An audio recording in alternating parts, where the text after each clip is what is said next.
No problem.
All right. Welcome, everybody. Glad you're joining us first thing in the morning for our NC State's annual Day of Giving. We're going to be here with you for the next 8 hours until 6 o'clock. Of course, we'll be taking donations until midnight. Joining us here at the J.C. Ralston Arboretum. We're under at the Bobby Wilder Visitor Center out in front of the Arboretum. It's a beautiful day. Well, it's not a beautiful day. The garden's beautiful. I'm joined with Associate Director Arlene Calhoun, and appreciate all of y'all joining us early in the morning. Good morning, everybody. We are live and unscripted. So Day of Giving 2022. I think the best part for me is that unlike last year, our gates are actually open. So I'm hoping to see some of our visitors, members, volunteers come out and join us personally today. We'd love to have you. But great to see everybody. We appreciate your support and we look forward to spending the day with you. Yeah, and now if you see me looking at my phone, I am not, texting or playing Wordle or something like that. I'm just keeping track of where we are on this Day of Giving. And already 10 o'clock in the morning, we have almost $15,000 in gifts from nearly 50 different donors. And therefore, people who are just who've said that they support the gardens and what we do here, people who support our fantastic team of staff and volunteers. We've had somebody who's given a really generous gift for our research farm. So it's kind of all over the place, the things people are supporting. You can go to ncsu.dayofgiving.com. That's the first time I've said that this day, so I'm hoping that is actually correct. And you can go where it has the units, the different units. You can find J.C. Ralston Arboretum. If you just type in JC and search, it'll pull us up, and you can see how we're doing and how we're comparing to everybody else and where we are in the day. We've got some challenges, both from our board and some personal challenges that we have. I think What so. can you tell us about some of those? Well, so same as last year, our amazing advisory board has given us a challenge of 101 gifts for this day, and they will actually give the garden $20,000, the same as last year. I mean, that is just amazing. And so we only need 101 gifts. We know you can do it. I think last year we had it before we made it out of the first hour. So I'd like to beat that challenge this year. That's right. And let me correct. jcra.ncsu.edu. That's our main website link, jcra.ncsu.edu/day-of-giving/. So jcra.ncsu.edu/day-of-giving/. It's a lot of dashes and slashes. It is a lot. Is it on our homepage, Chris? We have a link to the Day of Giving on our homepage, and I bet you'll see that link there in a moment. But we are all set. 101 gifts. We'll take any size. Look at that. Even the trains are celebrating. They are, aren't they? Now Arlene oversees membership, works with Catherine Wall and the rest, all the team on membership. And there's a membership goal that she came to us with this year. So what's that membership goal? Beat the number of memberships that we received on Day of Giving last year, which means we need 88 memberships today. And those 88 memberships will count toward that 101 challenge presented by our board. So spring's a great time to become an Arboretum member. We've got our plant sale coming up at the end of April, which will be in person this year, the first time in a couple of years. We are also going to do a little segment of that plant sale online. If you are a JCRA member, you get first dibs at the plants for the on-site sale. So you can come and shop and get premium pick from 4 p.m. till 7 p.m. the Friday before. Yeah. And, you know, those memberships, something we've learned over the past couple of years that's been pretty exciting for us is you don't have to be here in the Raleigh area to really benefit from being a member. We have members across the country. We are constantly looking at ways to serve people across the country. The programming obviously has been amazing over the past couple of years that we've been able to get out. But and we'll be talking through the day about ways that we are tweaking membership to make it even better for people across the country who aren't necessarily right here. Yep. So for those of you that are joining us live, we are committed to doing online and in-person program for you. We have our annual seed distribution. Oops, may have just let a little secret out of the bag. We'll talk more about that later. But go to our website. You can join online, jcra.ncsu.edu/join. So we'd love to have you join our plant community. We're a good, fun group over here. It's a great cause. Yeah, and I just want to call out a couple of the donors. Our gardens manager, Doug Ruin has donated, which is fantastic. He's doing that while on vacation, so amazing. Mike Hudson at Sampson Nursery. Oh. We work a lot with the industry. People come and they see a beautiful garden. They know we work with students, but they don't always realize how much we work with the industry to help with new plants, to help with new growing techniques, to connect what people want in their gardens with what people are growing for those gardens. It's pretty amazing. A lot of anonymous donations. Give us your name. You don't have to be anonymous when you donate. We like hearing who's there. If Anonymous that donated $1,000 is watching right now, thank you from the bottom of our heart. We appreciate it. That's right. Doug Chapman gave a really nice gift. He's a former board member. We talked about that board challenge of $20,000. Frank Lowe's, I love to hear that. Frank Lowe's is our department head in the Department of Horticultural Science. Thanks, Frank. And Frank's, we really appreciate that. Jason Geip, Cynthia Green, David Griffin, the Ranney family, you know, Tom Ranney and his family, we work very closely. Dr. Ranney is a plant breeder with NC State, and we are really even connecting our programs closer and closer with our new research farm that Mike Hudson had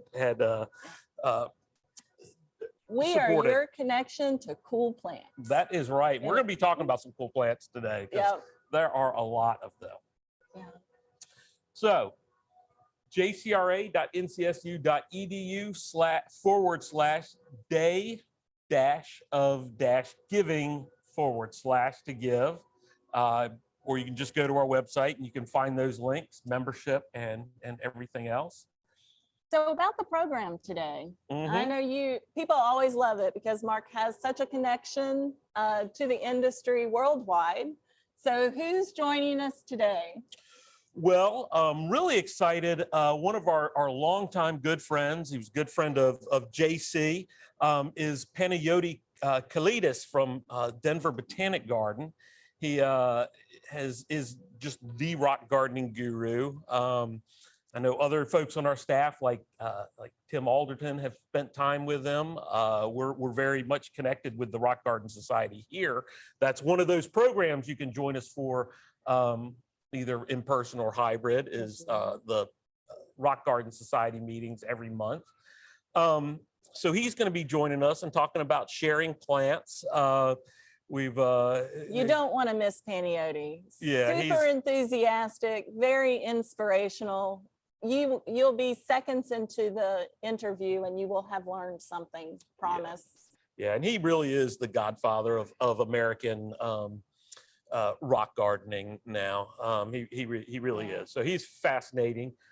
David Creech is going to join us from Stephen F. Austin University. David Creech was really worked side by side with J.C. Ralston coming up, and he has modeled much of what he's done at the Stephen F. Austin Arboretum, Stephen F. Austin Gardens and Mast Arboretum down in Nacogdoches, Texas, on what's happening here. And a lot of fun plants that we've shared back and forth, a lot of interesting breeding. We've gotten graduate students from that program, and we've sent folks there. Jared Barnes is a professor down there. He was a student here. We've got Scott McMahon, which he's down at the Atlanta Botanic Garden. He has the most enviable position title of anybody in public horticulture in my mind, because he's the manager of international plant explorations. And Arlene, you will be happy to know that I can say no to people sometimes. I got a text from Scott yesterday saying, hey, Vietnam opened back up. We're going there April 22nd, April 4th through the 22nd. If you can come with us. And I said, Scott, I can't do that. I might have a mutiny on my hands if I tried to do that. So I can occasionally say no. But Scott will be joining us talking about what he does and how we coordinate and how we bring in new plants and why. And Can this is you all great. hear the joy behind us? Love having people here. It was a little quiet last year with the gates closed. It's great seeing people out now. Yeah, and so further, we'll have a lot of our staff kind of joining us today, giving you those helpful hints, and then that'll take us to our midweek program, which is new plant introductions. Imagine. Right. You know, there's so many things that we can do. We can talk about. We get together as a staff and we start talking about, let's talk about what we're doing with youth programming and how we're helping bring people into the plant sciences, which is a huge need. We talk about, the new plants, obviously. We talk about the education we do for adults. We talk about the plant breeding. We talk about the connections, and it's always hard to narrow our focus down. And we're going to talk about a lot of things, but we decided today to really focus a lot on that new plants and why that's so important, and how your support really helps us drive those endeavors, because it's not just sowing out some seed and having something pop up and saying, hey, new plant, here we go. It's a lot of work and a lot of collaboration, and that's important. Again, you can support us, jcra.ncsu.edu/day-of-giving/. I may need to have a printout at some point that I can hold up. Again, memberships count towards those gifts. We're looking for 101 gifts. We'd really like to get 101 gifts in this first hour to beat last year. If we get 101 gifts, our board has a challenge gift of $20,000. Incredibly generous of them. And those memberships, 88 memberships to beat our 87 new memberships from last year. I know we can do it. Really want those to beat those that number of memberships. It's membership pays for itself, guys. Free programming every week. Free plants. Free plants in October, the first weekend. First dibs on cool plants in our plant sale. And first dibs on summer camps. Oh, true. That is, if you're not a member and you want to send your child to summer camp, good luck, because summer camps go up online and we're getting word that, it's all sold out except for maybe one spot in the first 15 minutes. So really, membership is important, and membership's great. If you're not here close by, you can still be a member and get a lot of the benefits, but you can also get membership for somebody who's in the area, somebody who's moving here. We do free programs a few times a year on how to garden in the unique, sometimes, conditions of Central North Carolina. And so that's a really helpful one. Yeah. You can go to our homepage, dayofgiving.ncsu.edu will get you to the Day of Giving page. Make sure you get it in for JC Ralston Arboretum. Do a search on that Day of Giving page for JC. It'll bring it right up. Yep. And I wanted to give a shout out to the people behind the scenes who are making this happen today. So we have our awesome, you may recognize the Lawrences, Alexander and Carol. They help us with our midweek program. They are here today, bringing us into your homes or cars or wherever you might be. Of course, we have Chris Glenn, who's a mastermind, and he's has all the technology going today. And then we have our support team that's answering all of your questions. So we have our volunteer and membership manager, Catherine Wall. Thank you, Catherine. We have our curator, Dennis Carey is behind the scenes. And Dennis Carey, just one of the new Latest. donations that's brought us Thanks, up over Dennis. 15,000. Yep, and we have one of our newest staff members, our rental coordinator. So Amanda Patillo-Lunt, she is also helping on the technology side of things. So thanks to our crew, a lot of hard work goes behind getting us in front of you today. Very important day for us.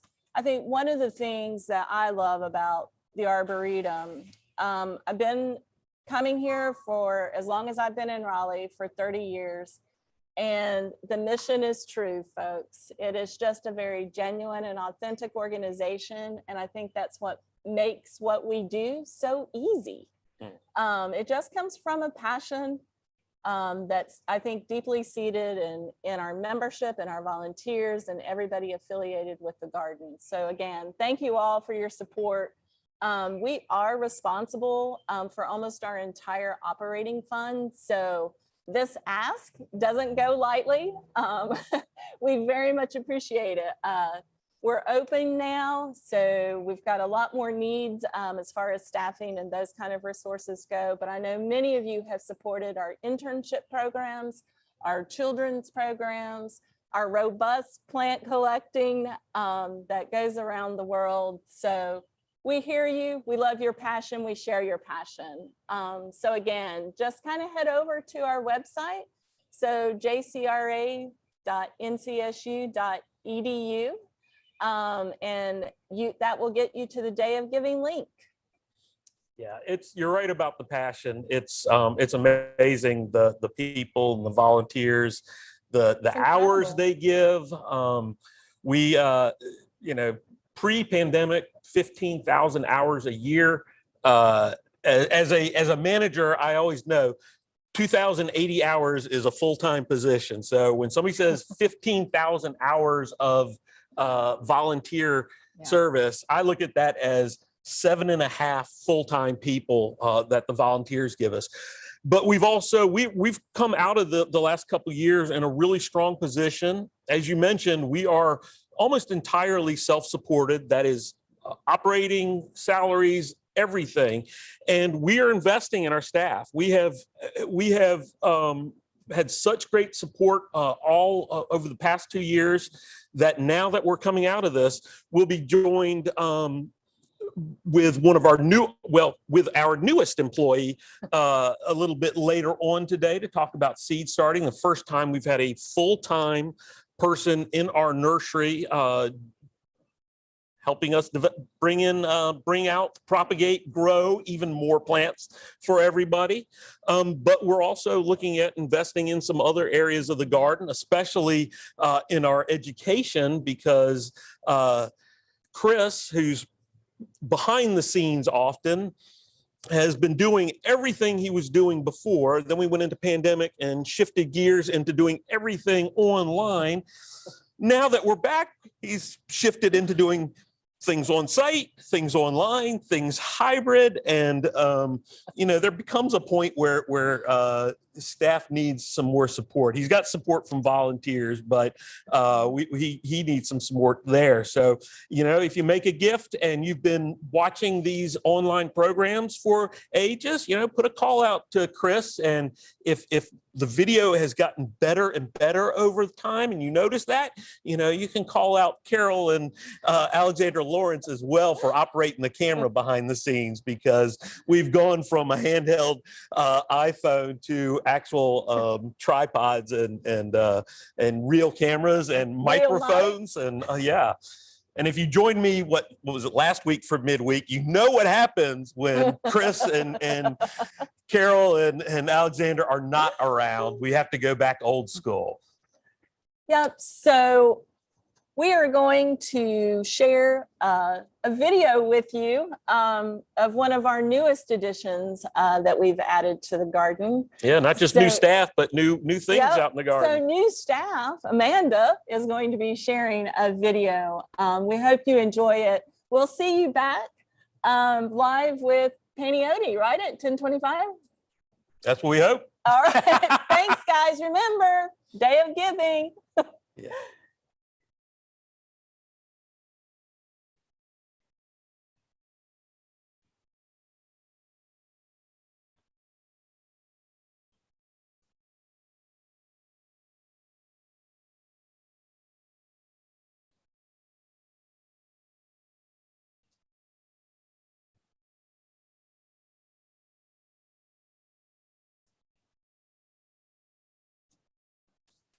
Are we having technical difficulties? This is why we like live. Yeah. This is why we like live. That's right. That's right. I don't want to give it away, but it's the entrance. Yes, I'm working on it. Hey, Amanda, good to have you. Well, that's okay. This is what makes live fun. While we're waiting for that video to come up, you can go to our webpage and find the Day of Giving link and go there and join folks like Dennis and Doug on our staff and Savannah Baxter. Hey, everybody, I'm Stan. Oh, are we ready to go? We'll pause now. Thanks, Amanda. And by one of the newest additions to the J.C. Ralston Arboretum, got a pair of guardian lions, which were donated to us from a very generous donor that was facilitated by a former intern that we had here who was working for them. The lions were a gift to the donor he had worked in China and for many years, and as a gift when he retired, they came to him. And as he was moving houses, the lions no longer fit in, so looked for a adequate home for him, and they came to us. And with them, we built by that same former intern, new entry gate to our Asian Valley. And it's appropriate to have guardian lions at the entrance to Asian Valley because although they started in China kind of as a symbol of Buddhism, they really spread out, and basically every or most Asian countries use some form of guardian lions in their in their mythology and their architecture traditionally. So the two lions it's important how they're set, and we almost set them the wrong way, but you have the male on the right as you're facing always, and you can tell the male because they've got their paw on an embroidered ball. Sometimes people think it's odd because the ball is usually flattened a bit, and you might be able to see that here. It's not a perfectly round sphere, but that's not a mistake. It's because it's an embroidered ball, which was a symbol of royalty, but also a symbol of dominance over the physical world. The female is usually depicted with a cub, and it's kind of hard to see, but the cub is upside down. Here are the paws of the cub and his little mouth and ears here, so it's kind of upside down, and she's toying with him that way. And the cub symbolizes nurture, the nurturing aspects of these lions. The female protects what's in the house. The male really protects the physical structure of the house. Sometimes they're depicted, the male with its mouth closed, the female with the mouth open, but in the really nice forms like these, they actually both have a pearl in their mouth. And the pearl is a sphere that's carved into the mouth while it's being made. And it'll roll around freely in the mouth, but won't come out because it's too large. And so both of ours do have that that pearl in the mouth. They're traditionally in Asia carved, at least in China, marble or granite.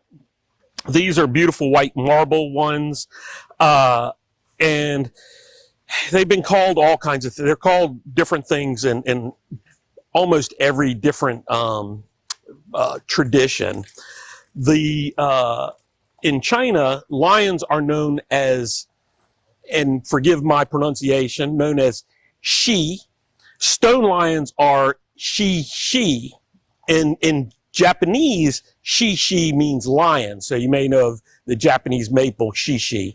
So you could call these shishi lions. They're known kind of colloquially as foo lions or foo dogs. That's an English thing. That's not really what they say in China. So we refer to these as our guardian lions. Now, some people get a little upset. They say, well, these guardian lions both look like males because they both have manes. The original lions it's thought came from, were Asiatic lions that came from Persia along the Silk Road, and the Chinese didn't get to see many of those lions since they went to the emperors and the royalty. So obviously when you have lions, if you're going to draw one, you're going to draw the male because they're more impressive with that mane. And so the assumption was all lions look the same. So male and females look very much very similar. They're really fun things. People love getting their pictures with them. It's a real beautiful way to enter our Asian Valley. It kind of sets the mood for what you're going to see as you wander through. So I'd like to thank all of you for supporting us in this day of giving. I'd like to thank the supporters who have supplied us with these incredible cultural artifacts. And I'd like to welcome you to come through our Guardian Lions and visit the J.C. Raulston Arboretum.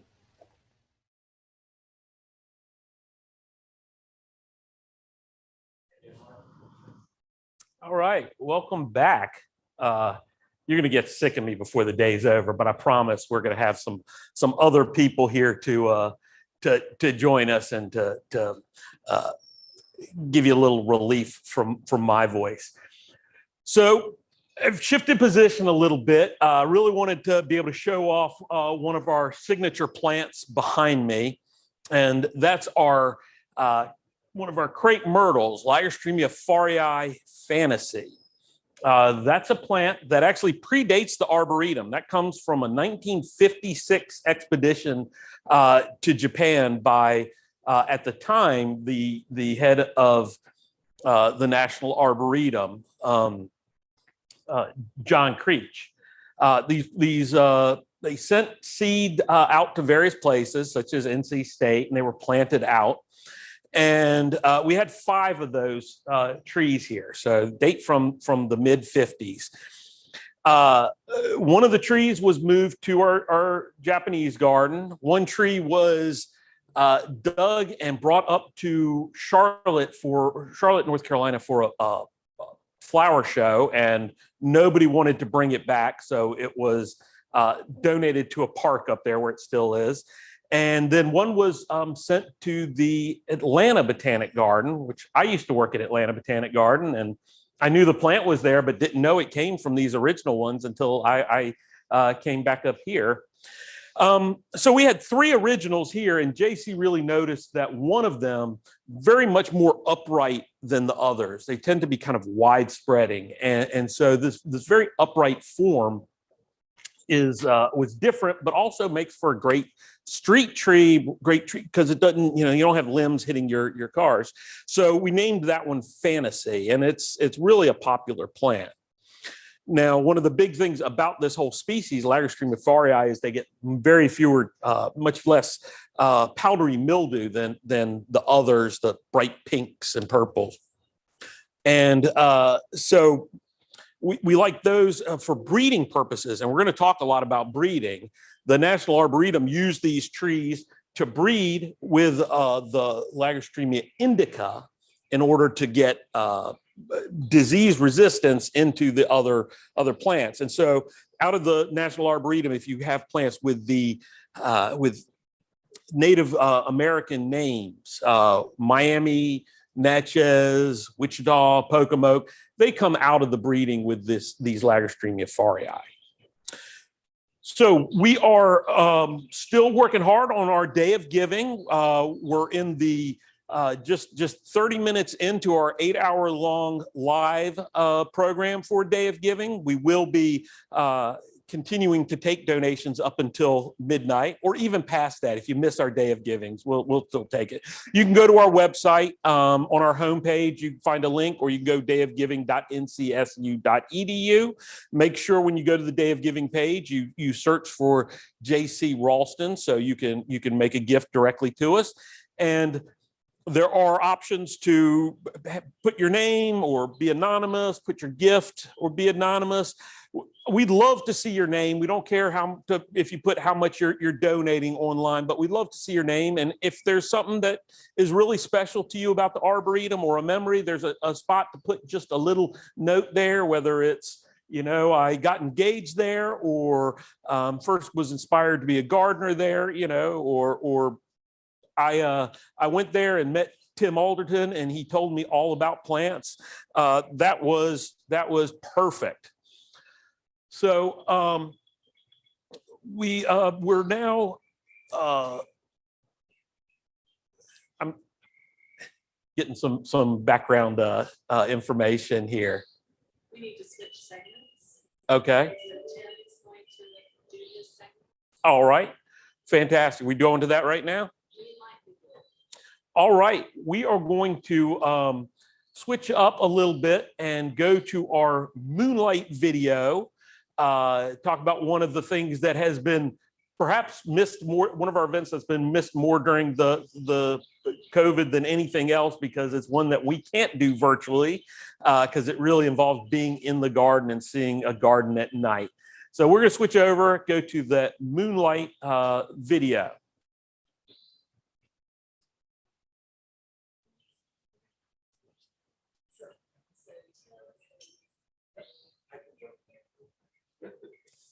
All right.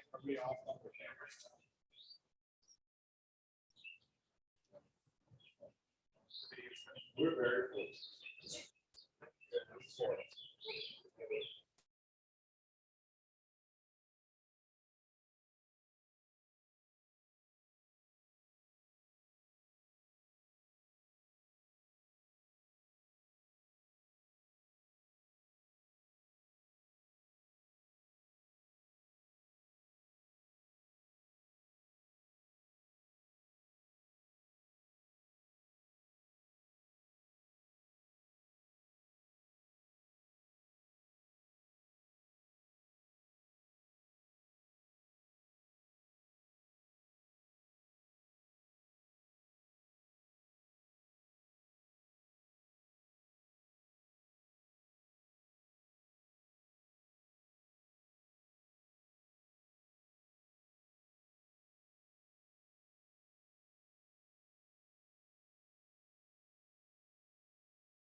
Okay, starting again. We're really doing this impromptu today. So our hope had been to give you tours, mini tours throughout the garden and different stops throughout the day. And with pending rain, and it actually is sprinkling just a speck on me, we did not want to get our equipment wet. So we do have some things pre-recorded, which you'll see later on probably. But this morning, we're going to get you a little bit out in the garden. Still in the same vicinity of where we've been already. We're here at outside the visitor center, between the visitor center and the McSwain Center. You may be able to see several things in the background behind me. But some of what we have going on here, we're going to talk about some of our introductions and just some really interesting plants that are in this vicinity. And right above me, it's not quite open, is one of our introductions right here. This is one of several red buds now that Dr. Dennis Werner, our former director, has been breeding over the years. And this is one, it'll be out next week probably. It's just in bud, ready to burst open. This is one of the later flowering ones. This is Cercis canadensis pom-pom, or pink pom-pom, I should say. This was, I believe, a seedling from one called Flame, which is a very well-known double flowered form that rarely, if ever, set seed. And this was a chance. One year it set seed, and Denny was able to do some breeding work with it, and it's just coming into flower. So if you come here in the next week or two, this will be spectacular. Actually, I look over and an adjacent branch is actually open on it, and a few places up in it, but it should be in full flower probably next week. Also on that same line, back behind me is another one of Denny's introductions. It's not showing what it's known for yet, because it is early. It shows one characteristic, but this is Cercis canadensis, and its real name is NC2015-12, but the trade name that you'll find it as is Golden Falls. And I'm sure you can see the structure on this. This is very weeping, and it has spectacular gold new foliage on it. It's a hybrid that includes, I know, Covey, which is a Lavender Twist, I believe, is the trade name for that one, which Denny had used in his breeding program, and I believe Rising Sun to get the yellow colors to the foliage. But in a few weeks, this will just be spectacular with both flowers and then followed by the foliage. Great accent in the garden. Another plant that's just blazing right now behind me is this Spirea. This is Spirea, and I'll get you the real name here. Just give me a second. It is NCSX1, or better known as double play candy corn. It just explodes with color come the end of February here. It starts to leaf out, and the new growth is just intense reddish orange, and then it starts to fade. The older foliage fades then, and you get yellow tones, more straight orange and yellow tones to it. Spectacular for just its foliage alone. And then I actually don't mind the care for the flowers on it, but they are pink and they flower in the summer. Easygoing shrub. We gave it a haircut this winter. And so it's down about 2.5 or 2 feet or so right now. This gets up 3.5 to 4 feet when it's in full growth. Great plant, really easy to, if you want a pop of color in your landscape for a long season. It holds color throughout the summer as well. It turns a little bit more golden green, I guess you'd say, yellow and green, but it, even the new growth in the summer is going to have that red coloration to it. So how are we doing? We're doing okay for time now? Just some other things in this area. Are there several loropetalums which have been wafting around? They're not necessarily our introductions here, but just great plants for this time of the year. You more often see the pink flowered forms or red flowered forms. We have the traditional white flowered ones, and I think they are so much more fragrant than the pink ones most of the time. And just standing around here, I've been getting the fragrance coming in at me. And this is one, Shang White, which is a compact one, white form. And it's just one that's been impressing me this past week or so. So I hope that's given you a little introduction to what's out here in the garden. And hopefully we'll get to go out later on. If not, we have some things ready just in case. All right. Appreciate it, Tim. That's there's some great plants that are coming out. It's an amazing time in the industry. And that loropetalum, I love when we talk about loropetalum, because that's certainly my first introduction to loropetalum was through JC. Now, I believe we've got Panayoti Cletus from Denver Botanic Garden online. Peniotes. I never can remember his actual title there because I think it's like a lot of gardens where they keep adding ands to it. But I know he is the rock garden guru and in many ways the public face and inspiration leader for Denver Botanic Gardens, and has been a long time friend of the Arboretum and JC and everything else. So Peniote, thanks for joining us this morning. Oh, well, I wish I were there. We're still in wintertime here. I flew into Denver yesterday and it was snowing, not fun.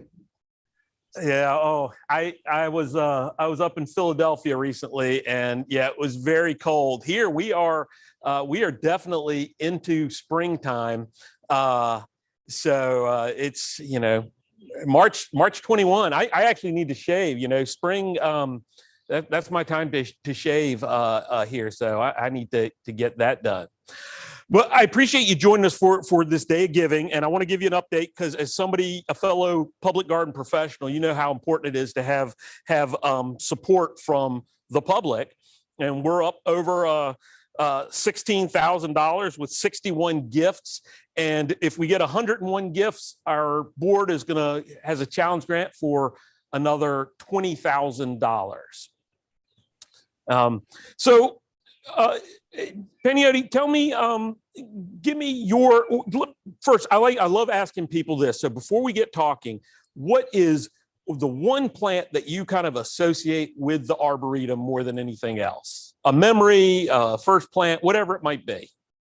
I'm trying to think back over the years when I've visited you.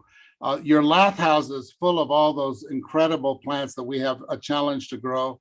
And seeing all the variety of gingers that you had gotten, I'm sure you still have some, but I grew the American gingers, and I didn't know about these wonderful Asiatic ones and all these other incredible plants. I love many facets of JC of your Arboretum, but seeing those and then seeing the desert garden where you have all these succulents from the West, it just blew my mind that you had such a range of plants that you grew so well. But I think that my most vivid memories are every time I seem to visit early on, back when JC would invite me to come, often it would be around the time of your plant sale. And I'll never forget the cars lined up for miles and walking in. And I was not very far away from where the gun went off. And and I thought, I've been to many a plant sale, but I've never seen one like that. And seeing all the people rush in, it was incredible. I think I went to at least three of your plant sales back in the 90s and late 80s. And I got to say, your Arboretum for me has been an incredible inspiration. And I must tell you why. Oh yeah, it's not your plants, it's your distribution. I'm sorry, other places have sales. I remember you have a few. That's us giving away plants, not not selling. They weren't buying anything; they were grabbing them. But we have a sale here that's very big. But the difference between the fact that our sale is all plants that are purchased from nurseries mostly, and yours was all grown and given away. It blew my mind. I have to say that what I love about our two botanic gardens, which are so different in so many ways, because we're a big city, institution with a great deal of funding from taxes and all sorts of things. So we actually have an annual budget of $30 million, believe it or not, and 300 staff. But with your much smaller space, because we have a 750 acre Arboretum, my sense is the impact you have had on public horticulture around the country has been totally out of scale. I think you've inspired a lot of us, and the reason why your members should really understand what makes it so fantastic is that most botanic gardens are these wonderful displays. They do research, they do all sorts of things, but you engage the entire industry and the entire region. And the plants that you grow are not just for people to look at, but eventually they can actually get and grow through your distributions and through the close partnerships you have with your industry. And I think Denver is the only other place that does it on that scale. We do it through a program called Plant Select. And with us, it's a little more formalized. I think yours is more really much larger because you deal with a much wider spectrum of plants. And I know for a fact that the impact, I was visiting Kentucky recently, and I was saying, well, what are the good nurseries in Kentucky? And my friend there said, oh, we mostly get buy-in from North Carolina. Your surrounding states, you have made your industry in North Carolina so strong that you've kind of made a bad impact on your neighboring states. And they have you to blame for that, you know? So I just want to tell you that I admire that so much. Well, I'm glad you say that about impact, and you're right. Our folks do really appreciate impact that we do have. I always tell this story. My wife knew that this was my dream job when I came here, and I had been at another garden, it's 155 acres, and we had already found a house and put an offer in. I accepted the job, the whole thing here, and she came and visited. We walked around and she said, really? You're leaving for this? You know, she's not a plant person, so she was just seeing 10 acres. And I said, you have no idea the impact. And that's why I love public horticulture, is having that impact. Being it's not what's inside our gates, it's what goes outside that makes it so special. You know, we give away at that giveaway you talk about, you know, usually about 4,000, 4,500 different plants, or 4,500 plants, not all different plants, but in hundreds of taxa. I mean, it's really, you know, that's something every once in a while somebody says, you got to get rid of that. You need to sell those plants. It's, you know, that, and I say, no, that's part of, you know, our DNA is that giving away plants and providing that access. And I was telling earlier, I'm not reading my phone. I am reading my phone, but looking at our day of giving, you know, we've got donations from folks from like Heather Rollins, who's on our board, but she's at a retail garden center, and they recognize the impact we have. And folks from wholesale nurseries like Sampson Nursery and the former owner of Plantworks Nursery, both woody plants, and then the other one is herbaceous plants, you know, that are supporting our efforts because they really recognize what we do on those fronts. Now you mentioned, you know, coming in, it's been a while since we've had you. We need to have you back for our next giveaway so you can see it again, because we've settled it down a little bit. It's a kinder, gentler giveaway. Everybody still walks away with a lot of plants. And that's one of the big membership benefits. And I don't know any other garden where, No. you know, 4,000 free plants. And I'll tell you, last year, Day of Giving, to this day, we had 87 memberships come in, and we're trying to beat that this year with 88 memberships. So we're really hoping. So go to our website, those of you who are listening to us, jcra.ncsu.edu.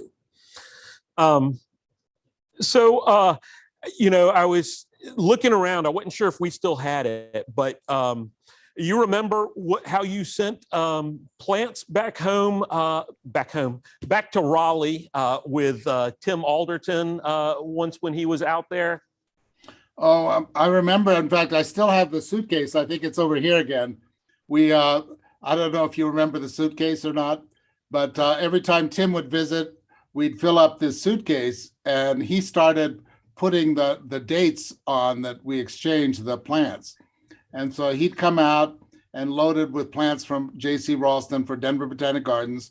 And then we'd load him up and he'd go back. And I think that suitcase went back and forth at least 4 times, if not more. And it's due for another trip. You're right. That's right. It is due for another trip. I wasn't sure if it was here or there. And I know we've actually sent it with other people to other places, and it's, you know, come back here and then back to Denver.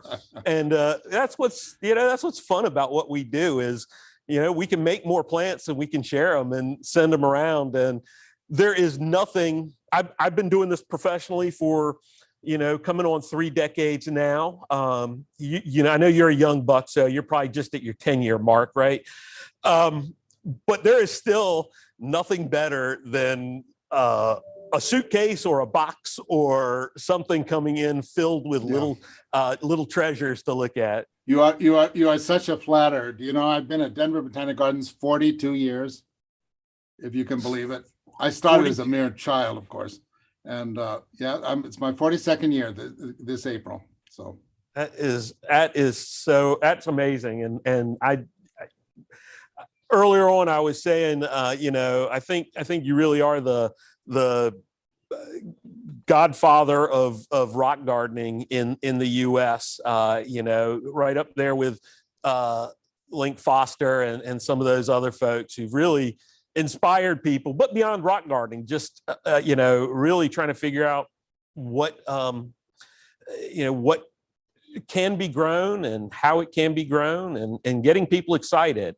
I know that's a big part of your job now is getting people enthusiastic about horticulture and about gardening.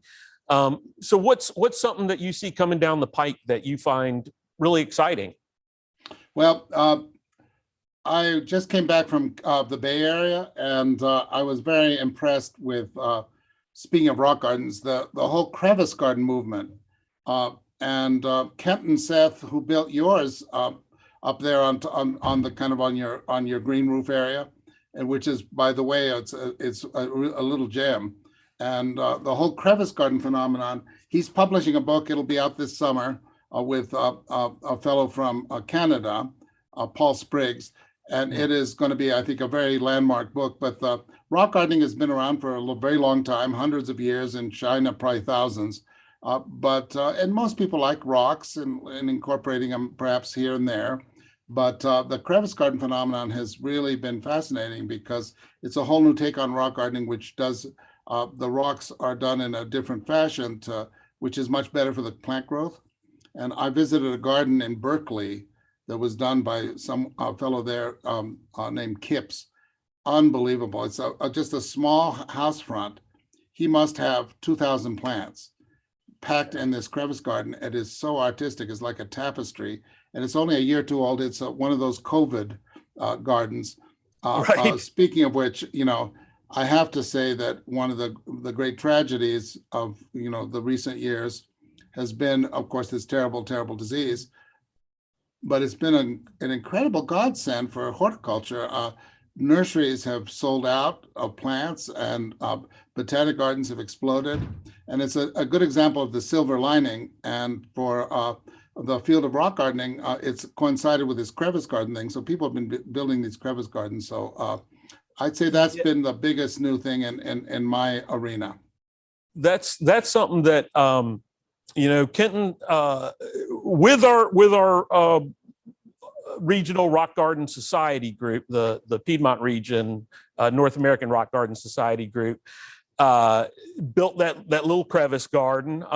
We're not certain if it is, but we think it may be the first one in the Southeast. Of course, after Tony Avent out at Juniper Level Botanic Garden, Plant Delights Nursery, saw what we were growing in there, some of those plants from you, some of the little Daphnes we've always struggled with. He built a huge one. I don't know if you've seen this yet, Panayotis, but it's amazing. And we're having luck with things that we've never grown before out there, because we can protect from excess moisture. We've got lithops that have survived winters and summers and are flowering, Lewisias, all kinds of plants that we've just always struggled with that are growing amazingly well.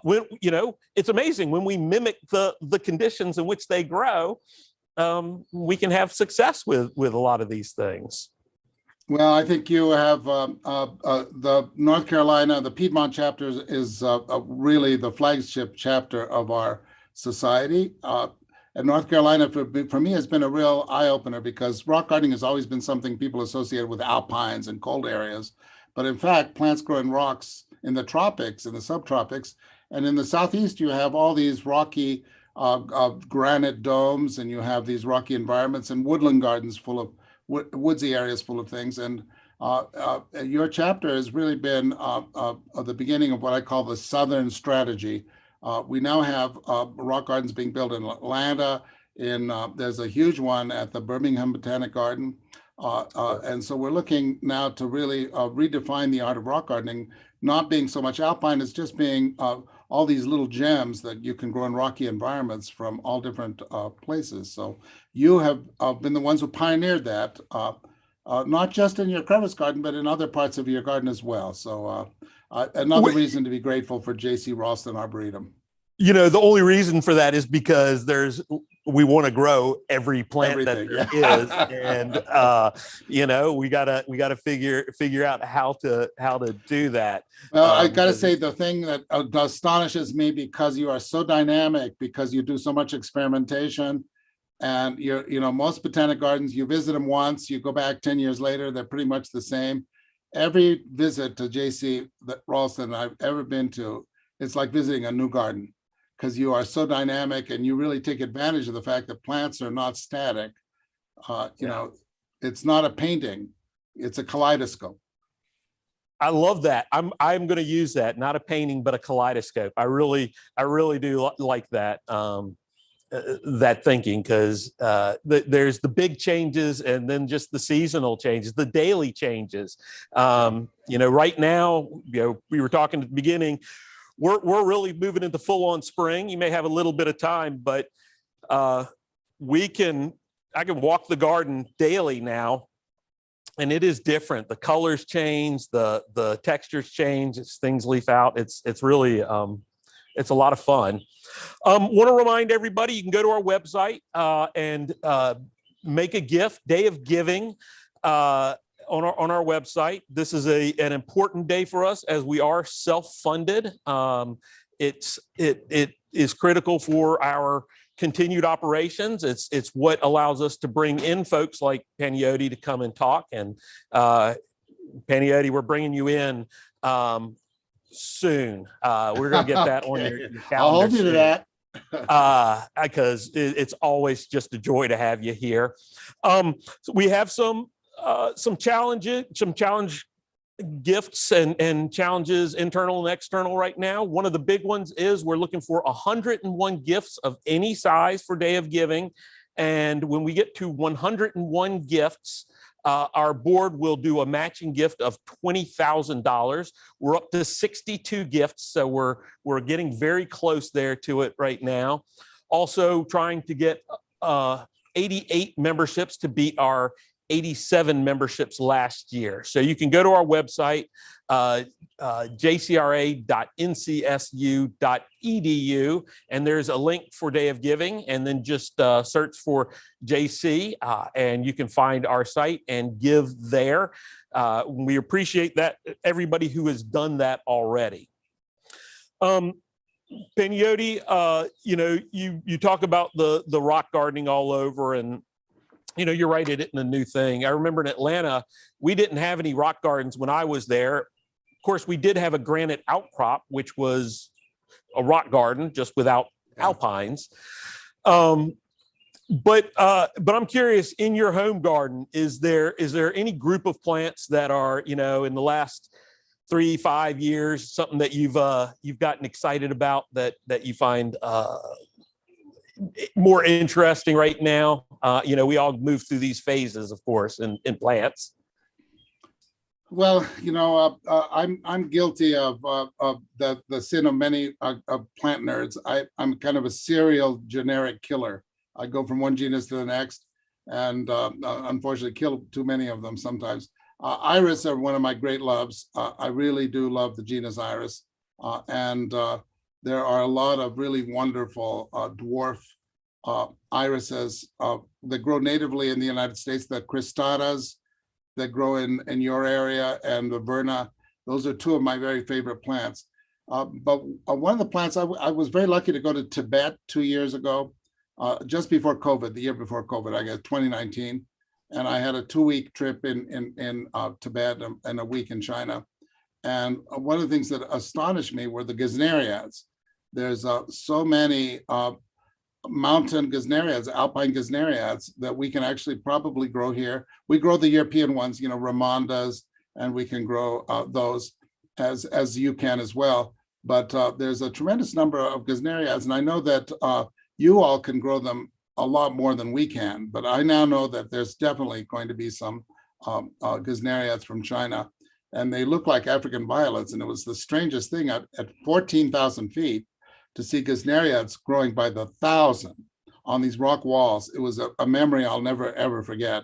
And they were in full bloom, you know, and so the Gesneriads are an arena, which is a good reason to have a rocky wall or a rock garden in a climate like yours, because I'll bet you just from China, and probably there's a bunch that grow in South America as well, in other parts of the world, you could probably grow 100 different Gesneriads, I'll bet, if you work. You know, it's funny how we all move in these same kind of veins a lot of times. That's a current obsession of mine. I was visiting Steve Hootman at the Rhododendron Society Foundation, rhododendron species garden out in the Pacific Northwest, and he had a bunch. And so, yeah, we've been trading around these hardy Gesneriads that we didn't know existed a while before. Now, going back to your iris, iris are ones that I've been, you know, dipping my toe in a bit, but there's a new one now, not a little one like you're talking about, but a giant one. Have you seen this new naturally occurring hybrid iris X ampliphora Ming treasure? We first got it with Scott McMahon, who's going to be joining us later, through a researcher at Shanghai Botanic Garden. It's one of the crested ones, isn't it? It's a crested iris. It looks like the roof iris, Iris tectorum, but it's about but it's 3 twice times as big. the size. We haven't grown that one yet, but I have gotten, maybe that is the one I got last year from this incredibly vigorous as well. Is that the one that it grows? Yeah, I must have. Yeah, we have gotten that too. It hasn't bloomed for us yet. So, well, be prepared. It's you know, I'm 6'4". You can't tell that on camera, but it's almost the flowers comes almost up to my head on it. But some of those little mini ones that you talk about are really high on my list. There's the one, you know, there's always that plant that just doesn't do for you. And Iris Colettii is one that I can just never manage to grow. Is that y'all join the club? For you? Yeah, I first saw that back in 1994. I was in it was in May on Yulongshan above Lijiang. And I remember I went into a woodland and they were dotted here and there. And I've seen it since a couple of times, but it is a little gem. I agree with you. And I got a beautiful photograph with it, and it was growing next to a Cypripedium plectrochilum, which is the one that looks like a Arietinum. Yeah, and I'll never forget that day. It was in May, when you say you've got a picture of it, you've got a picture with it. I have this image in my head of you laying on the ground with your camera doing a selfie with you in the Iris Colettii. I'll send you that picture. But I have to tell you, I don't know if how many of your members are aware of the phenomenal slide image library that you have available. I cannot tell you how many times I'm looking for something and it takes me to your slide image library, and I have gotten lost in it. How many images do you have that the public can access? There have got to be tens of thousands. There's about 300,000 images. Well, Chris is telling me higher. There are more than 300,000, 340,000 or so. And they include JC's his slide collection, which has been digitized. We've 83,700 slides that Chris has digitized. So he knows that number. We've actually been in talks with some other folks like Pamela Harper, who has a phenomenal image collection. She's one of the great photographers, horticultural photographers, and, you know, looking for a home for something like that would be, you know, we'd love to be that person. And yes, they are, you can search them. You can find so many plants on there, people, you know, just all sorts of things on there. And it's, I appreciate you bringing that up because it is a great resource. And I'll put this out online for everybody. If you're using them for a nonprofit purpose, a Master Gardener newsletter, a Botanic Garden print piece, whatever it might be, they are free to use. We really, for educational purposes, we want people to be able to use any of those images. I don't know of anything like it. I think it's unique. It's like so many of the other things you do. Here we have these gigantic botanic gardens like ours. We don't have anything like that.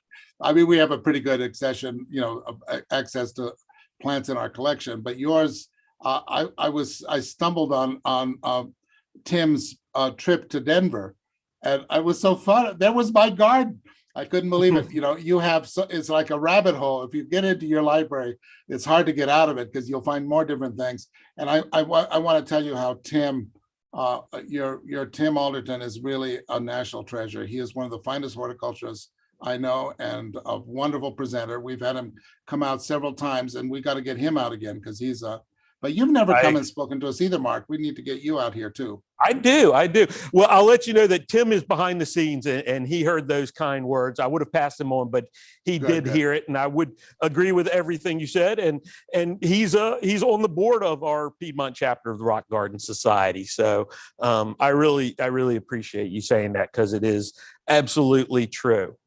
Panayiotis, thanks so much for joining us. It has been great to talk to you, and I need to get out there to Denver sometime soon just for a visit, and need to have you here for a visit because it's always wonderful. But well, you've made, thanks for everything you do. It's my pleasure, and you've made J.C. Ralston is really one of the main organs for horticulture in North America. You've become really a heartbeat for so many different parts. So thank you for all you do for us. Well, you are quite welcome. It is very much a team effort here. As you know, you can't do anything on your own. It takes a village. And, we had the foundations and the mission and the vision set up so well by JC himself. So it's really, it makes it a pleasure. So thanks again, Panayiotis. It's been educational and fun and just a joy as always. For those of you joining us online, we are on our Day of Giving. We are an hour into Day of Giving and doing really well. We'll be with you live until 6 p.m. this evening. We have looking at our gifts now that we've had already in this first hour that we've been live. We're over $16,000 in gifts. That's 65 total gifts. So thank you for that. You can go to our website, jcra.ncsu.edu, and you can go to there's a giving link there to take you to the NC State University's Day of Giving. We are self-funded, so all these gifts really matter to us a lot. No matter the size, it's really about showing your support. And two things on that showing your support. One, once we hit 101 gifts, our board has a challenge grant, 101 gifts, and they will give us a $20,000 gift.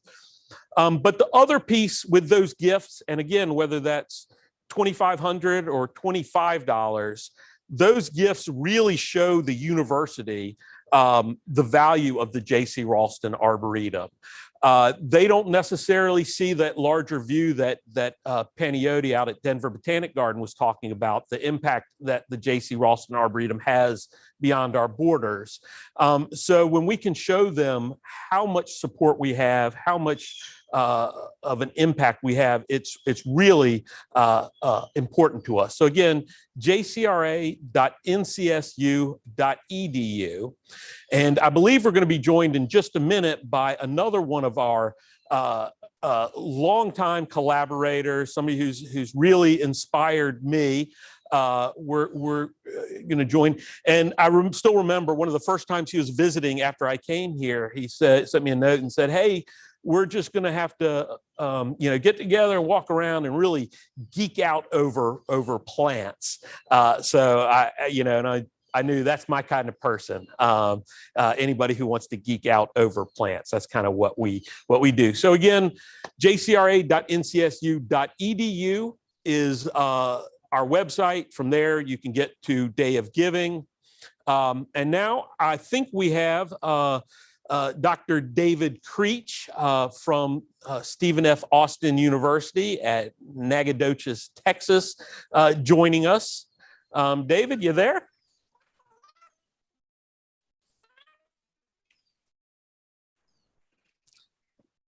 I see you.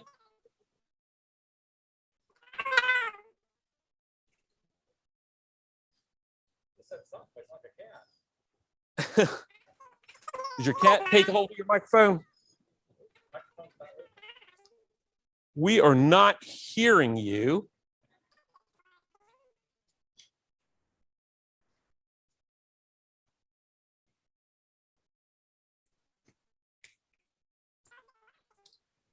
We're not getting any sound from you. So while we get this figured out, this is a good time for you to take a second and go make a gift to the JCRA, the JC Ralston Arboretum. We'll get this figured out. But you can go to jcra.ncsu.edu and make a gift. There's a link there, and any gift is appreciated.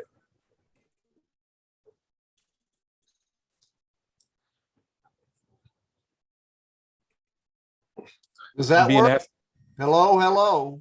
We got you. Okay, I don't know what I did, but it works. 2 years Can you hear in, me? and Zoom. 2 years in, and Zoom has gotten more and more difficult for us, hasn't it?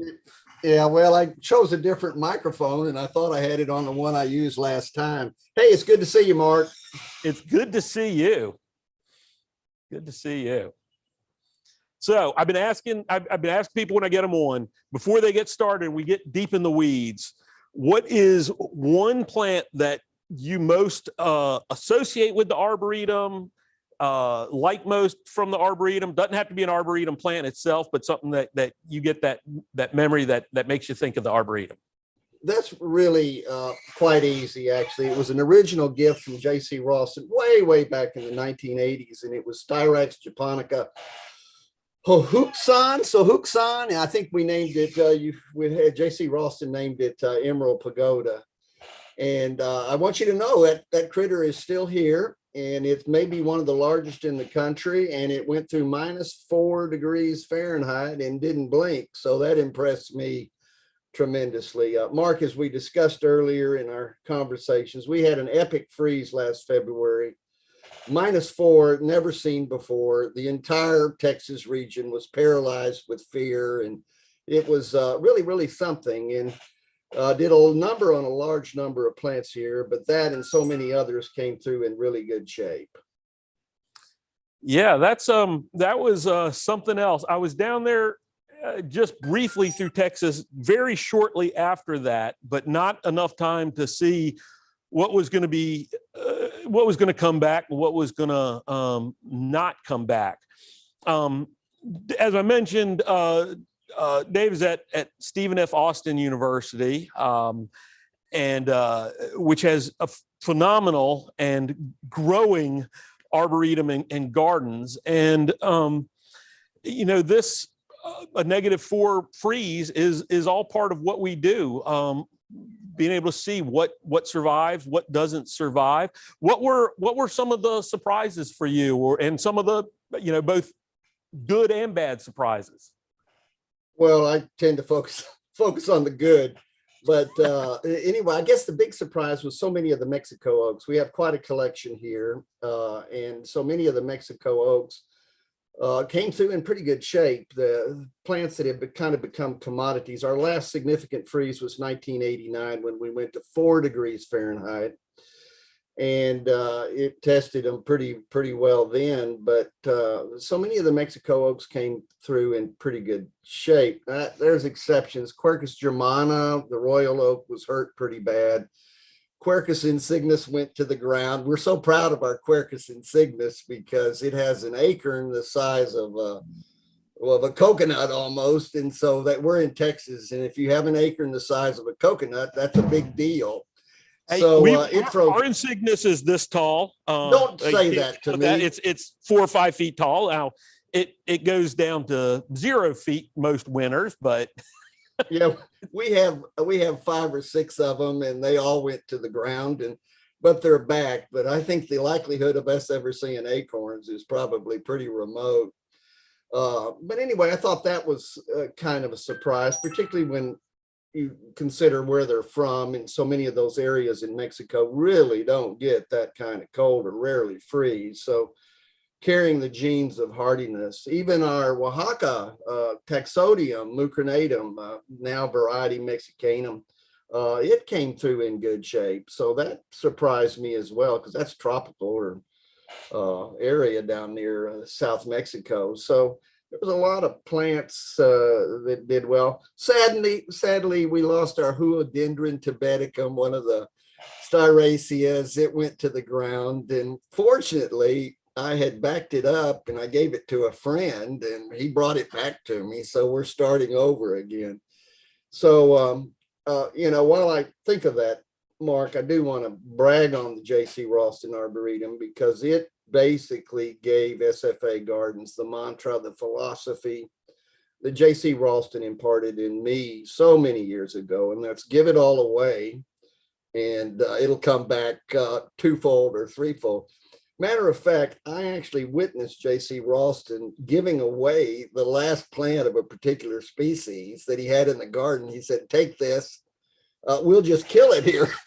And I thought that was so funny. And sure enough, it actually worked. That's kind of an anomaly now in the botanic garden, public garden world. And I commend you and your staff and the gardens and your supporters, and I'm one of them, for continuing that philosophy of constantly sharing. And that's really the memory I have of J.C. Ralston. yeah, that's that sharing, that's how I was introduced to JC and the Arboretum long before I had ever visited, was working at the Atlanta Botanic Garden, and so many plants were coming in that people were so excited about. Oh, this came from JC, this came from that. I was just in Philadelphia and was walking around the Scott Arboretum at Swarthmore, and we looked at kind of we kept going through and saying, oh, these were from JC, and there was a whole load of plants that came from one box of plants that JC had sent back in, I think it was 83, and we would go around and we were finding all of these plants. There was Magnolia denudatas, and there was Eucaphus japonica, and all these plants sent from JC. And so that was really my introduction in large ways. Even though I wasn't working here, working in Atlanta, that was the introduction. Was everybody at the garden gets excited when they get plants, and so you give the plants away and you make people happy. And making people happy and doing your job is a pretty good way to go. It is. If I could interject a story, when we were starting in about 1985, I knew JC at Texas A&M. I'm old, by the way, so I knew when he was a faculty member at Texas A&M University, and A&M's loss was North Carolina State's gain. That's for darn sure. But in 85 or 86, I sent him a note and I said, we're starting an arboretum. And anyway, sure enough, right after Christmas, we had a box of 50 of the tiniest little plants show up on our doorstep. And basically it had about a $30 charge or $20 charge on the UPS. And so we had a lab and we unpotted them, and most of them, to be honest with you, I had no idea what the heck they were. And I said, Mark, I sent him a letter thanking him, and I included a check for the cost of shipping, because I could see that on there. And he sent me a letter back, which I wished I had saved. That was really wonderful. And he had the check torn in half, which you probably wouldn't do now. Hey, yeah, well, I know wouldn't how ask we for are. it, but I wouldn't turn it away either. Yeah, I understand. And said, save your money for plants, is what he said in this letter. And I thought that was so sweet and kind. And had a lot to do over many, many years. And I think the other hammer, the nail that was hit was doing a sabbatical with JC and spending 6 months watching him up close and just being totally amazed by his drive and nightly popcorn. I'll never forget that. He was just every night we had popcorn. So it was really an eclectic experience for an East Texas country arboretum director to connect with what I thought while I was there. A lot of students said, "Why are you here?" And I said, "This is the best university garden in America." And I still maintain that. And Well, I tell you, you said you've been inspired. That goes back around because I've been inspired by what you've done at SFA. We have traditionally been, really operating in terms of what our gardening inside our gates here. And I've been to visit you multiple times, and we drive around and go to this other garden area, this other research area. Some of that I see where you were inspired by JC in terms of, asking forgiveness rather than permission. that's it. But, that's really, we're landlocked here for the most part. And so, we've joined forces with Juniper Level Botanic Garden, so we'll have extra space there. We've gotten 20 acres at our NC State's Lake Wheeler Research Farm for breeding and evaluation. There's some land on Centennial campus that we're talking with the university about being able to bring Arboretum out there, and a lot of that has been inspired by what you've done and just seeing how you're able to really utilize these spaces and grow and bring horticulture outside of the garden and into the community and to the university. Well, part of the problem that I recognized early on is we're not Raleigh, we're Nacogdoches. Some people call it Nowhere. We're about 30,000 people in the community, 2 hours from Houston and 3 hours from Dallas. And so we don't have this huge pool of folks that can just drop by and spend a lot of time. And basically the philosophy of critical mass is that you're not going to drive 2 hours, 3 hours for a 30-minute walk around. We need to capture people here with 7 miles of trails. We need to have a large garden, lots of different venues, and that way we can and have 2 plant sales a year we have here that generate a lot of interest. Yeah, I've looked at some of those lists and thought, I might have to go down there for the plant sale. Well, you're welcome anytime. Mi casa, su casa. I appreciate it. So again, this is our day of giving, and David would certainly appreciate the fact that, universities, we've had good support from our university in theory, not in money, in recent years. They like what we do and they appreciate us and are all for us raising money to continue to do it. I know in your time at SFA, you've probably gone through more and less support for what you do, and those outside gifts that and outside supporters are important to you. People who want to support us can go to our website, jcra.ncsu.edu, and support us. But what's been some of your experience with bringing in support for SFA? And I should tell people who don't know where Nacogdoches is. It's on the wet side of the green part of Texas. Those of us here in North Carolina, once you get to Texas, like you cross the border, Louisiana into Texas, and it goes from green and humid and tropical to desert, it doesn't actually happen. You got to get to Houston or so before it really gets miserable and dry. And David's growing that in that kind of Houston, Alabama type environment.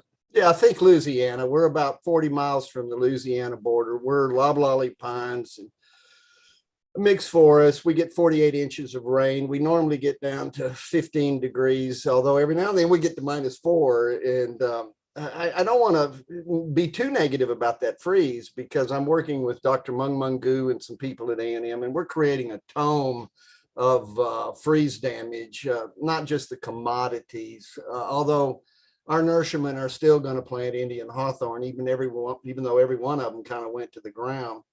But our giving situation is really interesting here. We do have some endowments, and until March of 2020, life was really a wonderful thing at SFA, and we had 10 staff, and we were very well supported by the university. And now we're having to live on our own, more or less, and with the budget cuts. And we've had some enrollment issues here, like so many universities. And priorities are kids in the seats, is what we say, student contact hours. And so we're a part of that mix of distress after COVID. We've opened up our lecture series. You guys were closed for a year, weren't you, Mark? We were, yeah, completely closed for a year, but Yeah. you know, it's that impact thing that we always talk about. We switched this. I did not realize this until staff pointed out to me. We closed our gates March 17th. We did our first of a weekly free Wednesday afternoon program on April 1st. Of this year. No, of last Of year. that 2020. 2020, March 17th, we closed. April 1, we were online. Oh, I see. Well, we do the online too. And our lecture series opened up in September. We're running about half, 40 to 50 people. And people are still timid here because it's the deep South. And we've had some real issues with COVID and the faculty and the staff, but I think we can see the light at the end of the tunnel. Some of my staff think it's a railroad train coming our way and it's going to blow us away. But I'm convinced that life will return to some kind of normal pretty quick. But our plant sales are open. We did virtual, hybrid, bubbles, 6 at a time. Did it for 4 weeks to make half the money we used to make. So it's been kind of distressful. So you lose state money, you lose outside the university income. There were no weddings, there were no proposals, there was nothing happening here. It was tricky for the income generation. But now that the dust is settled, a lot of our supporters have discovered that we're financially a little shaky. They've really stepped forward, and we have just now, a few months ago, replaced our environmental education coordinator. We run 12,000 children through here, and that's been per year in what do they call it? Curriculum compatible teaching, you know? So Right. that means everything has got to be down to the wire here and dot every I. So Yeah, oh, yeah. I'm optimistic that we'll return. We've had quite a bit of staff turnover, and we're settled in with a really good team. And I'm encouraged. The question is it sustainable? Do you ever ask that question, Mark? Is this sustainable? Well, you know, that's our biggest challenge is managing growth for sure. We're actually adding staff right now, and we came out of, you know, want to waste a good crisis. We came out of this actually. Our membership, we didn't really take a hit to our membership. In fact, membership dollars were up. Membership spread across the country when people realized that they could join us and be a part of us from a distance. So it's really been pretty amazing. And right now we're approaching $20,000 in gifts from Day of Giving from over 70 individuals. When we hit 101 gifts from individuals, our board will meet that with a $20,000 gift. I do have, you know, we talk about plants sending back and forth, and it's certainly a two-way street. But you mentioned the Mexican taxodium, and I'll never forget that Dave took myself and some of his Chinese colleagues and former Arboretum. That's right. I forgot about that. Todd Lassane down on a pilgrimage to see the Arbol de Tule, the massive Mexican taxodium in down in Tule outside Oaxaca. Amazing trip with great plants people. really was a lot of fun.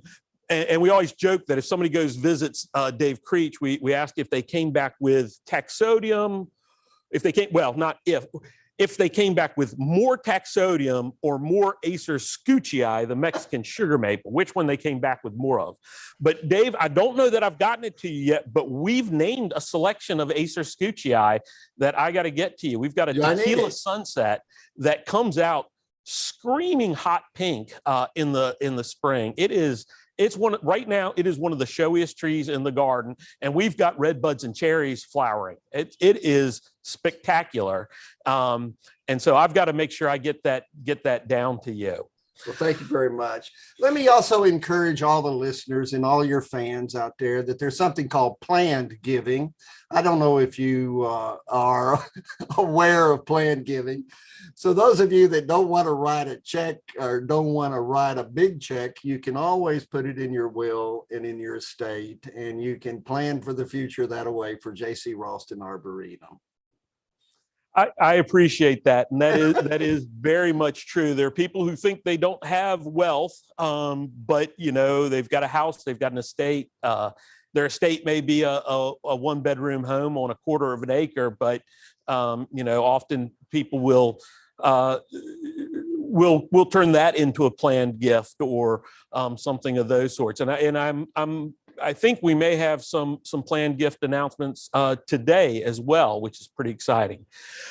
Dave, thank you so much. Thank you. It's always a joy. I'm getting used to seeing people on little tiny screens. I don't want to continue being used to that. I want to see people in person again. So hope to get down to visit you. There's still more I want to talk about this freeze. I have some questions and thoughts and things going through my head. So you may receive an email from me about that. But really appreciate you joining us and talking about what you do and what we do and talking about the plants that we love. Well, thank you for having me, and best of luck on your campaign. Thank you. So everybody, one of our challenges today is to get 88 memberships. We had 87 last year, and we're trying to beat that. Those memberships do count towards our day of giving.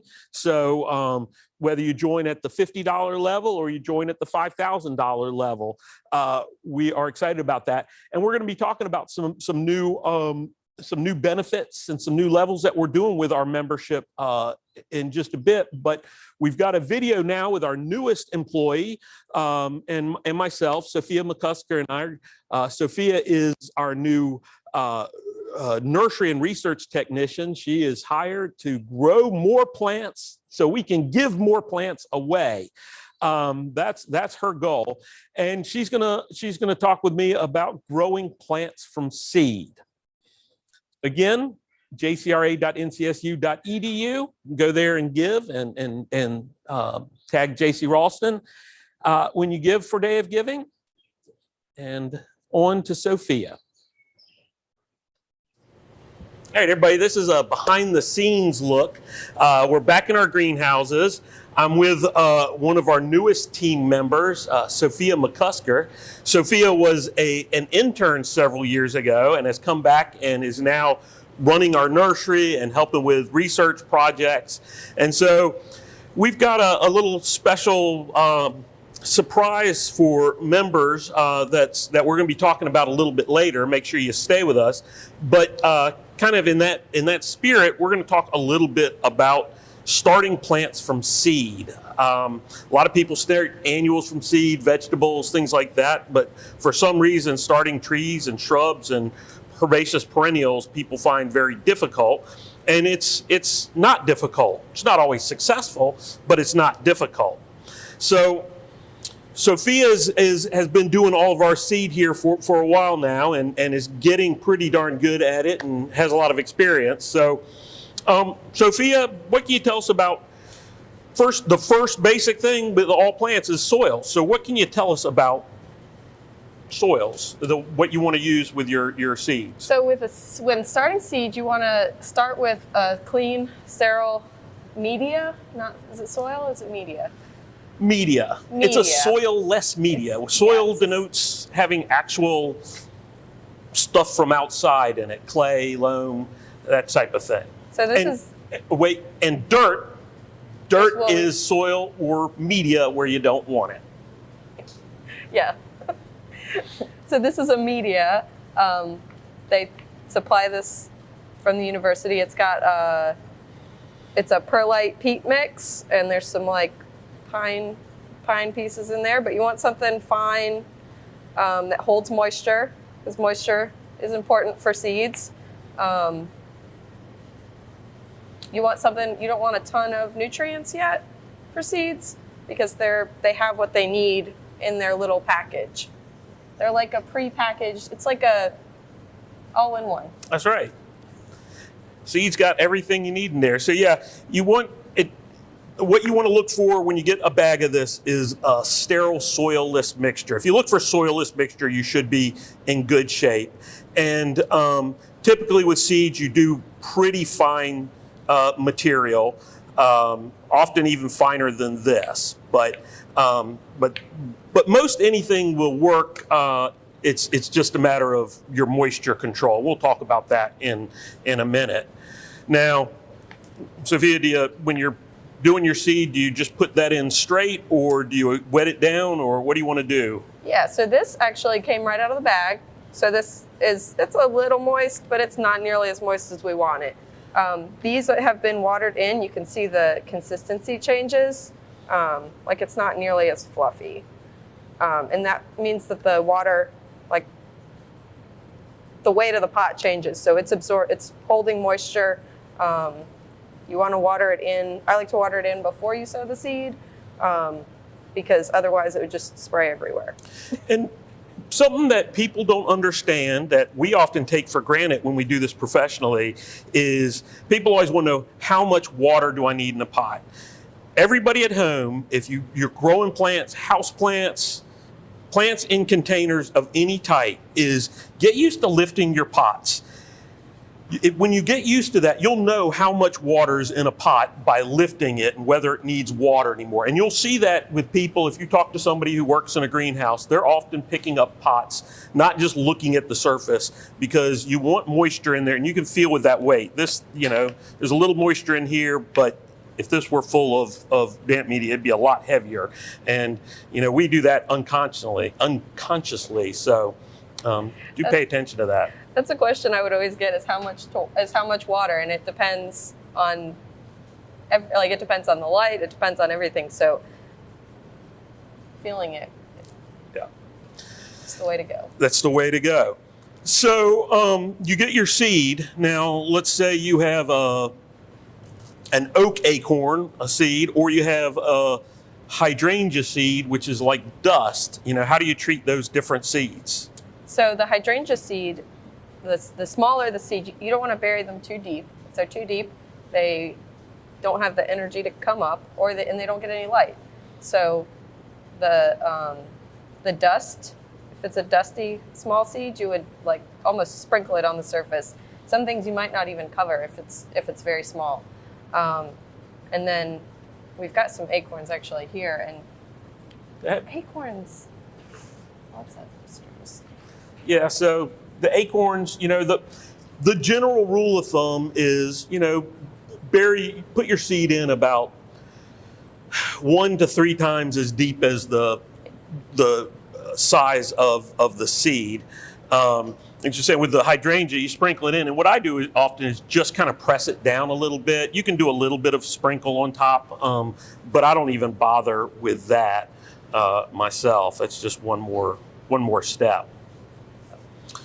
One other thing mentioned with acorns is there are some seed, like acorns, that will not tolerate drying out. They have to be sown immediately or packed in something damp and put in a fridge for a while. So sphagnum moss, this unshredded sphagnum moss, is a great thing if you're collecting seeds, because a lot of our woody plants, especially trees, even if they can dry out, will germinate better if you pack them in damp sphagnum, put them in the fridge for 3 to 6 months for a cold treatment. Just put them in a Ziploc bag, zip it up, throw it in the fridge.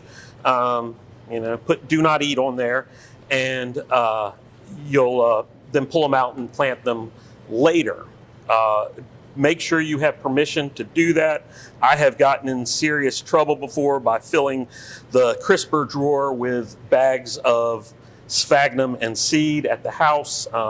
Not everybody appreciates that as much as other people. Some people don't appreciate plants as much. That's right. So we got a couple things going here. You want to take us through some stages of some of these? Sure. I've got Colocasia Thailand Giant. And this, we actually have some in seed form, all the way grown out, almost ready to be distributed. And these, Put a little few seed in my hand. So you see, these are tiny, tiny seeds. And I'll go ahead and put them in there. so I'm just putting them in there. You should be careful when you do that because I dumped some in, I think, our soil. So we may have Thailand Giant popping up through something else.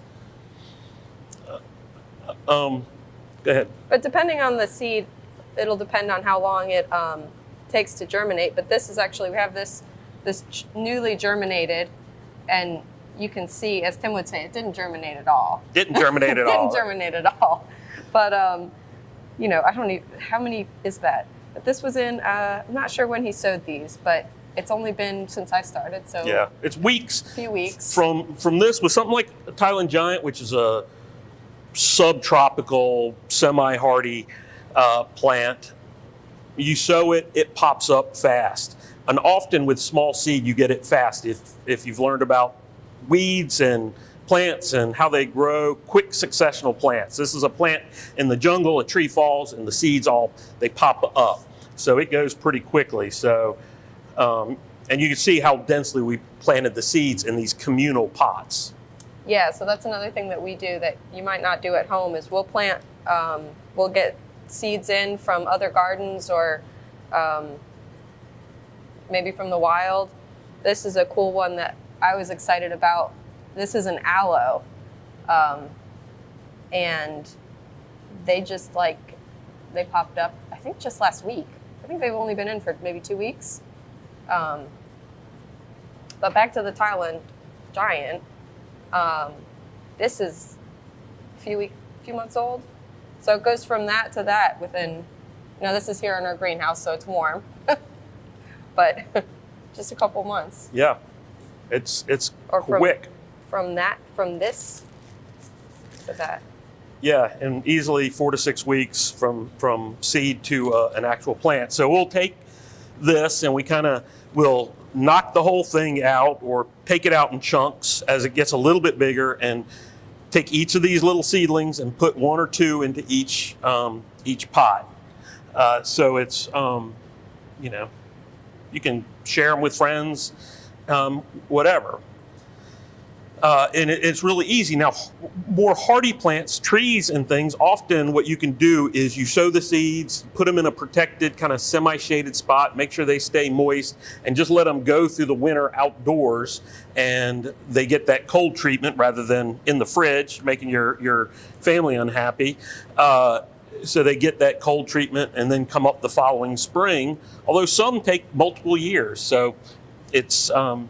you got to have patience with seed. They might be fast, but they might be slow as well. One of the things we mentioned was watering. Watering seedlings, something like this or this. What would you give people any advice on how to water those seeds in to keep them from splashing everywhere? Yeah. Well, you don't want to just dump water on there from a watering can. You don't want your jet setting. You want like a fine mist. Most hoses have a shower setting. That's what in a pinch, that's what I like. But they've also got ones like this. You want a fine mist, or almost a mist. And that's just more holes. Yeah. It's just tiny little holes for the water to come out so you don't get that rush, and it evenly distributes the water all the way through the container. Yeah, and those holes, the typical one is really pretty heavy. That's great for watering your big containers of annuals and your newly planted things. But you can get different heads, and you want the higher the number, the more holes there are, and that's what you want. You really want a lot of holes. So look for the 1100s or so, which are the number of holes on there, and that way you'll be much better shape. So you've seen, this is how we do it here. We'll do some outside that we think will be better outside. We do most inside the greenhouses. Sometimes we'll start them inside. Some will germinate. We'll get, a pot with just a few things germinating, and sometimes we'll prick those out, but then keep the pot either in the greenhouse or move it outdoors into the cool area, but it moves through. Another key, and this is one that I get questions about. People will send me a picture like this, except for it'll be like this with no label in it. And they'll say, I sowed these seeds. I can't remember what it is. Do you remember what it is? And the answer to that is no, I don't know what it is. I can't identify it from that. So labels, labels, labels, labels. Always label your plants. Put in 2 or 3 labels if you need to, because they fall out, birds pull them out, they break, they get stepped on. If you put only one in this tray and you work in a botanic garden, somebody, I won't mention names because it might start with M and end with K, have an A and the R in the middle, will give this plant with the label to a visiting friend, and then we'll be left with a tray with no labels. So labels, labels, labels. Sharpies, permanent markers, are rarely permanent unless you get really good ones. Not Sharpies, get paint pens, but really pencil is your best bet. If you are using something that you're afraid will fade, instead of putting the name on up where you can see it, bury it into the pot, all the way so you can't really, it doesn't fade in the sunlight. But pencil and some kind of plastic tag or metal that you emboss on is what you need. But do that at home. Now, if you don't have a nice glass house like this, what can you do? There are some specialty things you can get, right? You want to talk about these and what makes these so easy to use and helpful? Yeah, so these domes have, you can fill the little cells. I would do, one plant per cell, one kind of plant per cell, but they hold the humidity in there. Like you don't want it too hot like a rainforest, but the humidity is important, and that's what we get that's what the benefit we get in the greenhouse. So it's just shrinking down the greenhouse to fit on your table. Yeah, and one of the nice things about these, now you can get ones without these little openings, but this is just like your Parmesan cheese there. Is it'll open and close. And so you've watered everything, you've sown seed, you've watered it very gently again to settle everything in, and then you put this cap on, or if you know they're going to get big fast, you put this cap on and kind of seal it up. And again, you can adjust it and you leave it closed. You leave all these little holes closed and watch it. And what should happen is you should see some moisture on this, but not enough that it starts dripping down. If it's dripping, that means you have too much water in there. You crack those little holes, let some water escape, do it, depending on how wet it is in there, 10, 15, 20 minutes, and then you close it back. And you do that, you watch it, and you keep doing that until you've got a pretty good ecosystem going in there where it stays just humid enough that the soil stays damp. You may have to add some water over time because it's not a perfect seal for it, but you can do that. You can adjust it. Now, if you don't have these little things on there, if you have an older one or one that's a little bit cheaper, you can just set something under the edge and prop it up a little bit and then prop it down. And as the plants start growing, they'll want more oxygen. So at that point, you start taking these off. Now, do you want to set this out in the full blazing sun? How much light do you want these to get? You want like filtered light. You don't want full blazing sun because that will roast like we would in this greenhouse in Yeah. in July. In July. But you want a nice bright window, indirect light. Yeah. And so you can do different things. If you're doing community pots, you can go a step. You can put some pots in like that and really do the same thing. Maybe have a tray under there so you don't get get water stains on your dining room table that you rarely use and don't notice that about. Again, I don't know who would do something like that, but if they were to do that, they might have to buy their spouse a new dining room table for Mother's Day, for instance. But even if you want to go just super cheap, and I do this with cuttings and plants, and seed. If I'm just doing a few things, I'll just do this, put a little tie on there. If you're doing cuttings, you want to put something in there to keep this bag from settling on there. But with seed, until they germinate, put a little twist tie on there and it'll kind of sit. But you do the same thing. If it's staying too wet, you just open it up a little bit and then close it back. And we talked about the watering wands, but if you're just doing a few things inside, you get your soil moist to start, wet to start, sow your seed. We put a little bit of the Thailand Giant in there, and then you can take this and just wet down the top because the rest of that soil is already good. Put it in your little bag, and with these, in about a week, you'll probably start seeing a little bit of green in there. It's that quick, that easy.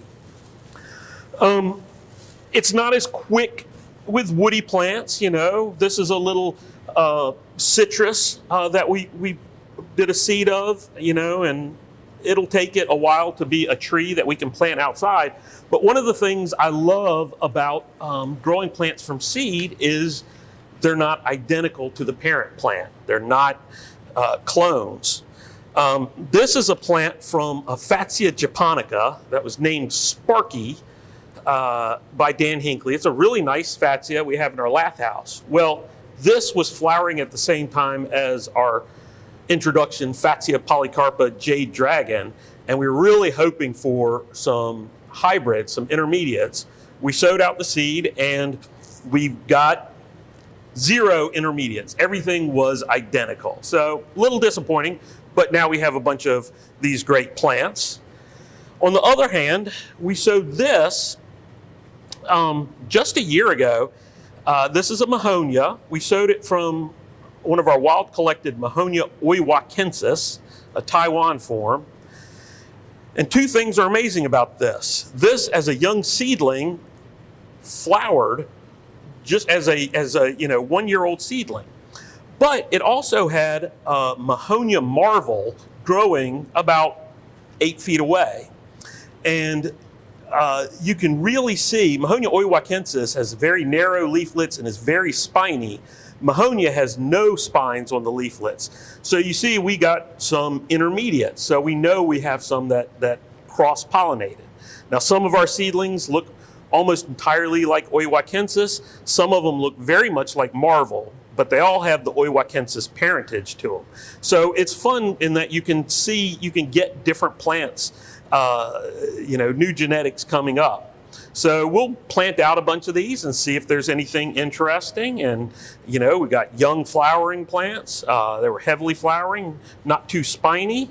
They get some nice red coloration in them. So, who knows? Maybe this will be a great plant as it grows up.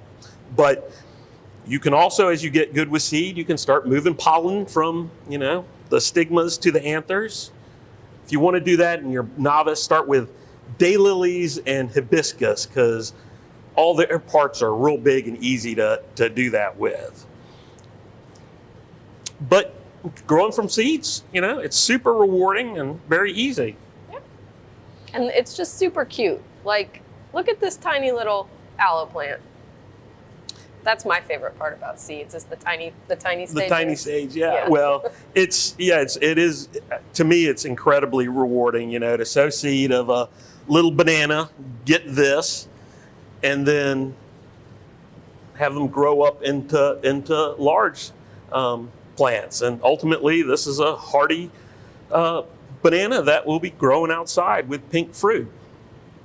And I really like seeing this. I hadn't seen it. This is an extra large form of the pink fruited banana that these are our first seedlings of, I believe, unless those are.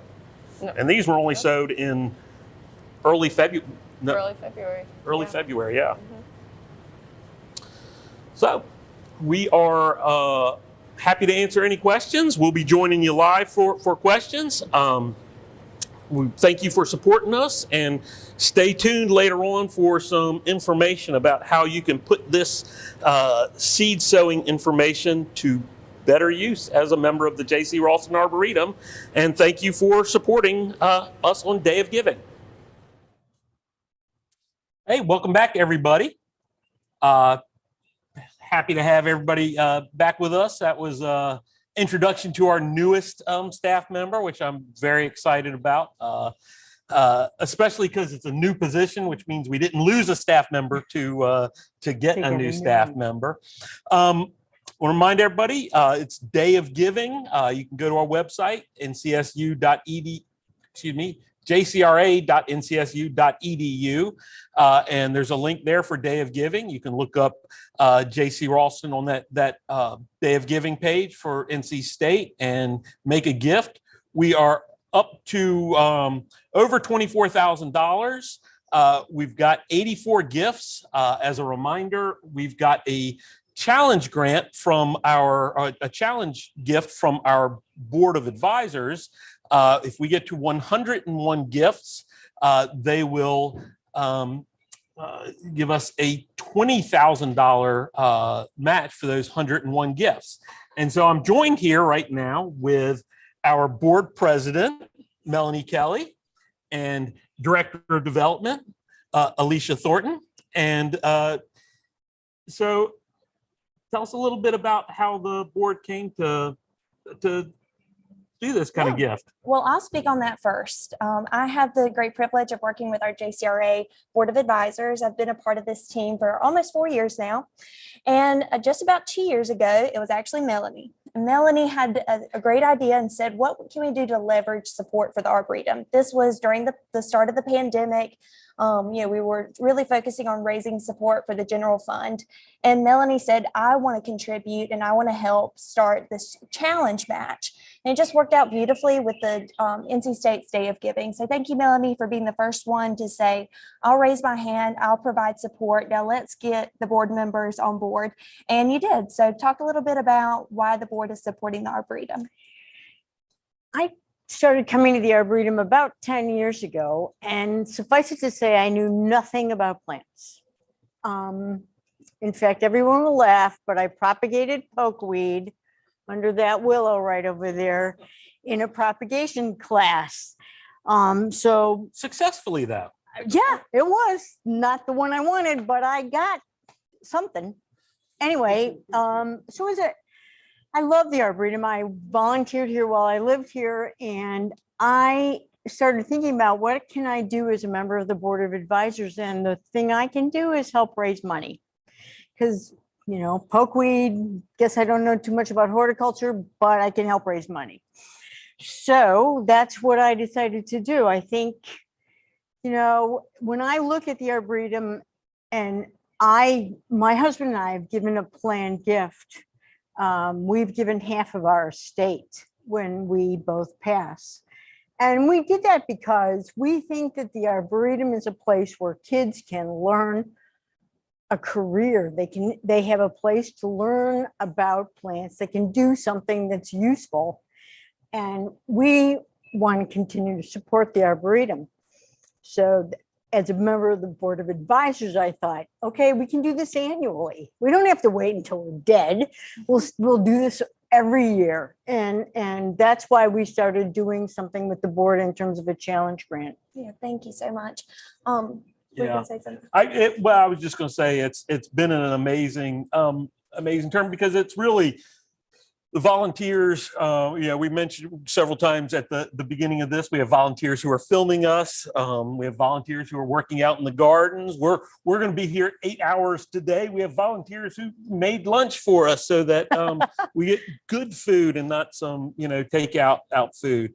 And the board is an important group of volunteers. They really help us crystallize our vision, our mission, how we're going to move forward, where we're going to put our efforts. And, it really, Alicia and I can challenge the board all day to find ways to support us, but it really takes people like Melanie, who are on the board, who are one of those volunteers to really make that happen. What do you say? I definitely would. And I wanted to take this time to actually read to the group that's watching, all the members of our board, to provide them with recognition as well, because Melanie definitely encouraged the board to participate, but all the board members came together to raise $20,000 for the Arboretum. And I know that we're going to get to 101 donations very soon. So maybe even while we're talking here, let's try to make that happen. If you've already made a gift today, make another one to help us get to 101 gifts. Yeah, multiple gifts do count multiple times. We're going to get there. Well, 84 gifts. So another one was made. Thank you. Well, let me read you aloud all the members of our board so I don't forget anyone. First, we have our chair, Melanie Kelly. We have our past chairwoman, Kathy Kalmowitz. Very appreciative. She served 2 terms as president throughout the pandemic. We have Rob Thornton, who is our first vice chair. You can see him volunteering at the Arboretum. He's here at 9 a.m. sharp, as if he were showing up for work. Heather Rollins is our second vice chair. I saw your gift today. Thank you, Heather. Also, our board members include Jean Andrus, Robert Bartlett Jr., Sylvia Blankenship, Basil Camus, Cindy Cromwell, Dale Deppie, Sandra Dutton, Cindy Green, David Hoffman, Mike Hudson, Mark Krautman, Rick Lawn, Carol McNeil, Gina Myers, and Heather Rollins. So thank you all so much for serving as board members. This is, for most board members, at least a 3-year term. We've had several board members serve for 9 years at the Arboretum. So very dedicated to our mission, what we do here. And we welcome others to show interest. If being on our board of advisors is ever of interest to you, please let Mark and myself know. We just want a wealth of ideas to make the Arboretum as great as it is. And thank you to all the board members who have served for the past 20 plus years. The past 40 plus years that the Arboretum has been supported through amazing board members and volunteer service. So thank you. Yeah, and I want to say our board is made up of a real wide variety of people. Melanie has followed in her own, I guess, footsteps here, in that when she came to be a volunteer, I don't know how long you were volunteering before you became the volunteer garden leader in the White Garden. A couple of years. It was not very long before she did that. And then as a board member, had not been on the board very long before she stepped up as one of the leadership positions, becoming the board president. And,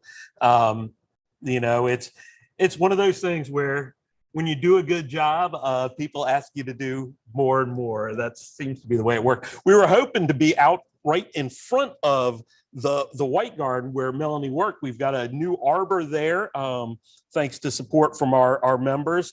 But the weather is just iffy enough that we decided we should probably not go out there. Want to remind everybody, jcra.ncsu.edu. You can go to our website, and from there's a link straight to the Day of Giving. If you want to go straight there, it's jcra.ncsu.edu/day-of-giving/. I have a question for Melanie. So Melanie, you no longer live in the Triangle. You did live here for several years. So talk to us about what it's like being a volunteer board member from several hours away now that you live in Ocean Isle. It's easy. It's very easy. I drove up this morning. I live, on the coast. It's a couple of hours, but we do things by Zoom. We do things by telephone, so it's easy to be a volunteer. And I still come up whenever I can. And when I can come up, I always stop in here because it's so beautiful. And now there is one way that you volunteer most every single year, and you haven't missed it, and that I haven't is missed for the plant giveaway. I am the official baker and coffee provider. and please don't stop because she makes some, wonderful baked goods for our plant giveaway that people can purchase and buy. And I just think that that's really special, for someone who doesn't live in the Triangle to come up at least once a year to provide, that volunteerism for our plant sale. Oh, So I our love plant it. giveaway. And I got to say, I will add to that because we did not have the giveaway, 2 years ago? Yeah, 2 years. Well, ago. we had the giveaway, but not on site. We did not have the baked goods. I got requested one of the scone recipes from Melanie. My daughter is a baker and had her bake the scones, which first of all, she came to me and I hadn't looked at the recipe at all. And she said, I like the way Melanie thinks because there's something where it has like the goat cheese and there's a handwritten note that says double. It's which true. I appreciate. There is something not in the recipes because they were not as good. They were good, but they were not as good. But I did like that double the goat cheese in there. They're very good.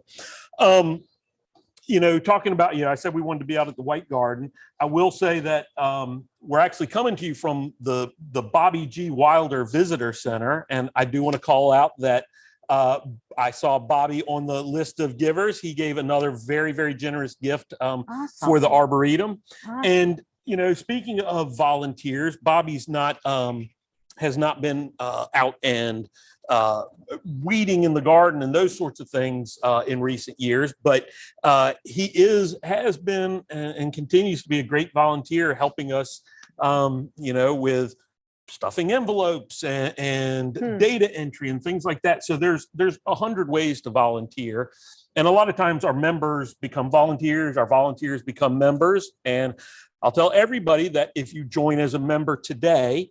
And we're trying to get 88 memberships because to beat our 87 last year, we've always got to one up. But if you join as a member today, that does count towards those 101 gifts that we're looking for. Well, I would love to tell people, what I chose to do today, and because it may interest you all. My parents live about an hour east of here, but they love gardening. They have never gotten to enjoy the membership at the Arboretum. So I thought of them this morning and bought them a family membership. So you can definitely go online and buy a membership for yourself, but you can also give a membership to someone else. And today is a great day to do that. So hopefully they'll give me some brownie points. Mother's Day is coming up. My father is getting his green thumbs ready to buy some plants soon. So I know that they will be overwhelmed and just so excited to come to the plant giveaway in October. So, and also, enjoy all the membership benefits of coming to the programming that's offered here on site as well. Yeah. So we're going to be talking about, we had Sophia on talking about seed, growing plants from seed. And down in the greenhouse, and we do a lot of seed collecting and distributing here. One of the volunteer groups, speaking of volunteer groups, and one that when I retire I might join. There are a couple of volunteer groups I'm always looking at that I'd like to join, but one of them is our seed collectors, and this is a group who goes through the Arboretum and looks at all the plants, collects the seed that's right. Sometimes it's seed that we ask them to collect. Sometimes it's just what they see out there. And they clean the seed, which is not always the funnest thing, but I enjoy it. I like seeing I like seeing seeds, I like seeing how they look different. And we distribute those seeds. Sometimes it's researchers will request seed from us.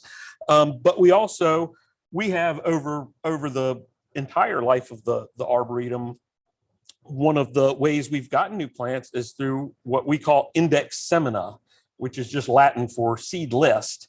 If they're real fancy, they also have index sporangia for fern spores. But those are lists that other gardens make, and they send out to botanical institutions, and you can just select seed and they'll send them to you. So we had done that for years, and about a decade or so ago, we put in a grant to develop our own seed list like that. And so now we collect seed to send out in a formal sense from that seed list. But we always have, there's always a lot of seed and more than we can distribute and things we like to. So our newest member benefit is seed distribution for you. You are getting access to the exact same seeds that we are offering to Kew Gardens and Wisley and Stephen F. Austin and Denver Botanic Gardens and Berkeley Botanic Gardens and gardens all around the world. So you will get members, current members, members who joined today, members who are already members will get an email with a link 9 a.m. this Friday. Need to have your selections in by April 4th at 9 a.m. You'll be able to get 5 seed packets per member household, and there's somewhere around 120 choices. Now, some of the things we collect in seed, we have very limited numbers. Sometimes it's because they're big seed and there's only so many of them. Sometimes it's just the plants don't make a lot of seed. So make sure when you are selecting those seed, even though you can only get 5, please select 10, 15, 20 seed on there. And that way you're sure to get what you want, because if you only select 5, it may be the same 5 everybody else wants. And we don't want to send you 1 seed. And we will mail all these to you. If you were there with David Creech, you don't have to send us back a check for mailing them to you. We are happy to do that. And we can go out of state. We can go out of country for most of the seed. So really, we are happy to distribute that seed all over the place. And this really came up because during the last 2 years, as we went more and more online with Zoom programs, we realized that not only were we still able to serve people who were farther away, but even close by, we've got people who were volunteers and members for years who have aged out of being comfortable driving in at 7 o'clock in the evening for a program, or people who work during the day and couldn't come to day programs, or have children and didn't want to give up their weekends, and so they could see them on YouTube, because most of our programming is on YouTube. And then of course, whether you're 2 hours or 20 hours away, you could join us and be a part of the family, part of the group. And so we look for ways, it's always all about the plants. We got to get the plants out there. It's hard to mail so many plants out everywhere, but seed we can do. And that's really where this came about.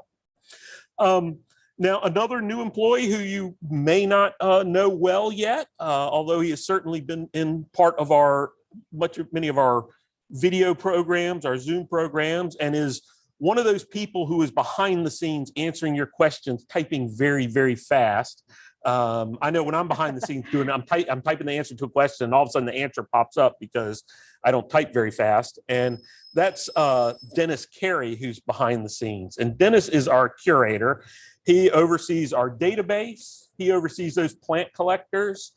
He helps organize all of our distributions, whether that's the seed distributions, the giveaways, the sales, all of those kinds of things, auctions, the labeling, the mapping, kind of all about where the plants are and those kind of, he fingers in a lot of things, research.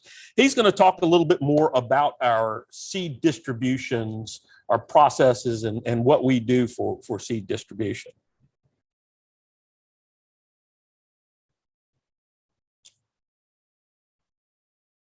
There you go. Hi, I'm Dennis Carey. I'm the curator here at the J.C. Ralston Arboretum, and I'm here today to tell you about a brand new program that we're starting for 2022. It's a members only program, so if you're not a member, it's not too late to sign up here during the Day of Giving, and you will be eligible for this program, which starts on Friday. We're calling this the Member Seed Distribution, which is a program where we are going to share seeds with our members. These are seeds that we have collected wild in the Arboretum. Normally, we do this as part of our Index Seminum program, which is a program that botanic gardens do to share seeds amongst themselves. and we are we have so many seeds. We have such a great seed collection volunteer team that we have tons of seeds to share with our members too. So we're going to try it. We're going to see how it works this year. Index seminum. I didn't say what that meant, did I?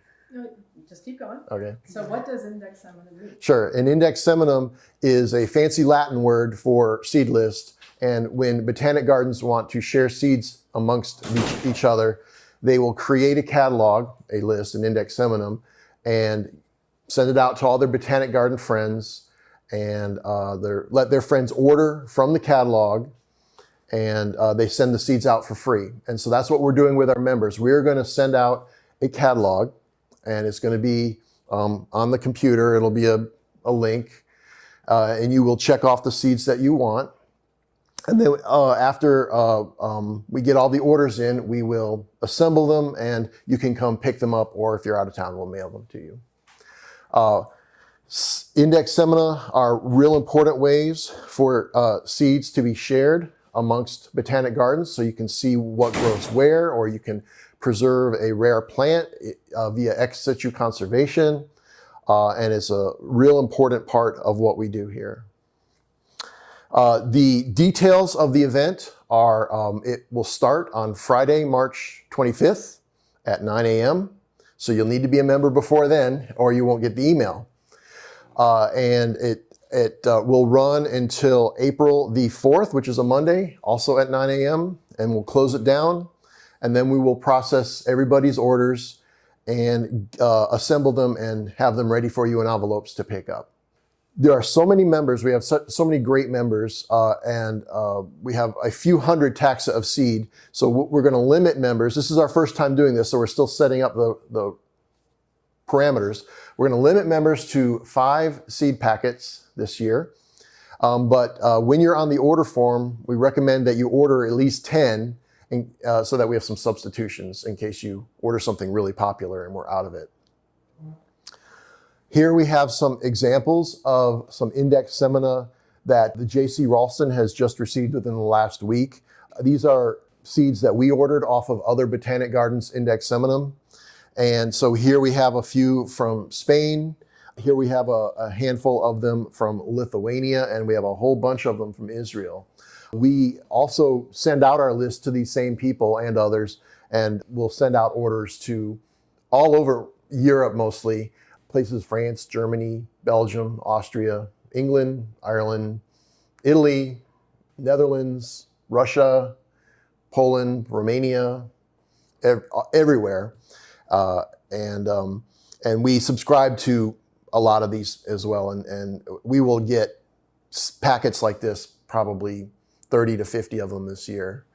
Okay, this plate I have here is an example of some seeds collected here at the J.C. Ralston Arboretum by the great volunteer team, the seed collectors. We collect several hundred taxa per year, and here this one's in the middle of being dried down before it's packaged up and put in the refrigerator. Our volunteers, we have a great volunteer team. They're very, very dedicated. They come in every week. And last year they put in over 250 volunteer hours collecting seeds. And this year we have an even bigger team. I have no doubt they'll shatter that record, no problem. The seeds that they collect here in the garden are open pollinated, which of course means they might be hybrids of 2 similar species that are close to each other in the garden. And of course, if it's a seed that is taken off of a cultivar, a named variety of a plant, the seedlings that you grow from the seed will not be identical to the parent at all, in the same way that your children are not identical to you. All right, and here's the big reveal, a peek into the super secret J.C. Ralston Arboretum Seed Vault, which is just a refrigerator of the hundreds of seed packets that are ready to go to be distributed to our members starting on Friday.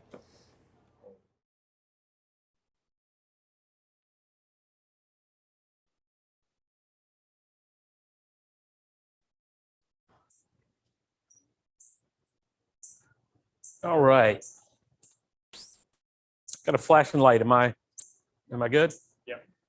All right. Thank you, Dennis. That's it's pretty exciting. It's something that we've always wanted to do, is be able to get our seed out to more members. And now that we've got this great volunteer team together, that's really that really allows us to do that in a significant way. And it's interesting. It's other gardens think we're crazy. They somehow want to keep their plants in, like they're something special, and they are special, which is why we think they should go out. So we've mentioned a few plants. If you've been with us a lot this morning, we've mentioned a few plants, and I want to talk about these. Some of these are ones we've grown from seed. Other ones perhaps are not that we've talked about. I was with David Creech from Stephen F. Austin University, and one of the plants that he has really promoted is a southern sugar maple. It's Acer scucii, and it's it's a Mexican sugar maple. It grows down in Mexico, and for many years the only source for it in the U.S. were seeds from a few big trees that he was growing that he would distribute to us and to other folks and grow out and give them. And you'd leave there and you'd have a truck full of Acer scucii and think, what am I going to do with all these? But they've all been fairly uniform, nice trees. They get good, really buttery gold fall color. Perhaps not the fall color you want from a sugar maple if you're from Vermont, but still a really nice kind of mid-size shade tree, more 40 to 45 feet than 60 to 80 feet of a red maple. Well, this is one that we got that was grown from seed that we watched, and it comes up, and a few days ago, it was the brightest, screamingest pink you can believe. And then it'll fade to almost white before becoming green. We named it Tequila Sunset because, it's a Mexican maple, and it's got that just the kind of this range of color through it. And all season, you'll get some of that color in the new growth as it grows. It's just getting to the sides where we're really starting to propagate it. We did get it with some nurserymen so that they'll be able to grow it and see it. But we really think this is an exciting plant. It's super drought tolerant. It's cold hardy, at least for us. It's a really nice maple. It seems to be a little bit slower growing than typical Acer scucii, which for many people is going to be good, but really love this plant. Now, those who know me know I love Aucuba, and all that we grow really is Aucuba japonica in the U.S. We grow this one type of Aucuba, and Aucubas are male or female, and so a lot of times we'll grow these out, and we'd like seed from them, but they're not able to. I don't know how close we can get on this, but we can see with this flower open that this is a male. It's got the four stamens in there. So this one we won't get any fruit on. But this is a plant we grew from seed from the National Arboretum. And it's got the typical gold spotted foliage. It stays nice and clean, a little bit narrower than some of the other forms.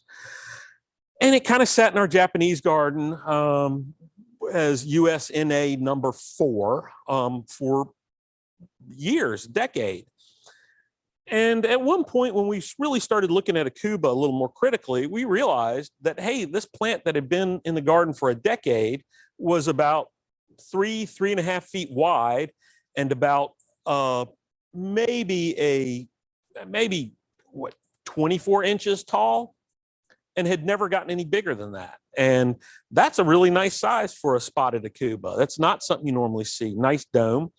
And moreover, when it flowers, now nobody's going to call Aucuba flowers, shockingly showy, but these are exceptionally dark and really sit up above the foliage, perhaps because the plant is so low, and show off. So we introduced this with Juniper Level Botanic Garden as Mr. Wonderful because it's such a good pollinator for your female ones, and really think it's nice. And it's one that we've distributed, but if we hadn't grown this from seed, we never would have gotten that. Now, other times there are plants that you can't get any other way than by seed. And some of these, we grow Aucuba japonica, but there are a lot of other species out there that we never grow. And here are two that have been collected in the wild. This is one that I collected on Ime Shan, Sacred Mount Ime. This is one called Aucuba obcordata. And what that refers to is the way the end of the leaf gets wider and circles back in. It's obcordate, as opposed to cordate, which would be kind of heart-shaped at this end. It's obcordate. So we grew this from seed. Now, and this is why it's important to grow more than one plant from seed whenever you can, because again, just like Mr. Wonderful Aucuba, this is a male plant. It's got those 4 stamens. So we're never going to get more fruit on this if we don't grow a female of the same type.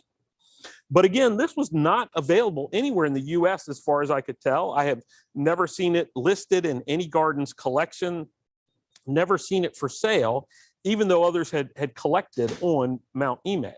So obcordata, I think it's a beautiful little plant. Another one, also one we collected in the wild, is one from Taiwan that the flora of Taiwan would probably say is Aucuba chinensis. Aucuba chinensis seems to be just a catch-all for a lot of different plants. And this is the other reason we like to grow plants from seed.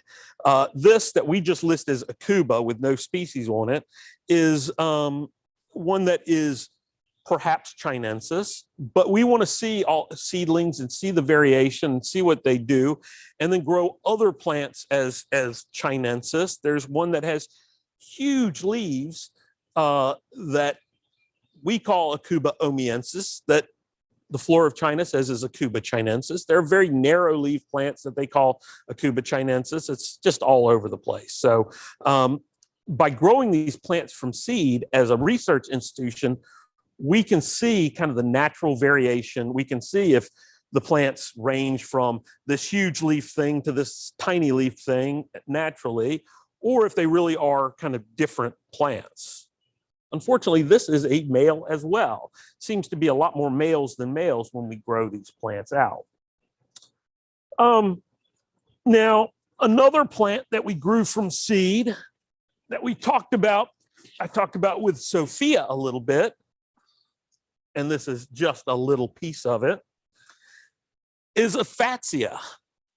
This is Fatsia polycarpa. Now, you may know Fatsia japonica, the Japanese Fatsia, beautiful evergreen shrub for our area. The first time I was going to Taiwan in 2008, I was looking through the flora of Taiwan, familiarizing myself with what I was hoping to see. It's nothing like spending a couple of months trying to learn all the plants in a book, this thick, being described in Latin. But, we don't go to these places and just blindly, grab plants. We do really study and think about what's over there. And that's what I discovered. There was a Taiwanese Fatsia polycarpa. And you can see, if you know Fatsia japonica, this is a much more dissected leaf, a little bit kind of finer textured in leaf, but it's still a very bold plant. Well, we found Fatsia polycarpa in Taiwan, and we've grown out seed from it. We've grown out a lot of seed, and we think it's a really special one and offers a lot because Fatsia japonica flushes once per year, making it very slow to produce in a nursery. It grows once, and that's it for the year. The next year, it'll flush again, and that's basically it. Fatsia polycarpa flushes multiple times during the year. So if you cut up even a mature Fatsia japonica to the ground, it will take it many years to get to be a big plant again. This, if you cut to the ground or it freezes to the ground, in just a year, 2 years, you'll have a large, robust plant again. So that makes it pretty exciting for plant producers, but also gives it potential for plant breeding. The other thing, when we grow from seed like that, we can find the best ones for our gardens anyway. Many of our Fatsia polycarpa died over the years as from cold weather. This one we named Jade Dragon just recently because it has proven to be the very hardiest of any we grow, cold hardiest. Now, it has been damaged in cold winters when we've gotten down to single digits, but because it recovers so quickly, it's not a problem. We are starting to get fruit on our plant, which may show up in one of our seed distributions at some point. Right now, we are hoarding the seeds because we want to grow it out ourselves. So you can see these little seeds in here. Now, nearby, we do have Fatsia japonica, as I mentioned in that video with Sophia. And we're really hoping that we'll get some cross-pollination just naturally since they flower at the same time. So far, we have not. Everything seems to be either true Fatsia polycarpa or true Fatsia japonica. So we're probably going to have to go in with a little fine paintbrush and move pollen from one plant over to the stigma of the other plant. You know, that's something that we'll see who has an interest in doing that the most. Maybe an intern. Those types of things are good intern projects. The seed on these are not quite ripe, but they'll be ripening up kind of over the next month or so, and we'll be collecting them and sowing them. And our extra plants that we sow will certainly be made available to our members and supporters at our sales and giveaways. But these are just a few of the plants that you'll see out in the Arboretum that are grown from seed. And it's always a special thing. I wish we could keep all of our seeds and plant them all out and really evaluate them all. You would probably not get as many plants from us if we did that. So what we normally do is when we have a lot of seedlings, we'll go through in the greenhouse and we'll keep a few of the most typical looking ones. And then if there are some that are much more robust or much smaller or different in some way, we'll keep those. And then the rest of them we distribute to our friends and supporters. So we'll be doing more programming over the coming months and years on growing plants from seed as we've made this a new member benefit. The seed distribution is part of a formal part of our membership program. So we're really excited that that's going to be a way that we can share plants with you. And we hope as we distribute this seed that if you get something really special, like a maple that flushes out pink instead of green, that you'll talk to us and share back with us. And, you know, that way we can come up with names together.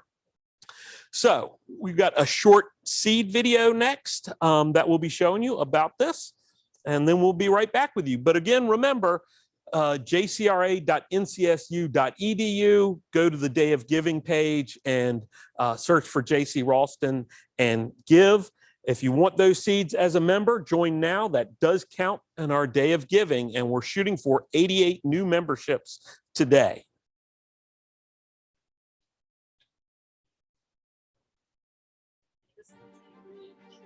Then it's being active, and then they're going to do a tour stop. So you've got 40.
Hi, everybody.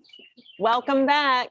We are so excited about this new member benefit and the reach that it's going to give us across the state of North Carolina, and as Mark said, even outside our country.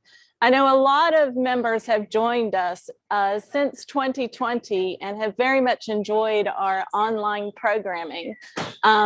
And some of our members who don't actually live in Raleigh have supported the technology that we're using today to provide better video, better programming, to share our knowledge outside the garden gates. So joining me right now is going to be our membership and volunteer manager, Catherine Wall, and she is working behind the scenes on Zoom.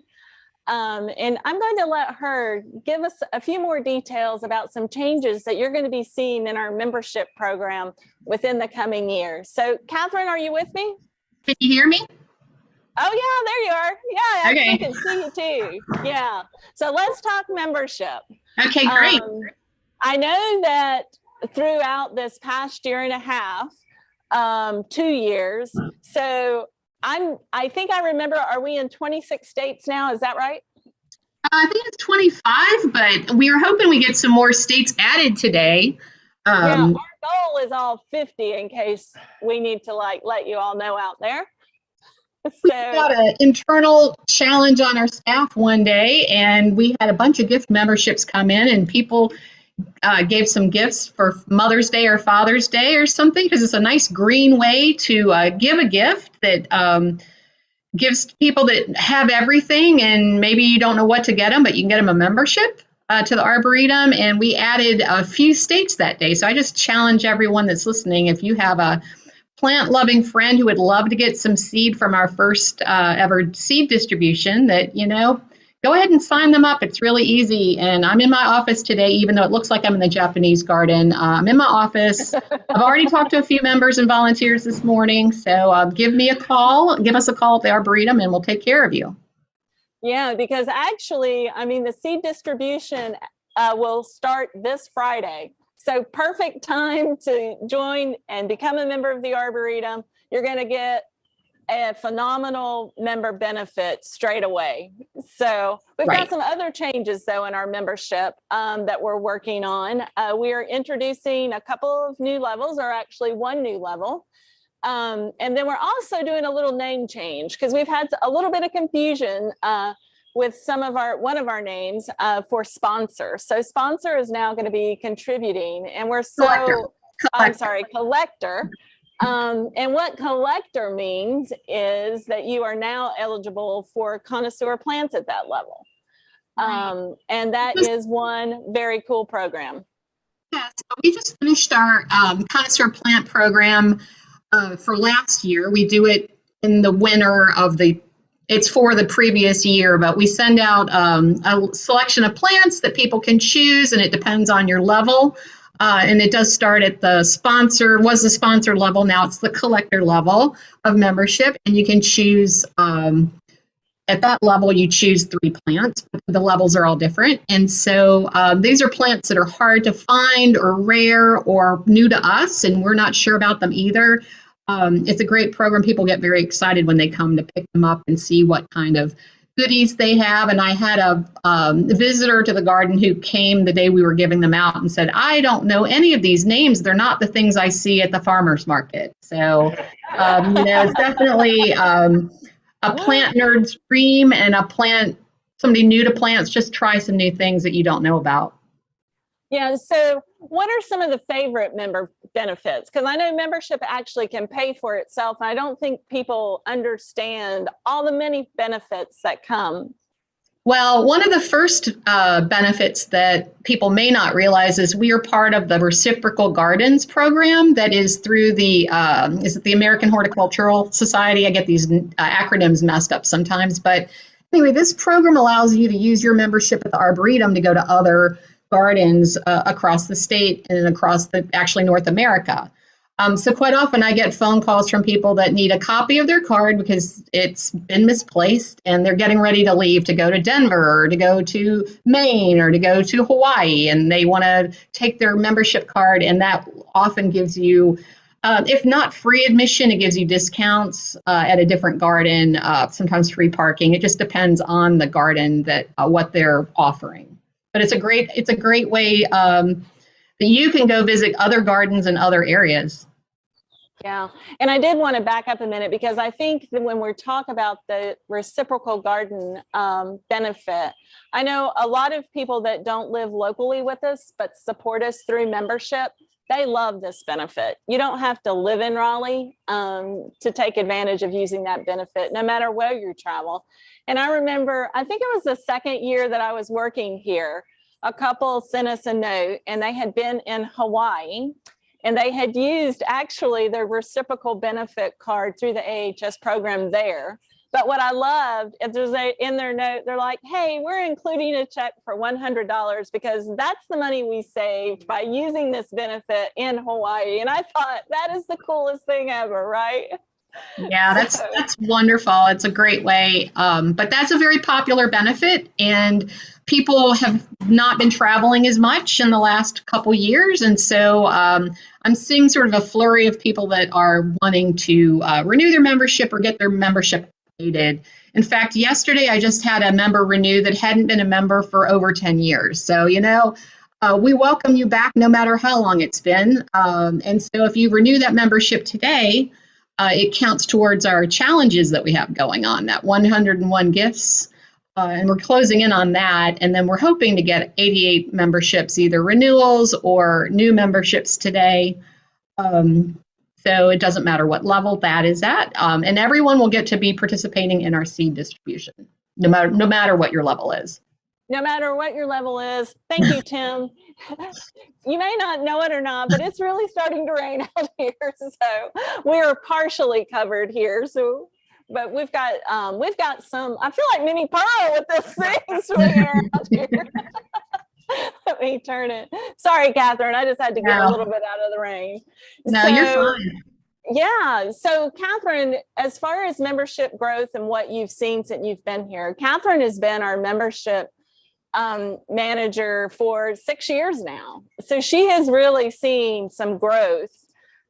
So where is our membership today?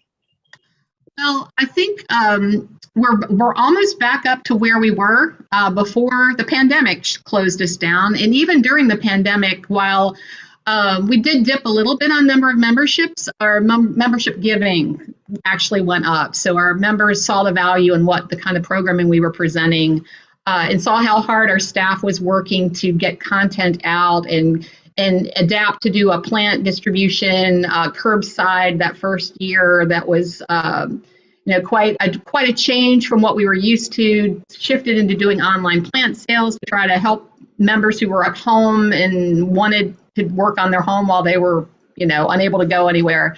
I felt like we really adapted, and so our membership program is strong and back to.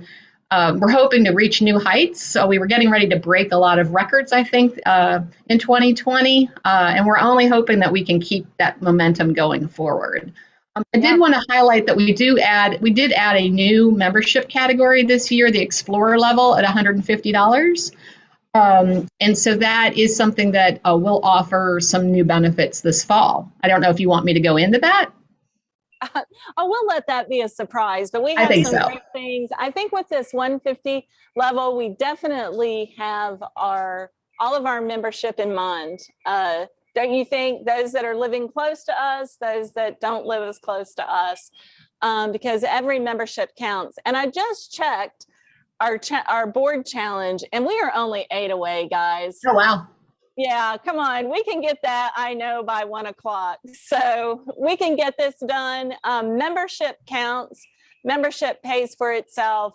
We do offer our free midweek programming every year. We do our annual plant distribution in October, which is really a long favorite tradition that JC started himself.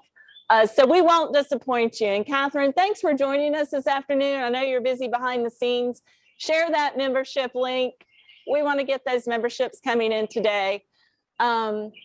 Tim Alderton, one of our terrific garden horticulturalists, actually did some videos yesterday for us in anticipation that we were going to have some rain. So we are going to go now to a video that Tim shot yesterday when it was a much prettier day to be here in the garden. So enjoy a little bit of lunch. Catch us after Tim's video. Mark's going to come back and have some programming about reconditioning garden soils in established beds. So thank you all for your support. We're glad you're with us today, and we'll see you in about 20 minutes. We're here in the Asian Valley, which we have a diversity of plants from all over, Asia, of course.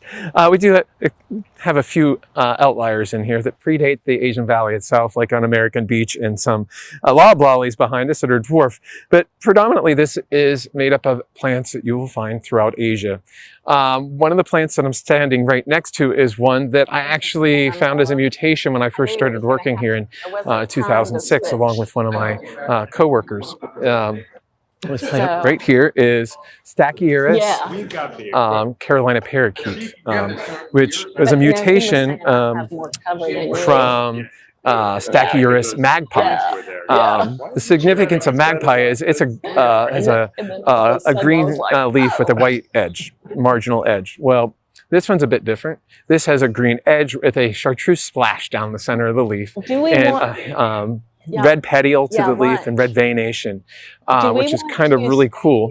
And we called it Carolina parakeet because I thought it needed a name because it's a bird. And what a better one here in North Carolina to have one named after our state, Carolina parakeet, which is an extinct parrot that we had here in the eastern United States until the turn of the century, when the last of them went extinct, and I believe in a zoo, and maybe, I think in Ohio or something like that. But anyways, if you go down to our museum downtown, you can see some stuffed ones. But anyways, this is a really cool plant, just beginning to flower right now. I don't know how well you can see it, but it has long chains of flowers that are kind of a chartreusey green yellow on these chains that are 6 to 8 inches long whenever it gets in full flower here. In the next 2 weeks, probably, it should be at peak. And like I was saying, the foliage on it has green and a chartreuse splash on it, and with that red tints to it. And so it really stands out whenever it starts to leaf out as well, and beyond the normal green forms of Stachyurus that are normally seen. This is partly because I found this one. This is kind of a really cool plant for me, and it's done well here in the Asian Valley. It's now been in this location since 2009, so this is the original plant. We've had some questions about our labeling here. So I'll take you down through one of our labels here, our engraved labels in particular, which most of them are pretty uniform. So you're going to see a couple different elements on this label here. So starting at the top in the corner here, we have the family of the plant that we're labeling. In this case, this is from Stachyurus Carolina parakeet, and it's in the Stachyuriaceae. So I believe it's a monotypic family. That is, there's only one genera in the family. So there aren't too many other plants that have that. So then we go down from there. We have the genus, which is Stachyurus. And if this were a species, it would have the specific epithet as well. So this is the generic name here, Stachyurus. And then say this was a different species of Stachyurus, for instance, praecox, it would say praecox here, which is one of the more common ones. But in this case, we go directly into the next line here, which is the cultivar. So the cultivated, it's a cultivated variety. So cultivar. And anyways, so in this case, it's Carolina parakeet. So beyond that, we go into a common name, which most of our labels have. though I did notice one the other day that actually didn't. And I looked it up. There's no common name for that plant. I like to see that. No sense in making one up if there isn't one that exists. And so we also include where the plant's from. In this case, this is a plant that occurred in a garden. I found this plant in particular. So it was a mutation that occurred in the garden and does not occur in the wild. And I believe, Stachyris Carolina parakeet is probably, its parentage is of unknown certainty. So other than the fact that it was a mutation from one called magpie. So it's truly of garden origin, not ever found in the wild. And so below that on our label here, we also have another thing that you'll sometimes see on our labels. We have our J.C. Ralston Arboretum introduction. And in this case, this is one that I actually found. So here at the gardens in 2006 as a mutation on Stachyris magpie. So it is one of our introductions. We introduced it, I'm going to guess, probably in around 2010. So we've had it in the garden actively growing since 2009. So that just gives you the generic form, or generic label. But here, I'll show you another label just as in contrast. So you see the spot where it says garden origin on the Carolina parakeet. In this case, this is a Cryptomeria japonica, and the species Cryptomeria japonica is its distribution is listed on the bottom of the label. In this case, it says species native to central and southern Japan. So that's what you'll often see on some of our other labels, for instance. I hope that fills in some of the gaps that we have about our labeling, and you find this useful. So our next plant here is a bamboo of all things. We all think of bamboos as being the noxious plant you don't necessarily want in your yard because it's going to take over. This one, on the other hand, this is Bambusa multiplexa, which hopefully you can see here on our label, and the cultivar fernleaf. This is one that's not going to take over your garden. This is a dwarf clumping type of bamboo. For us, it's gotten about, I'd say about 12 feet tall, but this is after a number of years. We planted this again in 2009 in here, and it was actually started from a cutting in 2007. It has a little bit different characteristics from some of the other bamboos. In that, again, it doesn't run. It doesn't go 20, 30 feet at a time. This goes inches in a year. So it's been very well behaved in this spot. Bambusa multiplexa, there's several forms we can grow here of this. Not all of them are equally as hardy, but fernleaf has been one that's done really well for us. It stays evergreen for the most part, most winters here. If we have a hard winter and get down into the single digits for a number of hours, it can get damaged and will often die to the ground if we get below, say, 5 degrees Fahrenheit. But most years we're fine, and you can see it has some winter burn on it right now, but that's normal. It'll shed those leaflets here soon, and it'll continue to grow. The older growth actually takes on this shrubbier look since it is semi-woody. And you get these tufted growths, and then late summer you get these newer shoots, which these will tuft out this summer. Late this summer they'll start to get the branches on them, but this is the shoots from late in the summer, right here, these tall straight ones. Really good one for a small landscape. Again, like I said, this one tops out at 12 feet probably after a long time, and we've had it in the garden here for about 13 years, and it has not gotten terribly large. It's probably 10 or so feet wide, which would fit much better in a landscape than some of the true running bamboos. And you don't have to worry about it taking over your yard as well as your neighbors. So this is a really cool one to highlight, and one you might want to try. So we're here again in the Asian Valley, and I'm going over to another plant here in just a moment, but in passing, I'm going to mention this one here. This does not look like much right now, but this is one of the bananas. This is a Musella. This is Musella laciocarpa. What do we call it? We call it Chinese yellow banana, which to me, this is one of the coolest ones.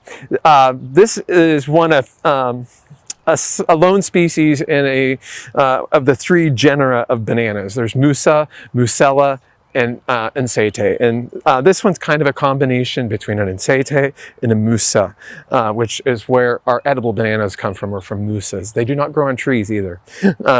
They grow on the largest growing herbaceous plants. And this one has died down, for instance, for the winter, for the most part here. It is just starting to come back to life. I see a few leaves hiding down in here, but come summer, not every year, but we often get really cool inflorescence. They look like a giant yellow artichoke when this comes into flower. But the foliage is the thing that's going to be here every year. It has large paddle-shaped leaves. They're about, probably the blade of the leaf is probably about 4 to 6 feet long, but it only on a plant that's about 6 to 8 feet tall maximum. So it's easier to fit into a landscape than a lot of the other bananas, which get much, much larger. So that was just a little brief intro to that plant. But the plant I really wanted to talk about today will be coming into flower very soon. I actually see the buds just pushing out on it. It'll be actually quite fragrant. This is one of our citruses here at the garden. This is a hybrid that's been around, I believe, since the 30s. So this is Citrus trifoliata ex paradisi Dunstan, of all things. Long name, but this is basically a hardy orange crossed with a grapefruit. Really cool fruit in the late fall, early winter. The fruit actually ripen for us here in November and December, and they fall over the ground, and everybody wonders what that is. So it's a little thorny, so you don't want to have this in a place you're going to bump into it. But in the next couple weeks, we're going to have white flowers on here, fragrant white flowers, have that citrus smell that will permeate the Asian Valley here. And then, like I said, through the summer, the fruit will grow to baseball to small softball sized, actually. Very thick rind fruit that are very oily, I must say. And I'm told they are edible. I'm not one for grapefruit, so, but they're very similar to a grapefruit. They do have quite a few seeds in them. But they also, it can be used in cooking. And some of our volunteers have eaten them, and they said just add some sugar and it's just like eating a fresh grapefruit. It's free. The rind is very thick though, and the flesh is not as large as that would be of a commercially grown grapefruit. Our next plant here in the Asian Valley is one of the red buds. This is Cercis chinensis. Shibamichi red. So this is one of what I would consider a pink bud. None of the red buds are truly red to me personally. And I get questions on why are they called red buds, and I don't know. They don't look red. They're darker in bud. That's the only thing I can say. But anyways, this is just a pretty cool one because of the color variation on this. You don't see many chinensis that have this color to them. They're mostly your typical purpley pink. This has none of that purple to it, and it gives it a much more warmer tone than that of your other red buds. So it's just a quick one to highlight here, but Dr. Shibamichi, from what I understand, is a very well-known plantsman in Japan. So, and I believe this is one of his selections, and that's why it has the name Shibamichi Red. But another fun fact with all your red buds, and which are flowering here in the garden all over, and as well as throughout the southeast right now, are that the flowers are actually edible. Whether they're the most tasty, that's a debatable thing, but great garnish or just something to add color to a salad, or just as a garnish in general on the plate. It's not going to hurt you. Just something there to surprise your friends, actually, and that you can actually eat that. We're still here in the Asian Valley, and we're at another plant I consider reasonably cool. The species in general, though, I could care less about it. But I like this one. This is Oryxa japonica Pearl Frost. So this is a variegated Japanese Oryxa. And the significance of this is it's closely related to the citrus. So this is in the same family as the Citrus Dunstan that I showed you earlier on. This is in the Rutaceae family. So the rue family, which includes, again, your citrus. So I find that pretty cool. The significance on this one, though, is most forms of Oryxa japonica are just pure green leaves. This one has a beautiful creamy yellow in the spring, and then it turns a creamy white through the summer months on the edge of the leaf, and it gets a little bit larger. Right now it's in flower, but it's nothing to write home about on that. But this is one, we've had it growing in actually quite dense shade. In the summer, this is densely shaded right here. It gets no direct sun, and it has done very well for us. It stayed a little bit more controlled than, say, the straight species or another green-leafed one that or chartreuse-leafed one that we have that is growing in the sun. But this is just a really cool plant, and it's one that we received when it was rather tiny. It was only like in a 2-inch pot. So, and we've propagated lots from this over the years. It's done very well. Another thing I find intriguing about this is the fragrance from the foliage. It's this tart, sour smell, which a lot of citrus actually have this smell in the plants in this family. And it doesn't smell bad to me, but it's just this unique smell. And when you bruise the foliage, and standing here, I can smell it without touching too much. And it's just, it's not sweet, but it just has a really cool, intriguing smell to me. Someone else might not find that, but anyways, another interesting plant you might try in your landscape if you can find this one is Oryxa japonica pearl frost.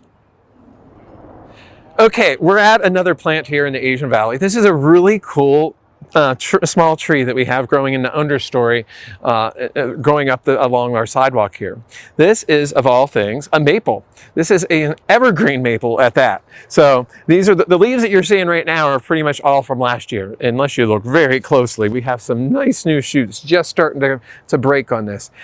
This is Acer levigatum, I'm sorry, Hong Long. This is one that actually Mark Wethington, our director, collected on a trip to China, I believe from a garden. But we grew out lots of seeds and we planted a couple in the garden. This is the one that has established and done well for us here. If we have a hard winter, it can defoliate. But the last several mild winters, it stayed pretty much evergreen. It gets a little tattered, but the new growth on this is spectacular. I don't know if you can quite see it, but it's just starting right now. And this will be one to see over the next couple of weeks. It's beautiful, deep burgundy red when it first flushes. And then it takes on, to me, it's, I don't know, a metallic green. It's just not this, it's not a fresh green by any means with, and you can see it on the older leaves. It has a bluish cast to it, and then the red or burgundy veining. It just has always impressed me. We find it does best with a canopy over it through our winters to prevent some of the burning that could occur if it were out in the open. But aside from that, it's been a wonderful tree for us. We're now up to about 12 to 15 feet here on it, growing in our Asian Valley. It spent a couple years in our lath house before it was down here, though. So it's just another really cool maple to try in your landscape. And I think there are a couple people actually, nurseries here in North Carolina that have produced this one and are getting it out to the public now. So look for this one. Acer levigatum Hong Long.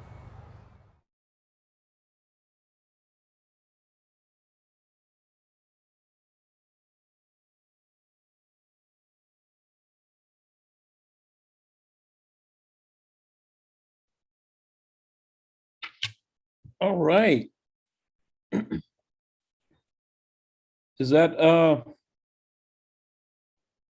Chris, are we live here?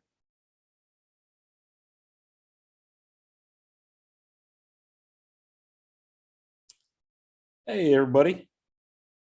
How are y'all doing?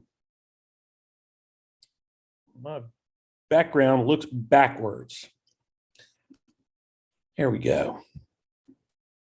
Tim, thanks for joining us. That was fantastic. You know, Tim's just one of the many people here who love what we do, love the plants. You know, we could probably have gone in another spot 30 feet away and he could have talked excitedly about another dozen plants over there. And so on and so on.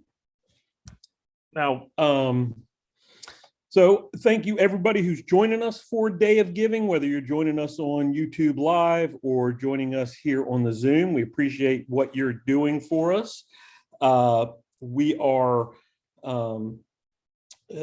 generating some income, so I appreciate all of your support. I know we are getting close to $28,000, 96 gifts. So there's 101 gifts, and our board will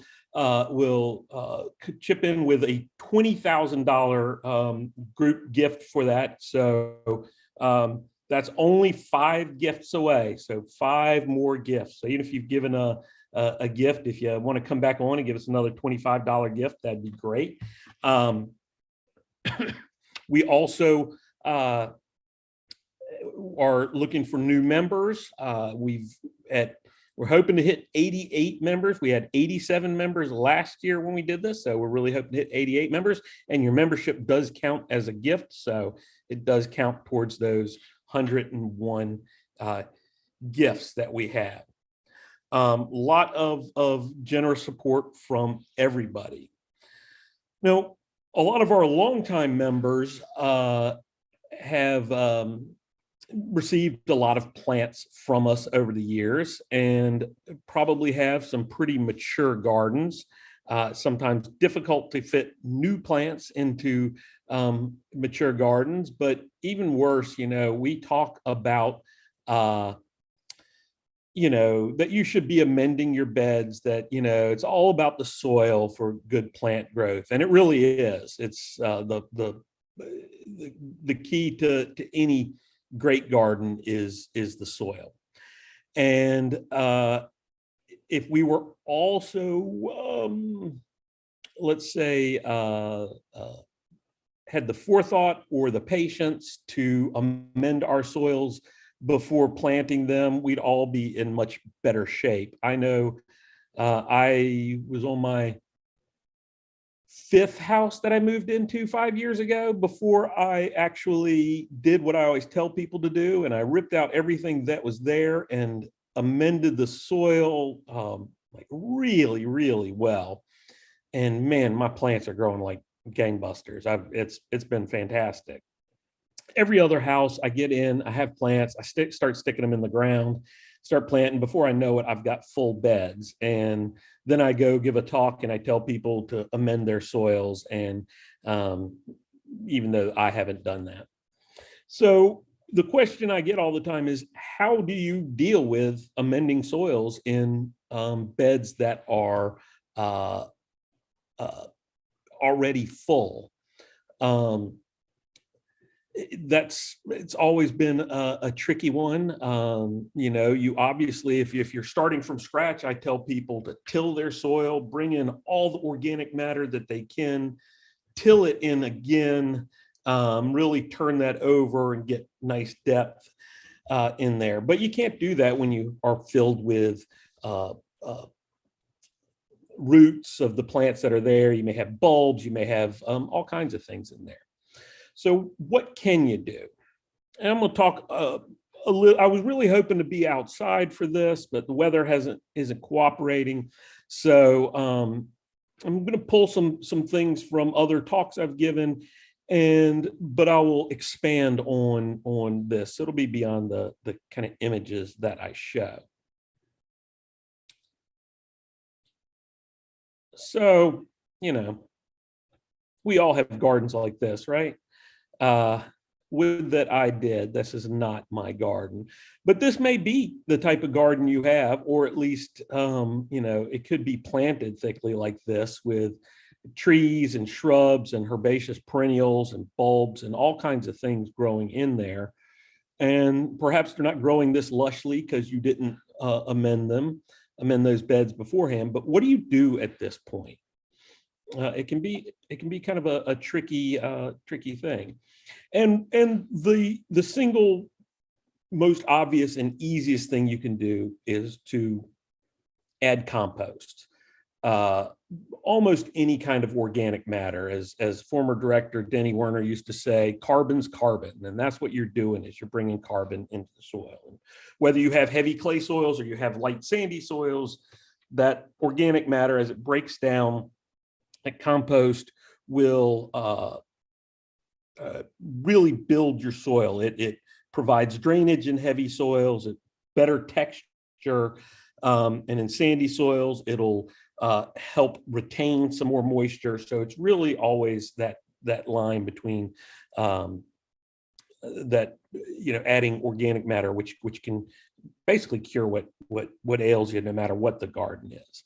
So when you start with compost, this is what you often see. I can't remember where I pulled this, perhaps an extension publication. I hope not.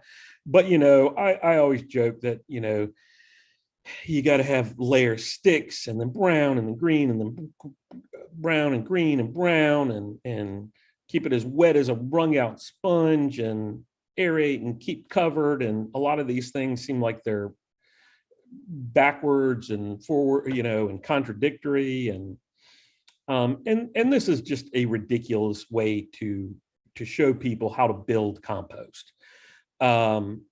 This is not how material comes out of your garden in layers of 4 to 6 inches of sticks, and then brown leaves, and then 2 to 4 inches of green, and then brown, and then green, and then brown. It's just not how it happens at all in a real garden. And so if you're building your own compost, what you want to do is put all your material in a pile and just keep piling on it.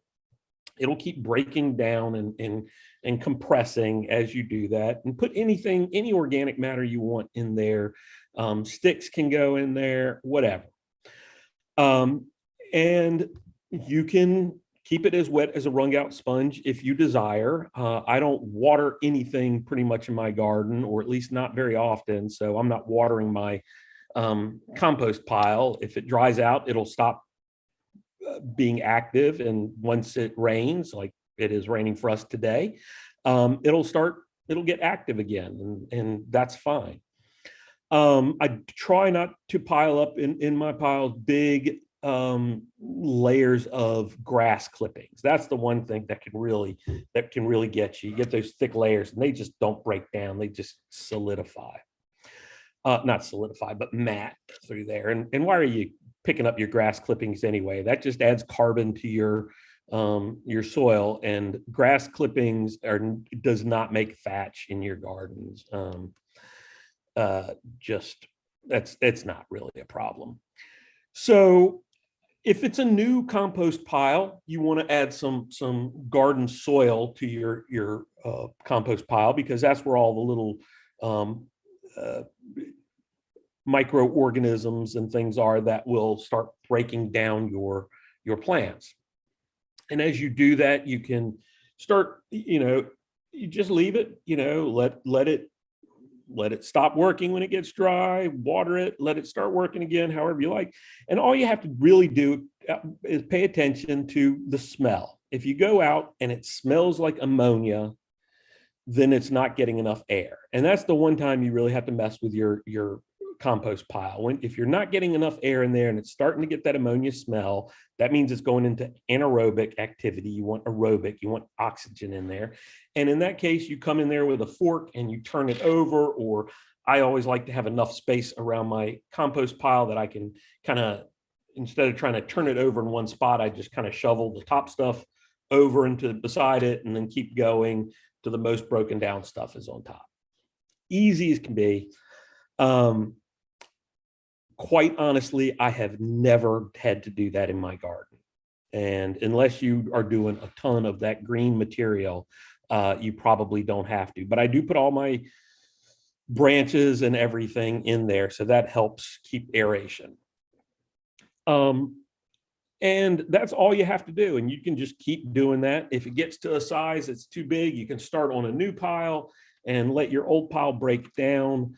The dirty little secret with compost is that generally, unless you have a huge garden, you just will not generate that much compost.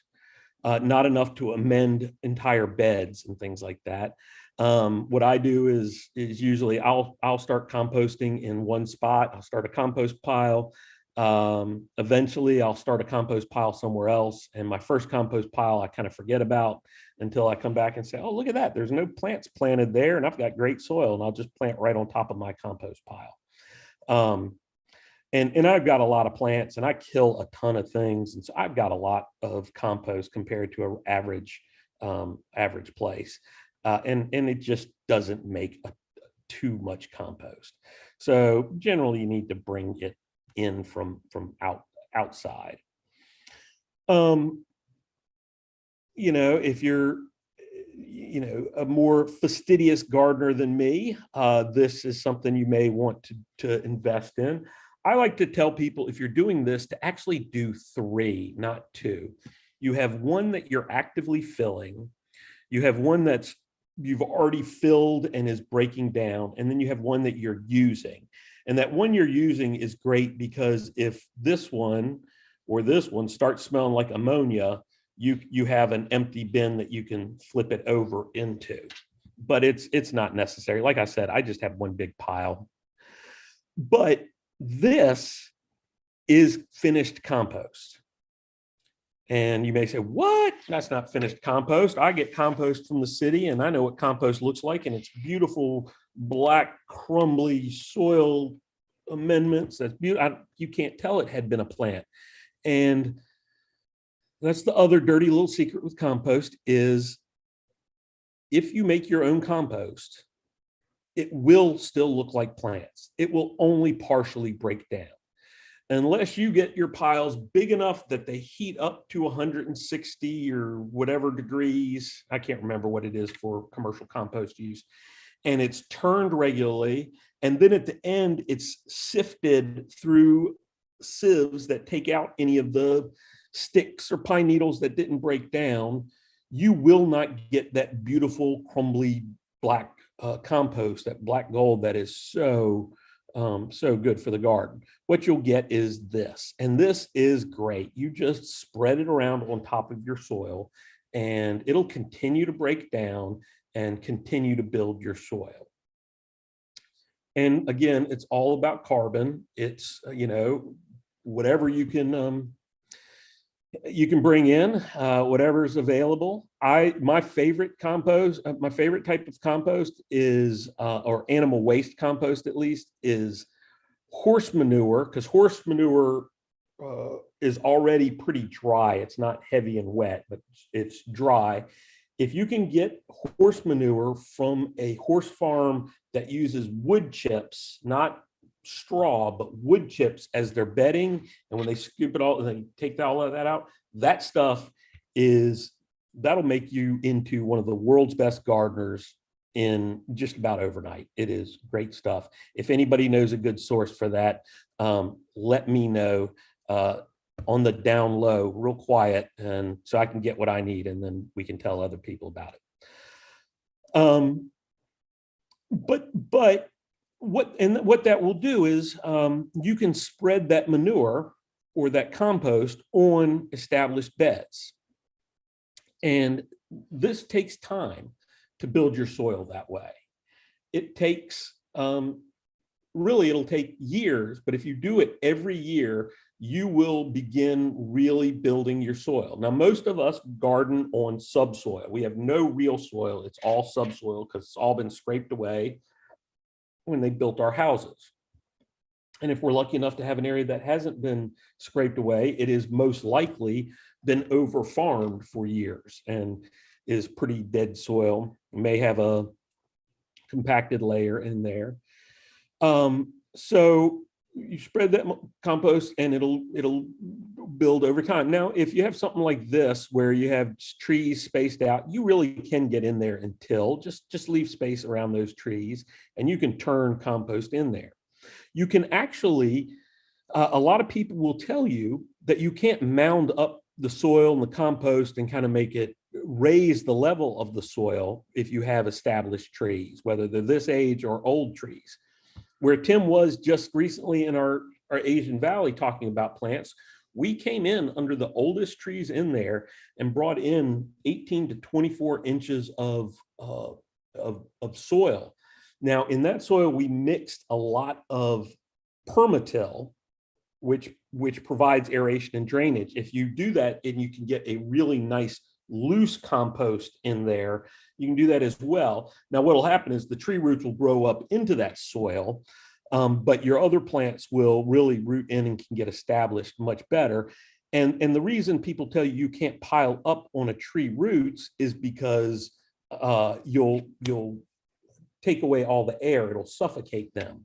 But as long as you give some space sloping away from the tree trunk, 2-3 feet, the tree, and you don't pile up 4 feet of soil, the tree will be able to send roots up a little bit higher and still be able to get that oxygen that it needs, especially if you don't come on top with a really heavy soil.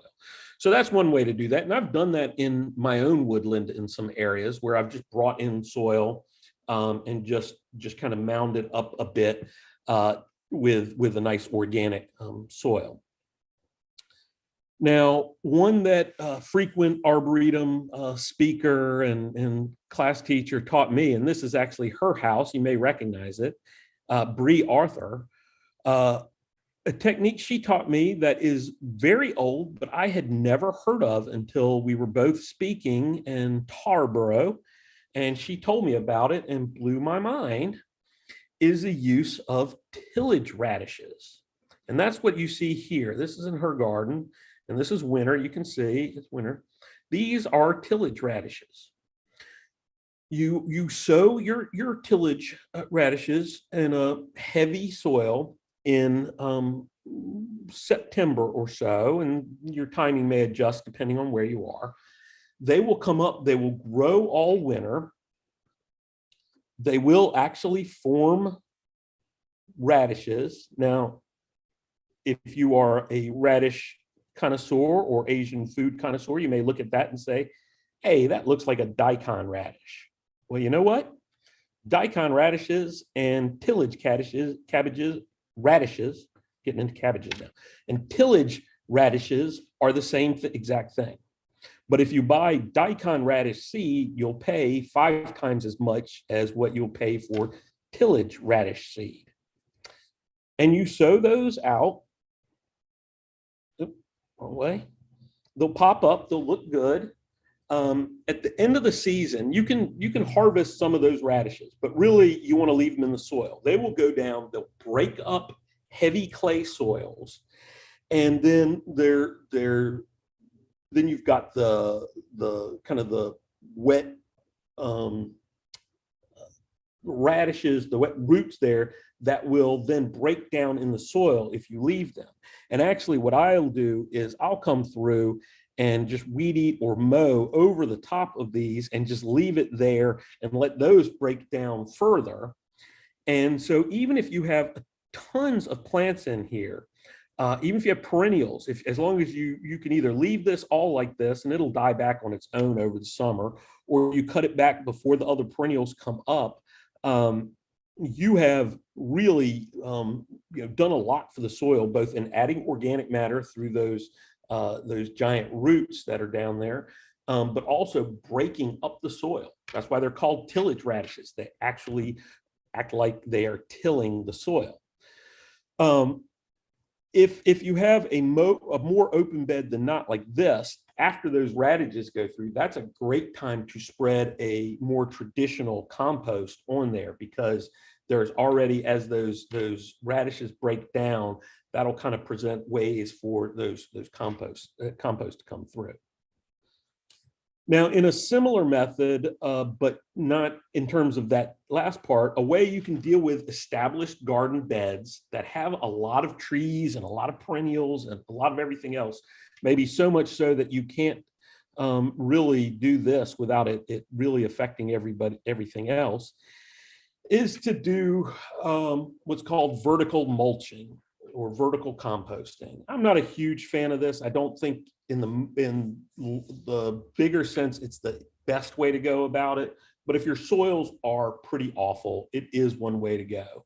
And that is, you just go in with a post hole digger or an auger and you go down about 24, 36 inches, and make a hole and just fill it with compost.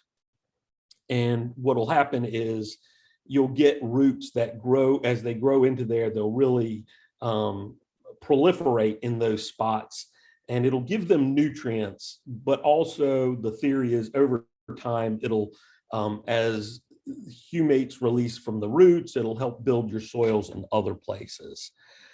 Maybe, maybe not. I don't know that that's terribly effective, but it is something you can do, because a lot of times people feel like just putting their compost on the top is not accomplishing enough. Alongside composting, to build your soil, there is mulching. And usually or often people are looking at mulch as something that they can leave, that they don't want to replace very often. So they want something that's going to stay. And in the worst cases, those are rocks for mulch, or God help us, chewed up tires, rubber mulch. And I had a boss who really, really wanted me to use rubber mulch in a garden area. And I had trouble explaining to him why that was such a bad idea. But mulch is actually really just a way of composting, spreading compost on your soil, just not compost that's completely broken down. So when you spread mulch, and we love here at the Arboretum, we use these partially decomposed leaves. So they're already halfway to compost. But as they're out there, they break down and they will build the soil. Over time, they really will start creating better and better soils for you. And so you can't discount that as when you have a full garden. So even that first garden I showed that was just full and lush, during the winter when those perennials go down, you can still put either compost itself or a mulch down on top of it. And that'll really help out a lot. Some of the I've known people who kind of like I was talking about with vertical mulching, where you dig down. I know of some that will like find the roots between their big trees and will kind of do radial mulching through the beds, where they dig trenches along between big roots and fill those with compost. And so they kind of have crisscrossing tunnels of compost through there. Again, that may be helpful, may not. I'm okay with putting compost on top and giving it a few years, or doing these tillage radishes. So I don't know.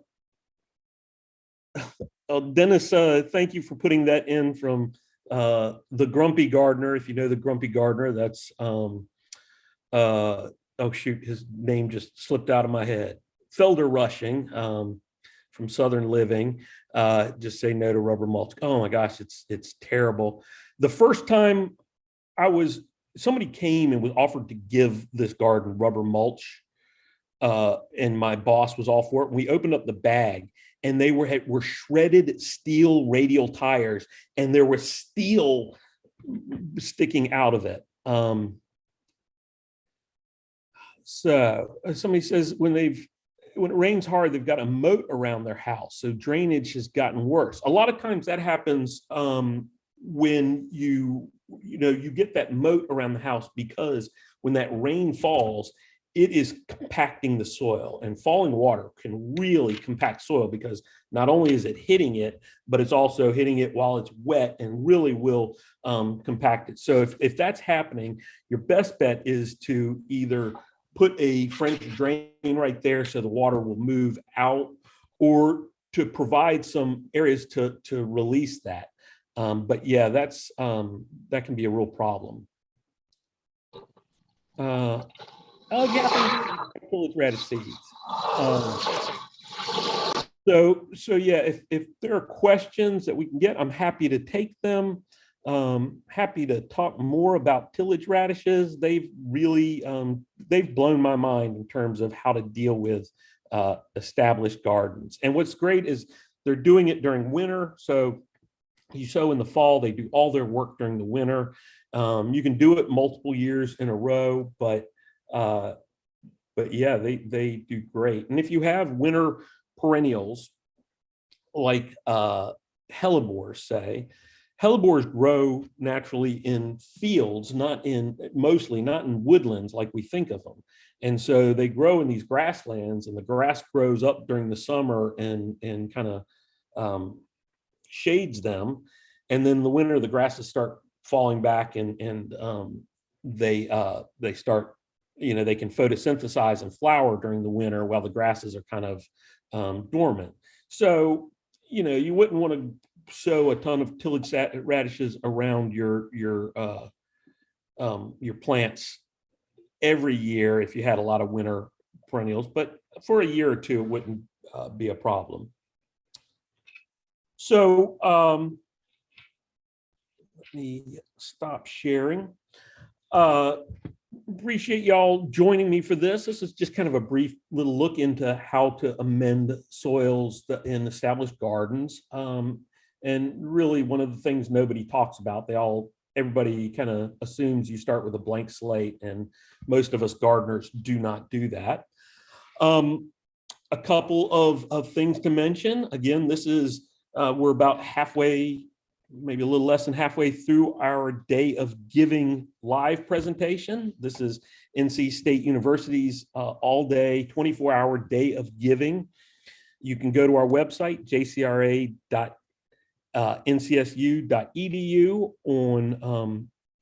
and go find a link to the Day of Giving page and give a gift for the J.C. Ralston Arboretum. We have a challenge grant from our board to get 101 gifts. And if we get those 101 gifts, they will match that with a $20,000 gift. We have hit 105 gifts. I'd really like to get 202 gifts because I think we can do it. Without that $20,000 gift already, we're at $28,000 in gifts raised. One of the things that really warms my heart as a manager and somebody who loves what I do and loves where I am, we're really getting our staff we have not asked or anything, are supporting us. They're giving their dollars back to the Arboretum because they love what we do. Tim and Alicia and Carly Dresden, who helps out with Alicia in development. Myself, Catherine Ball, everybody's on staff. Doug, Dennis Carrick, people. It's really heartwarming for me. So we are going to switch over, although I got to read this from our chat in Zoom. There's some radishes in our trial beds that popped up. They weren't here. We didn't plant them this year. They planted them the year before and they came up, but somebody says that a parent accompanying a child on a tour saw those and asked, and the tour guide said, Sandy said, I think they are radishes or very organized weeds. So, we do have organized weeds here. Once again, thank you for all of your support. Now we are going to have a tour from Tim, and then I'll probably be back with y'all.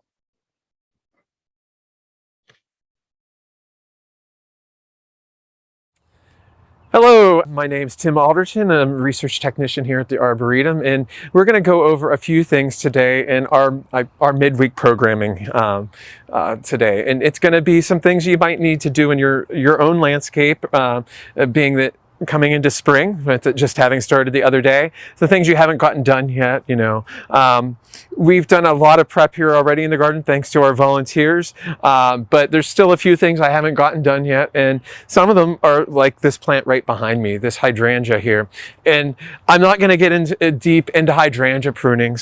But at this point, if you've left the inflorescence on, like we have on this hydrangea longipes, which is one of the larger growing species of hydrangea from Asia, that I believe flowers actually on old wood, but I could not tell you offhand. So that's, if you're not certain, just be cautious on your pruning. Don't go too deep. And again, we're just going to do the basics here. This is something we've been leaving inflorescence up all winter so that we have really nice display here, something to look at and not have a bare twig shrub to look at all winter. So we left these. It's now time to do some work here. So we have an entire plant here. I'm just going to get a few of these off, but I'm cutting down to a node, which is clearly visible here on this plant. I can go a little further if I need to. There's nodes down here, and actually I'm looking, these have died back, so I can go a little bit further. But the wood is alive further down, so I'll just thin one here. Yeah, those are alive. So this seems to be, it takes some experimenting. You see how that plant, individual plant is growing. Not everything is the same. It's a learning curve for us all. You don't have to know about everything, but if you can learn from your plants that you have in your landscape. So I'm just experimenting, seeing where I'm at on this, and I think I need to go down a little bit lower. There's still a nice bud right here I can go to. That actual stalk comes out. So it's not all cut and dry. It's experimenting. Again, you start with the base and you work from there. So I'm just going to get through a little bit of this. I'm thinning this inflorescence a little bit on that stalk. But I have a whole big plant here. We're not going to do it all today, but that is just the basis on this hydrangea here, this longipes, which is a really cool big-leafed Asian hydrangea we have growing here in our lath house. We're going to move on and we're going to check out some other plants here in a few minutes. So another thing on your hydrangeas you can always take out is dead. And just looking through here, I'm seeing stuff that it has dieback here and there, which is normal. Your plants senesce, they find a branch that they don't quite need anymore. It gets shaded out, and so the plant reallocates those nutrients and puts them somewhere else, leaving a dead twig here and there. And you can easily clean those out and not worry about any specifics, and it just cleans the plant up. So we're going to go here and just trim it back here again. We're going to get some more of this off here. Yeah, that's live there. This is a really nice lace cap species of hydrangea. It gives a really nice mid or early summer flowering here, but with really well persistent inflorescence that hold on into the season, late in the season, and gives us a really nice winter display as well. So over here, we're, again, this is late winter growth, or that is what things look after a hard winter. Some of our ferns are starting to look a little sad. And I know lots of people have shade, at least if you're living here in the Raleigh area. Most of our volunteers tell me anyways, they have planted so much that they only have shade left. And so ferns have been a perfect plant in their, that might be in their yard. But right now is a great time to clean up the plants.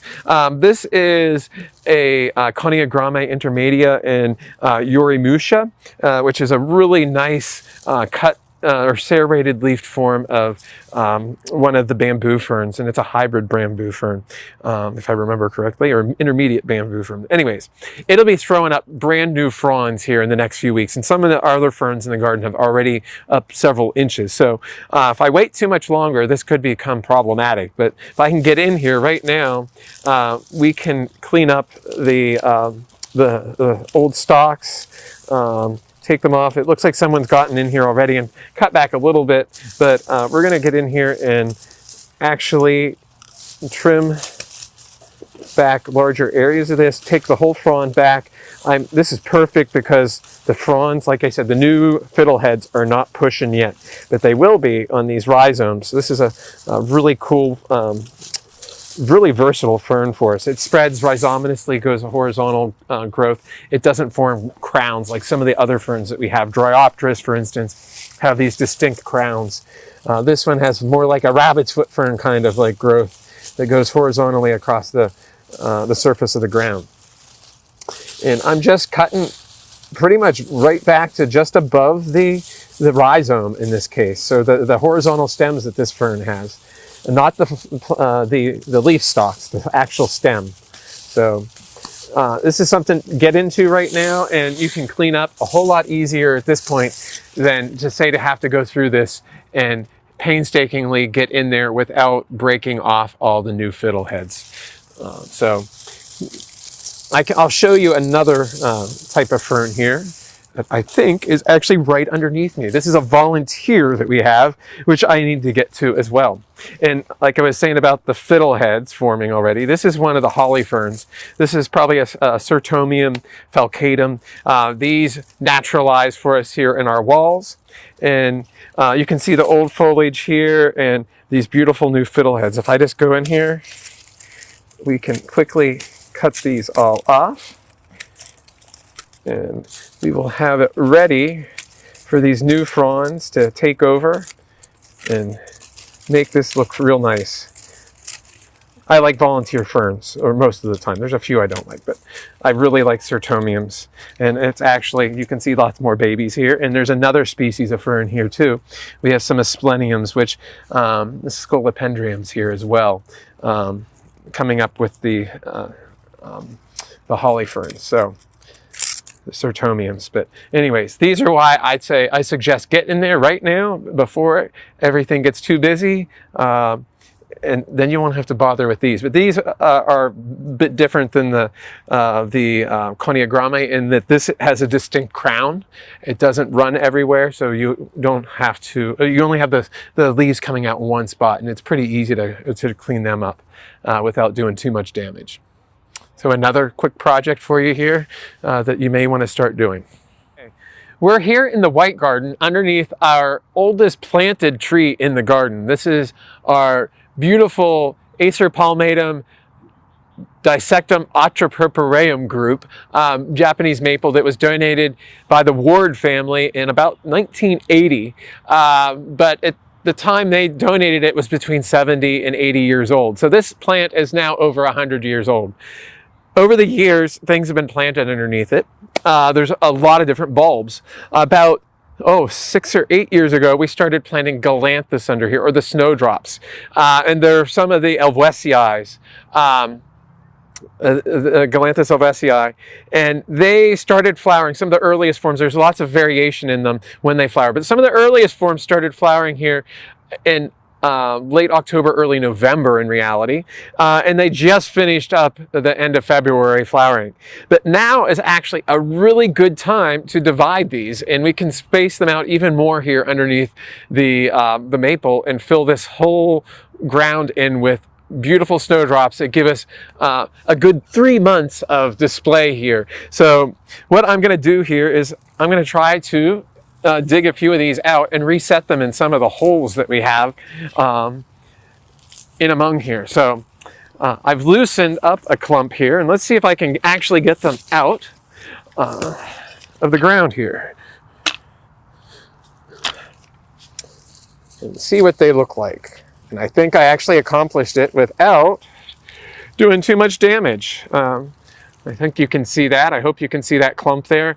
These were probably individual bulbs, and about, let's see, it might not be, it's probably about 6 years ago, I'm guessing, if I remember correctly now. But anyways, they have bulked up really well. We have, individual bulbs like this here. And you can take and you can divide Galanthus. Galanthus or snowdrops, you can often buy in the fall, but they're from dried bulbs, and they are harder to establish than planting them in the green. So if you can get them in the green, which it's not always readily available here in the United States, but I guess in Europe and England, they have, it's much more popular plant, and they're available in the green, but you can easily replant these, and they establish so much better than working with the dry bulbs you get in the fall. But you take what you can get. So if you initially buy some bulbs and you'll get a handful of them to take, of those dry bulbs, after a couple years, you can get in there and you can expand your patch by division. And that's more or less what we're doing here. So from what was probably, like I said, one bulb here I have to think, probably in about 2016 or 17, no, I'd say 16, we now have, let's see what I ended up with here.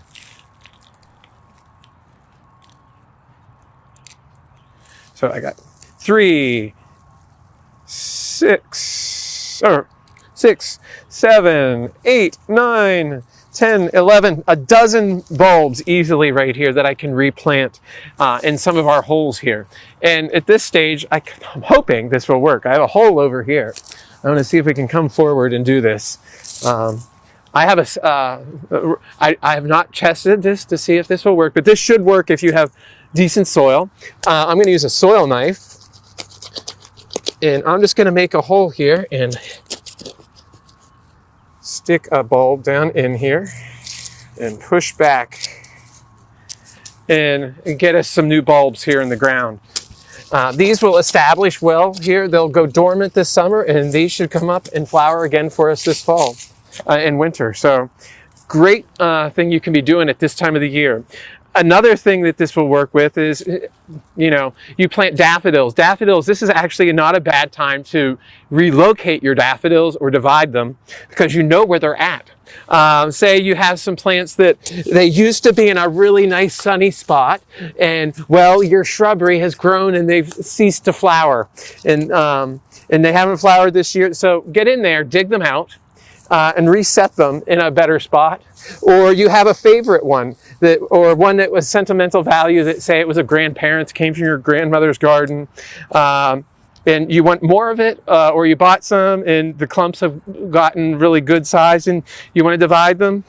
Right now is actually a really good time to do it, because you think, I could do that in the fall, but it's like, where are they at come October or November? You can't find them. Right now you can see exactly where they're at, and you can dig them and you can replant them very easily at this time of the year. So I highly recommend you try this. With the daffodils, you might need to do is actually a trowel or a shovel to get them back in the ground. But smaller bulbs like the Galanthus, this is an easy enough way to do it. Just use a soil knife. And pretty soon, if we will have a full display here. And I cannot imagine or believe how much this has filled in just in the last several years here in this bed. So come back and see these this fall and plant some of your own, move some around. So I'll quickly get these in the ground, and we'll find another project that you might want to work at right now.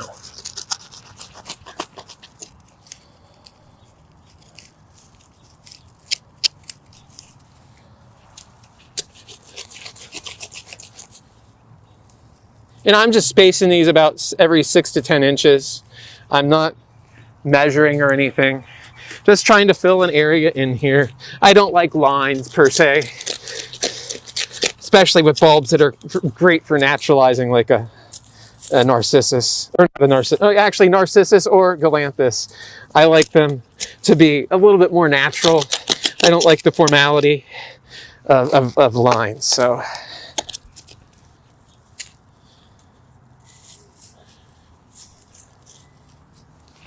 And a couple more here.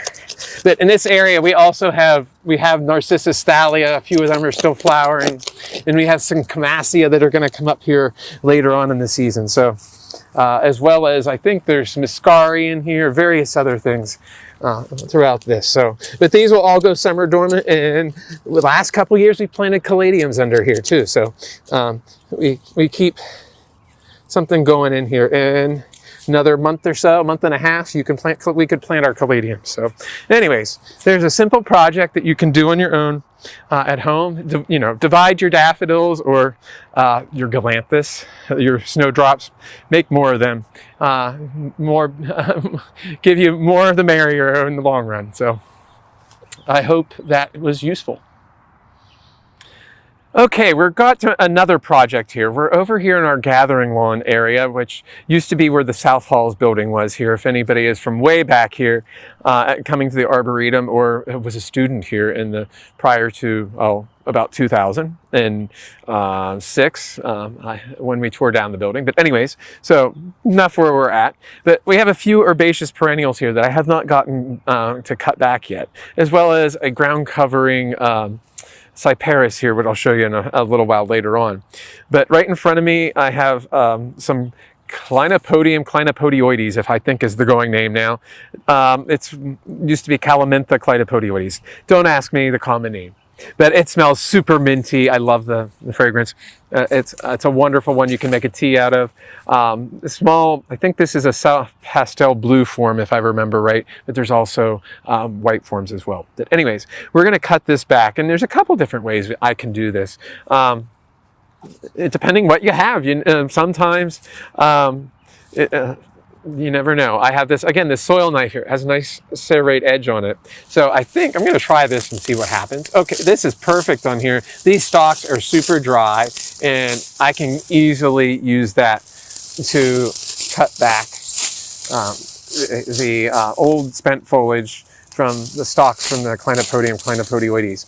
Depending on what you're cutting back, you never know what you might need. Excuse me. I was tasting some of the fennel that's also here, and now it's coming back to haunt me. But anyways, this one's super easy. Another thing you might use if you have a trusty handsaw, this one I've used, as you can see, I broke the tip off of it.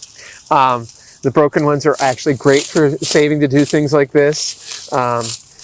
That aren't too difficult. And while you're at it, we have a little bit of weeding to do here. So this gets you down at the level of the plant, and you can be intimate with it, and you can see what you need to do. So it's not just cutting things back, but also doing some minor weeding in here.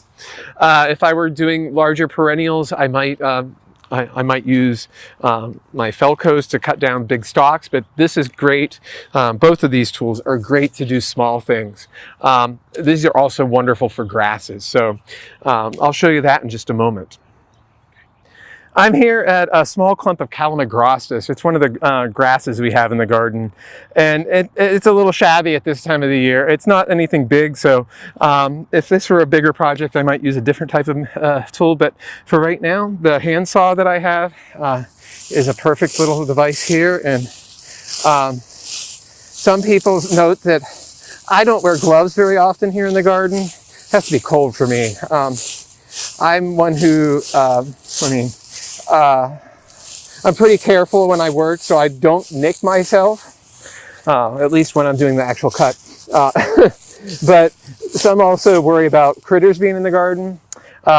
You may have them at home in your own garden, which, like, snakes are a very common thing. We have snakes here in the garden, but never have we seen a copperhead here, which is the only poisonous snake we have in the Raleigh area.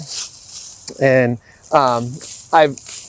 we don't have quite the right habitat for having them in the garden. So I feel safe about working without gloved hands, but if you're working in your own garden, you might keep that in mind. Also, if you're working with roses, for instance, or any real thorny or prickly, in that case, since roses actually don't have thorns, they have prickles,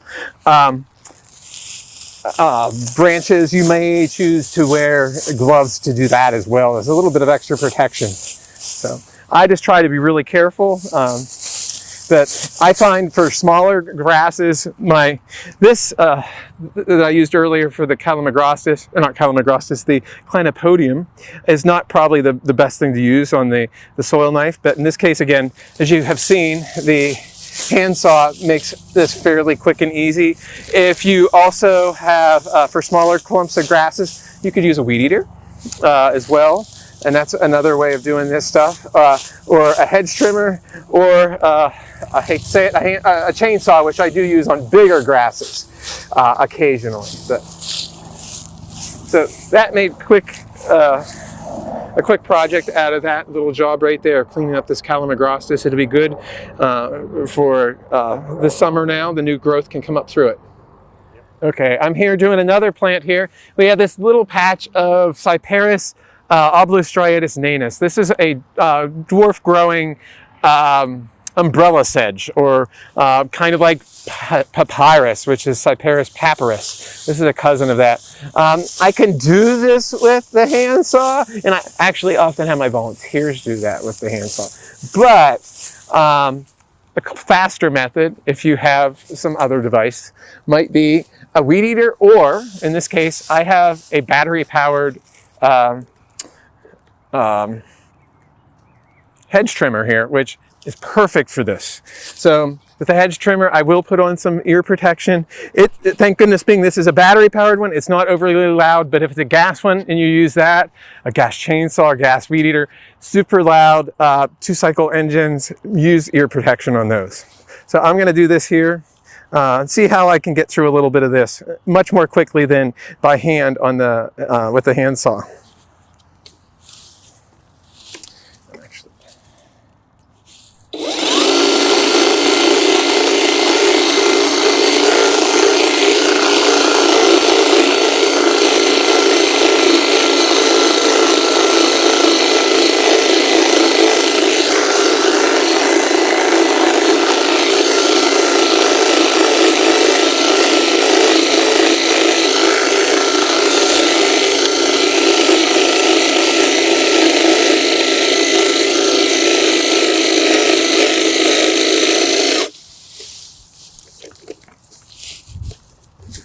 So this made a whole lot more sense doing that way than using the handsaw for that. I got through a ton of more with just that little bit of work there. I can come back with a rake later on instead of a lake grader later on, and we can easily just clean this all up. And this patch of ground covering Cyperus will be great for our summer now. Okay, so we're here in the old parking lot area of the Arboretum. So this is where you used to park and come into the Arboretum prior to 2000, which was very different than it is today. I never experienced it. But anyways, in here we have several different things growing, but in this case I have a curly willow here, which I cut back very hard last year. It's something I would do hard every 2 to 3 years probably to keep it young and juvenile. This is one called Swizzle Sticks, Salix Swizzle Sticks. But I don't know if you can see, it's sprouting out, but there's a lot of dead twigs in it. That it's clearly I can see what I need to prune, which is wonderful. It's not, the plant's not sick or anything, but I'm just gonna cut out a lot of these dead twigs. And the great thing about this plant, for instance, is if there's anybody who's a flower arranger, these are really cool for that purpose. They have contorted, twisted stems that go every which direction. I'm just using my Felcos here. This is not a hard thing to prune, but if I were doing a hard trim back on this, I'd probably use my saw to cut back anything that's much more than a quarter to a half of an inch. To actually deal with that. So, but you can see this can quickly be done to clean this up. We're not going to do the whole thing today, but this is something and of useful. And like I said, you don't have to throw all the stuff away. You can use this one in your in an arrangement. Another use for stuff in your garden that you might see at this time of the year.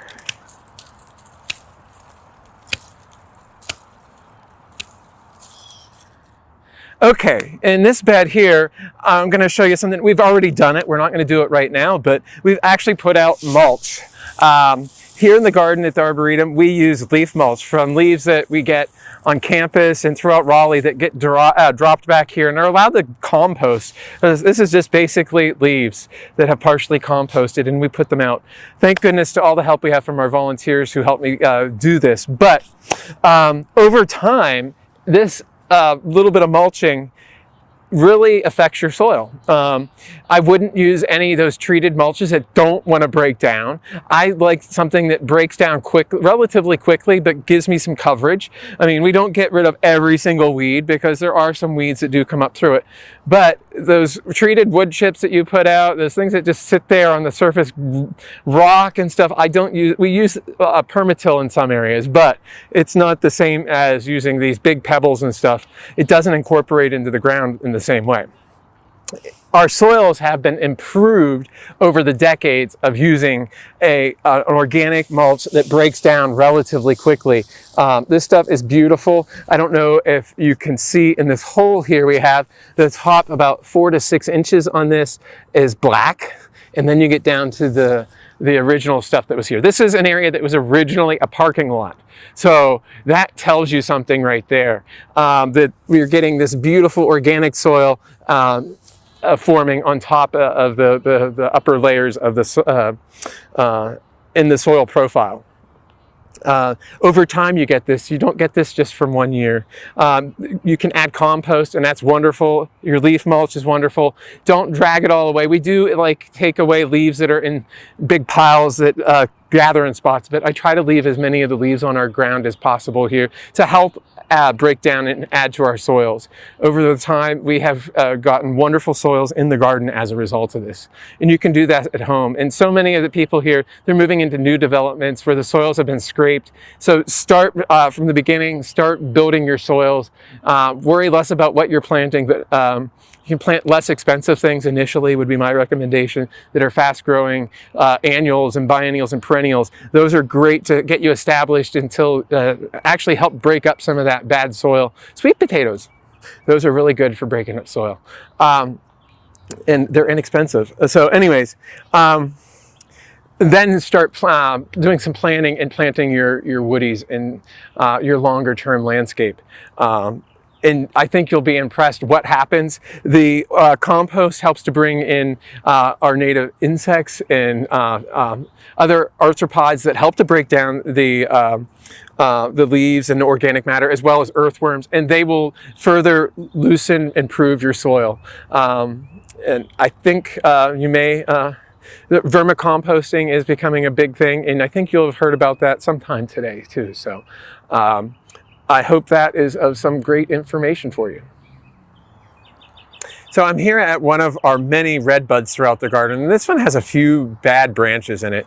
When it's broken here, it looks like it had a little bad spot in it. It's stabbed in a storm, and then there's other just dead that naturally occurs in them. As the plants age, they get shaded out. Red buds become very apparent, the branches in them that is, become very apparent when they are not flowering, when everything else is flowering around them, or when they just come into leaf. And right now is a good time in general to look at any tree, whether it's a red bud or not. You can start to see what it might be dead in it if you hadn't noticed it earlier, or where there's crossing branches and not. And you can still see the structure of the tree and what you might need to do to help the structure of the tree. I'm not going to get too deep in this, but on this red bud, like I said, sometimes I don't even have to do anything, as Alexander's finding out. There's a branch I had my hand on, and I didn't even intend this, but the tree naturally upsized its branch and it snapped right off. But there's other cases, like I was pointing out here, where there's branches that have damage, and you can come in here with a small pruning saw and easily get in through here and have that branch out. There's another one here that this one has passed away as well, so I'm going to cut it off as well. And it's also going down. It's kind of an awkward branch too. It's in a bad place. This branch actually kind of hinders me when we're mowing. I hate to say it. So it's one that might not be great. And I don't know if you can see some of the necrosis in the center part of this. So the outside of the wood looked good in that. So we have some other branches up here. I think this one I'm going to watch so I don't hit Alexander in the head. But this is another one that is totally dead, and it'll actually want to snap here probably as I get going. I'm going to be very careful. But things become apparent at this time of the year, especially if there's dead stuff. On the smaller branches, I can just use my pruners, and you can make some fairly clean cuts with that as well. Let's see. Just observing the plant, seeing how it grows. And my first couple of years here at the Arboretum, I didn't do a whole lot of pruning. It was more observing to see what the plants were doing, because I was learning a whole lot myself. And in that same way, you can learn about the stuff that you have in your own yards. See what they're doing. Give them a little bit of chance to tell you what's an issue. We had a cold night there Sunday a week and a half ago and where we got down to the low 20s. I had a volunteer come in this morning and they were saying that they had a gardenia that had some major damage and asked if she should cut it back. And she initially didn't tell me it was green before the freeze. And I said, I did some talking to her and got it. And she said, was it before the frost or after the freeze that we had the other day? She said, after that it all turned brown. I said, give it some time. She said her husband wanted to chop it all down. Said, no, I would wait a few weeks, see if it recovers, starts to recover. You might have to do some minor pruning, tip pruning and stuff, but you're not going to have to take the whole thing down to the ground or anything. So sometimes you just have to, like I said, take time, learn about what your plants are doing, how they react. Not everything reacts the same way. Our hydrangeas all turned brown here as well, the new growth that was on them, but they'll recover. We might not have as many flowers this year. But again, in that same way, I've learned about these red buds over the years, and I know that a lot of this will simply snap right out, and it will help it in the long run. Weeping trees are another group of trees that are a little bit more complicated. They tend to shade themselves out.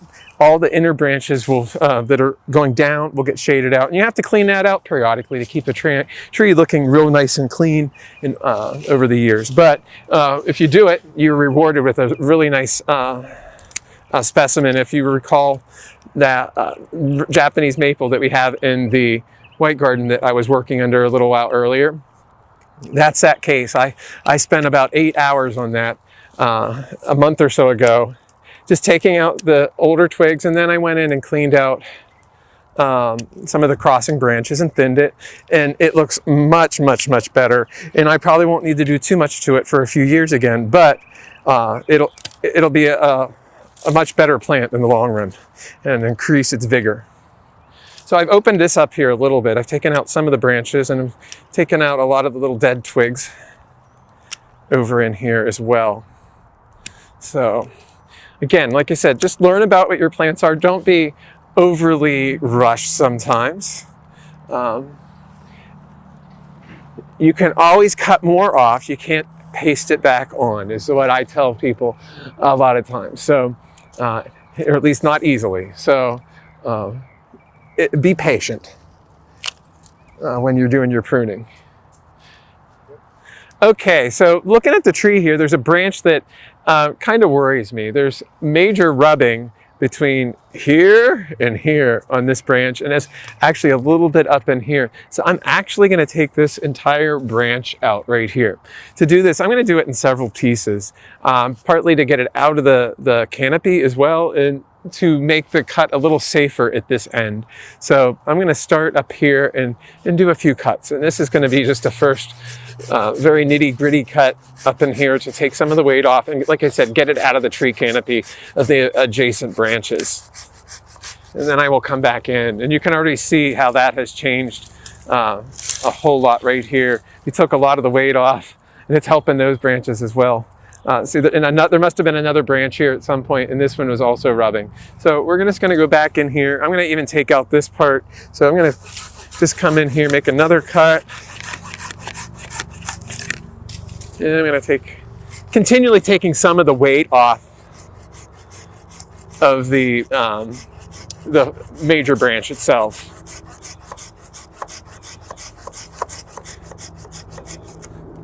And take my time.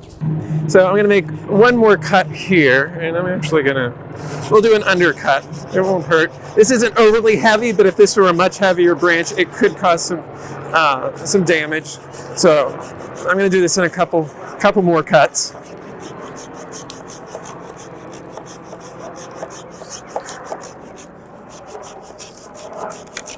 Okay, so I've gotten most of that off. Now, this is going to be one of my final cuts here, and this is actually a little bit of an awkward cut, but we're still going to do it right here. It's not going to, we're going to deal with the flare on the trunk here where it connects. We're going to leave this separate branch for right now over here, but I'm going to make an undercut in this general vicinity. So this will keep it from stripping back, though red buds typically don't have an issue too much with this, thank goodness. And I got a decent undercut here. And then I'm going to come in from the top and see if I can do this. This is, like I said, this is a little bit of an awkward cut. But and I'm going to come in from the top now.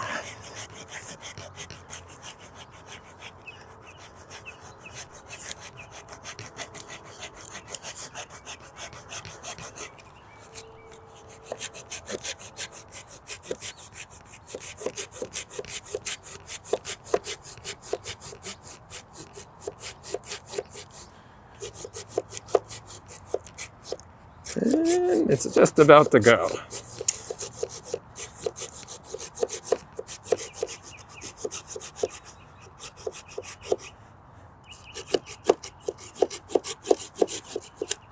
And there we go. And you can see there was actually other issues with this whole branch in general previous time. So it's not going to hurt that to come out. So we have a fairly clean cut here. It hopefully will heal a bit on this wound here. This was some other wood from previous cut years ago, some other damage that may not heal as well, but this should heal up. There's good cambium here. So that will help that out, and that should be okay. That's one of many cuts I could do in this tree, but like I said, this is, I might need to get in deeper spend some more time in here another day. So we've done a little bit of this and a little bit of that today. We've started out, we did some deadheading of hydrangea in our lath house, which would be just like you doing deadheading of your hydrangeas in your own yard. We did some cutting back of some of the ferns, which you may have growing in a shady location in your yard. We did some dividing and resetting of galanthus, or you could also do your favorite daffodils and things, or things that might need moved to give them a little bit more light and space.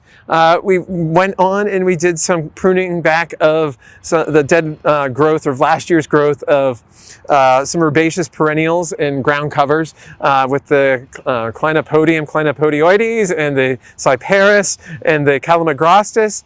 And we touched on a few other things on the Salix swizzle sticks. We did some pruning, which could also be some decoration and an arrangement. We also looked at what mulching over long term will do to your soils and improving it. And then finally, we did a little bit of touch up on some of our starting to prune on one of our red buds in the garden.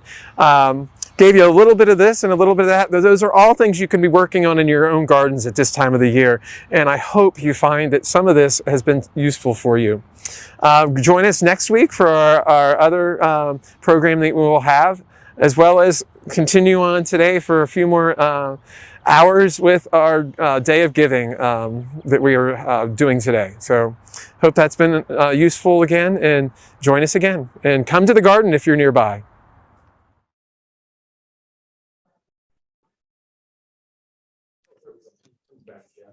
All right. Welcome back. Appreciate having Tim do that for us. He is the man out in the garden, knows his stuff. Unfortunately, weather isn't cooperating with us today. It's a bit rainy, so glad we got Tim taped yesterday and online so we could see the garden. But wish I were out there, but that's okay. We're in HQ here. Looking around, I got I don't know, half dozen people out here cheering me on, and they have reason to cheer. Our Day of Giving is going fantastic. We were saying this morning that when we got 101 gifts, our board would make a $20,000 gift. That has happened. We're well over 101 gifts, and so we've got the $20,000 challenge grant dropped, and we're over $50,000 today so far for Day of Giving. Now, because we always, have to go one step further. I heard last year that we had 209 total gifts for the day, so we need about 100 more gifts to make that happen. So you can go to our website, jcra.ncsu.edu, and there's a link there for the giving page. Feel free to give more than once. We're also trying to beat our membership from last year, whether that's new or renewing memberships. We had 87 last year. We're looking for 88 this year. So those gifts do count towards our day of gift giving. So please, and you can do all of that from jcra.ncsu.edu. Now, we've been talking a lot about plants today, new plants, how much we love distributing them and getting them out to people, how much we love being around them. But the truth of the matter is, we can give away just hundreds and thousands of plants all over the place. And if there isn't a way to really bring new plants to market in a major way, they often have relatively small impact. So joining us right now, joining me is the breeding team at Spring Meadow Nursery, who you probably know through Proven Winners, the plant's color choice shrubs. These are partners with us here at NC State for a long time and are fantastic folks. I was thinking we were just going to get the head honcho, Tim Wood, but he's got the whole brain trust here with him. We've got Judson LeCompte and Megan Matthey with us as well with Tim. Welcome, guys. Thanks. Thank Yeah, you. good to be here. Oh. We're not. We may need to move closer to the microphone. Can you move? Oh, there we Yeah, go. we can. Go ahead there, Tim. We'll sit in the back. We got you. Hey, Can you hear me now? Can you hear me now? I can hear you now. I Perfect. appreciate y'all joining us, and I got to tell you, this was good timing today because we got a big box filled with these. I don't know if people can see them, but those probably look pretty familiar to you. They're filled with wonderful things like this, great looking plants. So introduce yourselves. I said your names, but introduce yourselves and tell us what you all do. So I'm Tim Wood, and I do product development and marketing for Spring Meadow Nursery. Spring Meadow is a wholesale nursery, so most of you don't know us, but we manage and develop the plants for the Proven Winner shrub line. So any shrubs in a white Proven Winner pot typically start here at Spring Meadow Nursery, either through our breeding program that Megan runs or through breeders that we work with internationally. And I'll let you two introduce yourselves. Just speak Sure. loud. Okay, I'll speak really loud.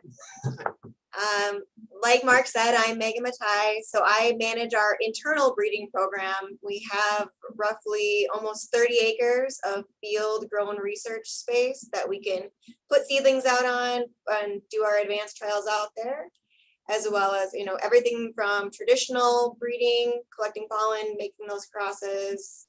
We work with a vast majority of woody ornamental germplasm, a lot of stuff that we don't even currently offer in our catalog. So, And I'm Judson LeCompte. I'm product development assistant manager under Tim. And I get to travel around and meet with breeders all over the world and find new plants, collect seed, and help Megan evaluate a lot of her breeding program before it goes into the catalog. Yeah, and I think that last bit you said was really important. Megan does a lot of breeding, and Tim, I believe you do some breeding as well. And that's all important, but there's so much out there that it's no way that even a large team could manage it all. And one of the things I love, I get the Spring Meadow catalog, as was mentioned, that's a wholesale catalog. But one of the things they always have in there is a page or two with pictures and a little bit of story behind some of the breeders that they work with. And, I don't know that the public always understands that when a plant like, this Perfecto Mondo rhododendron, or excuse me, this is black hat. This is Perfecto Mondo double pink. When a plant like that comes to market, it's it's not a quick, easy, fast thing. It's there's a whole long history behind those things getting there. What are I imagine that there's got to be some stories that you have about how long it took to get something to actually to market, or some troubles, or some interesting individuals to work with. You know, we're always evaluating plants, and it is a long-term process. So, for example, we do work very closely with NC State University and some of the professors there. And so they might put 10 years of breeding into a plant before we even get a chance to look at it. And then we need to compare it with what's currently being sold on the market, or what it's most like, to make sure that, you know, we're not just introducing a new plant for the sake of introducing a new plant, but actually, you know, introducing something that's better. So there's no shortage of new plants. There's a shortage of better plants. And that's always the hard work, is finding the better plants. And so we do spend a lot of time, and, you know, we never know, even after we get a plant from a breeder, the breeder may have spent 5-10 years working on that plant. And when we're developing or working with it, we have to propagate it. We have to grow crops. Does it propagate? Does it make a good crop? Does it finish on time? Does it have any production issues? So sometimes we get, you know, 10 years invested in a plant. You know, we've built up 1,000, 2,000 stock plants, and maybe we find the plant has a problem. And so we end up throwing 10 years worth of work and 2,000 plants away because the plant just doesn't quite meet our expectations, or there's another plant that's better. So you never know, you know, right up to the point when we introduce a catalog, you know, things are getting shuffled in, shuffled out based on how they perform. So we're always looking at them. We have had some pretty interesting stories. Probably one of the more interesting stories is that we had a disgruntled employee one time. I think we fired them, and they snuck back into the nursery and stole some of our breeding plants. And about a week later, like a police officer from a nearby town called, and he called us and asked if we were missing some plants. And we're like, yeah, we are. It's like, well, I just pulled this guy over and he has some plants in the back seat of his car with your tags on them. So, oh my God. And this is a plant, like, okay, I collected the seed in England of a species that I've never, you know, grown before. And out of all the seed that I collected, I had 2 plants that lived, and the nicest one was the one that was stolen. So we were very happy to get that plant back, and we continue to use it in our breeding process. But that's probably the most bizarre story, I think, that I can think of. We have much better security now. So. Right. Yeah, I imagine so. Yeah, and well, the really good stories you can't put out over you don't want to put those out on the internet for public consumption. But yeah, you know, a plant breeder once told me that one of the best traits you can have as a plant breeder is to have an unhealthy appreciation for other people's plants. Too many people can look at 2 plants and say, well, yeah, mine's better because of this or this or this. And really it takes saying, no, the other one is better or just as good, and back to the drawing board, or we got to go one step further and make it that much better. And I can certainly appreciate that. Now, I do have to ask you, because so long, you know, Spring Meadow was up in Michigan, you know, for a long time. You know, you northern folks were looking at northern plants more than southern plants. You know, what are you doing for us down here in the South nowadays? Where are you going? Well, I think that's true. You know, probably, you know, I've been either breeding or hunting for plants for about 25 years for the Proven Winner brand.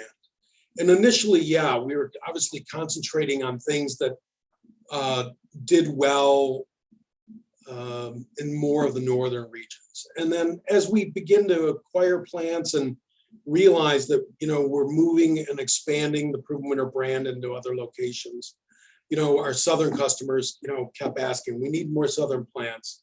We need more southern plants. And so, consequently, we're breeding and collecting and evaluating plants that are even in, as little hardy as zone 9 and zone 10. So things like, I never thought that we'd be breeding something like callistemon, which is typically seen in Florida or, Southern California, Australian plant, that we'd actually be breeding it in Michigan. And, we have greenhouses here in Michigan, so we can simulate different climates and we can do that. But we have to do testing and our final evaluations in other locations. And we have a place in Texas, we have a place in Florida, and we have people that we know in different other locations. So we can evaluate the plants in these different locations and determine whether they're good plants or not. So, hey, y'all haven't come visited. You got to come visit it. But we've got now a 20-acre offsite research farm with a nice 10-foot deer fence and padlock on there. So, if you need another testing site, we do need to test on the grounds here because people all see them. You gotta test off site for those who don't get that part at home. But absolutely, yeah, we got to get you down to see that, see what we're doing out there, and give us some pointers because you guys know how to do it. So what do you think is the most exciting kind of group of plants or plant in the last 5-10 years or maybe in the next 5 or 10 years besides callistemon? And I do like callistemon. We can grow a few here. We all have varying degrees. So I just joined the team a couple of years ago, originally from Alabama. So I am the only non-Yankee here. So I appreciate azaleas. And when I came here, Dr. Tom Rainey from NC State had 100 and something advanced selections of azaleas and repeat blooming azaleas.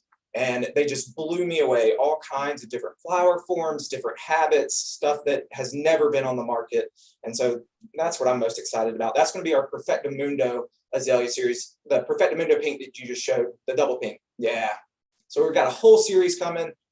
Really nice colors, do very, very well in the Deep South. Yeah, these things are amazing.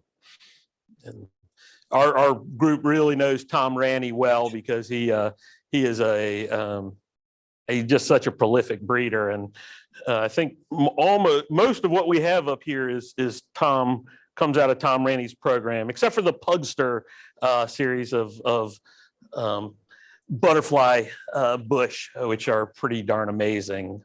What's happened in butterfly bush, I never would have, not sure I would have ever thought that. Megan, what about you? What do you think is exciting? If you would have asked me, so I've been here for about 9 years now, and I think I was a little worried when Tim said you're going to be breeding hydrangea. So I was like, well, what can we do? What changes, leaps can we do in hydrangea? It's kind of like roses. There's, thousands and hundreds of cultivars already out there. And, it is amazing what we can do when we put such stringent selecting criteria into a crop. And so that's probably one of the crops, specifically Hydrangea macrophylla and serrata, that we, in our trialing process, they have to be remonted. They have to be truly reblooming. And again, we're like one of the most northern breeding programs for that crop. So in the last 9 years that I've been here, we've really revolutionized. I feel like I guess I could say that crop in that way. And so we've recently released a couple Let's Dance Ariba a couple years ago, and Let's Dance Skyview is our most recent introductions. And Let's Dance Can Do. So yeah, we have this. I think Let's Dance Can Do is probably one of the first that for us is quite amazing because in Michigan we normally cannot grow Hydrangea macrophylla. we can grow it, we can get leaves, but that's all we get is leaves. And so that's been our breeding goal, is to get plants that actually flower in the garden in Michigan. And if they can do that, they will do well in North Carolina or other places typically. And so we do have plants now like this Can Do, which, you know, there was reblooming hydrangeas. I consider this continuous blooming hydrangea. And it doesn't matter if it gets killed back to the ground. I mean, it starts flowering, every stem makes a flower. You know, like some of the early rebloomers, maybe in Michigan, you'd get a couple flowers in autumn. Right. But that's changed. I mean, it's really more than just remontancy, more than just reblooming. It's a lot of it is bud hardiness, where the bud is located.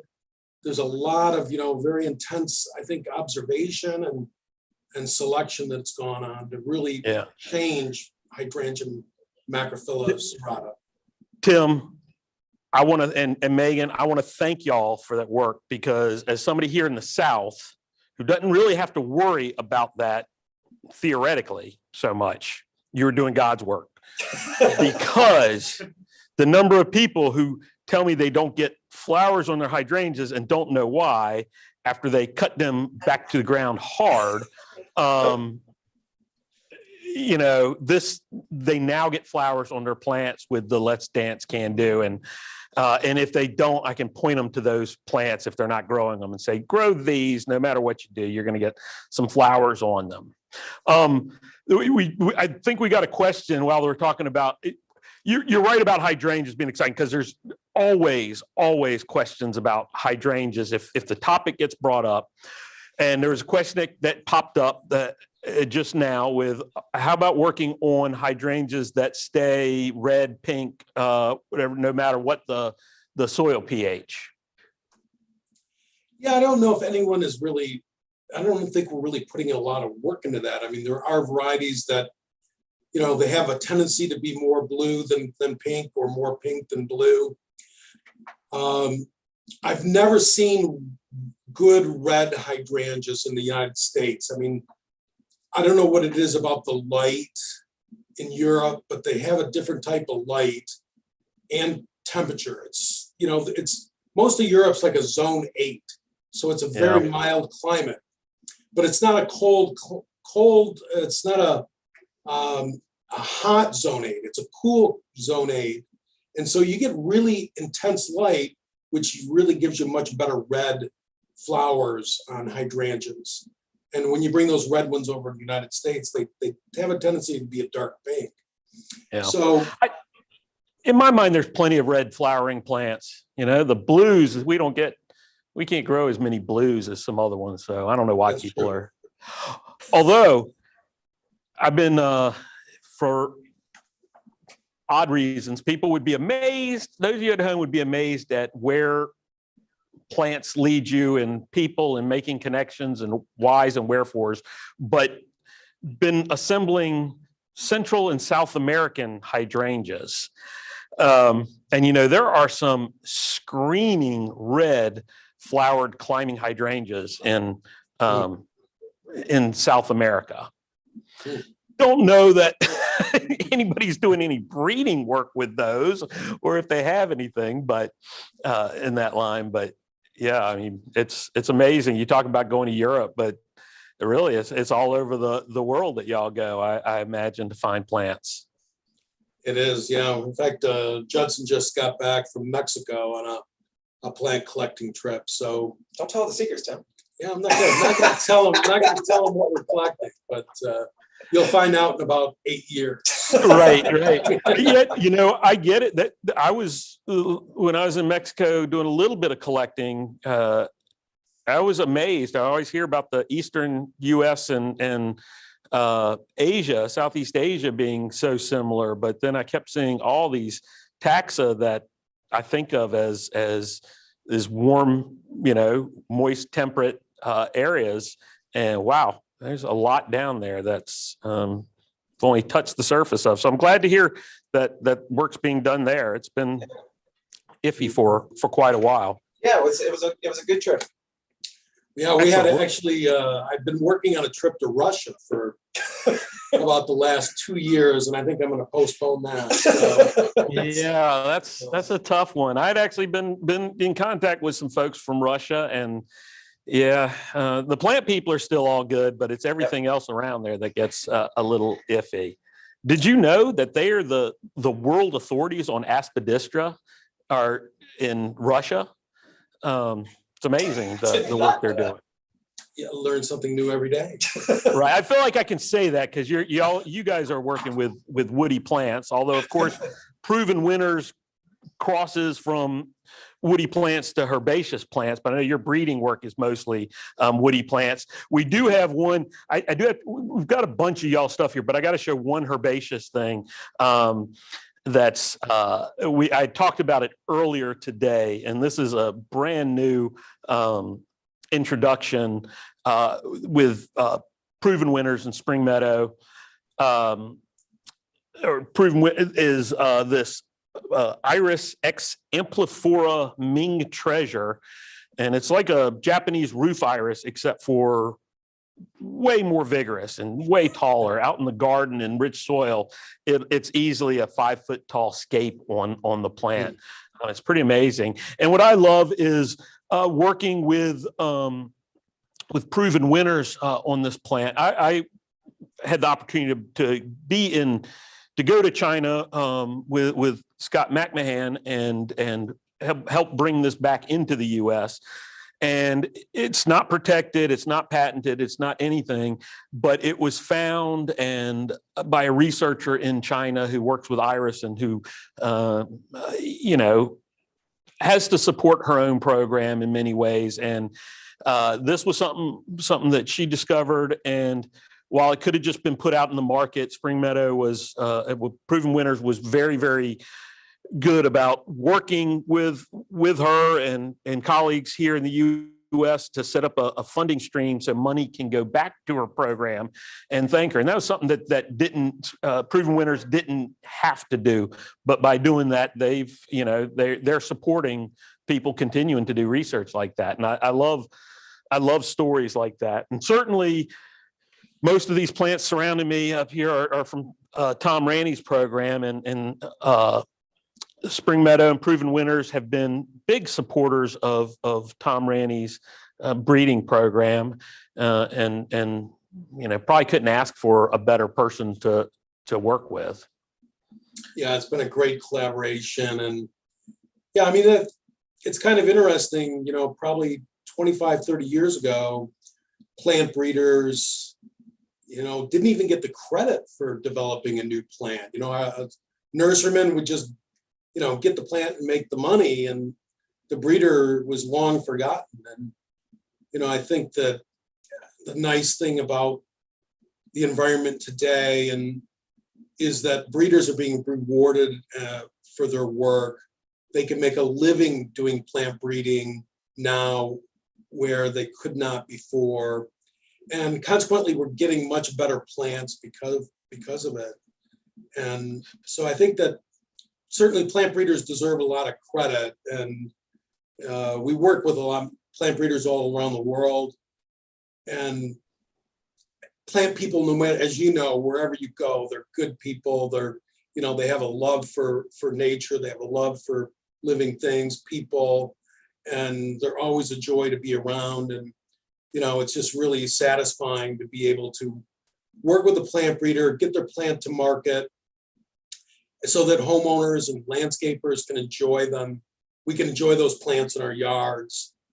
And it's just a great service that we offer, but it's just a very satisfying thing that these people can actually get credit for their craft and make a living so they can continue to breed good new plants. And, that's something we're really proud of as well.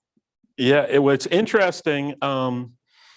That first came to my attention when I was in Japan one time, and Akira Shibamichi, who I feel certain you know, he came to dinner and he had a J.C. Ralston Arboretum hat on, and he said, kind mostly through other people, how much he loved the J.C. Ralston Arboretum, because we had given credit to him for one of his big early introductions out there, and that was and he really appreciated that. Now I'm pretty sure I've seen him in the back of that catalog since then, so I know you folks are too. This was years and years ago, but I know you've had that same experience I've had. You must have, where you go to visit somebody and they're a little bit perhaps not sure about things, and as you start geeking out over plants more and more, they bring you into the back greenhouse, the back fields, the ones where they have the stuff that they're not showing anybody else, and because they can sense that excitement from y'all. Yeah, it does, especially Japan. I mean, it takes time it's a lot about relationship building, and obviously you want to make sure that they've invested a lot of time and emotion into developing their plants, and they don't want to be taken advantage of. So yeah, developing trust is a big part of it. And it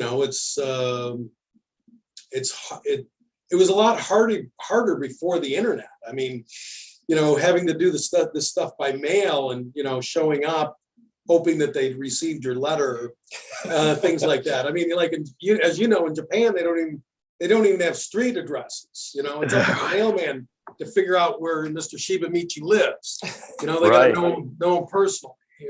I've got it easy. Yeah, it's easy today with the internet. So when I first started here, Tim one time told me that I could feel free to look through his collection of slides.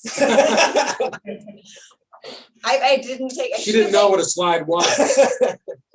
Hey, we digitized all 83,700, says the person who digitized them all 83,700 slides that were JCs.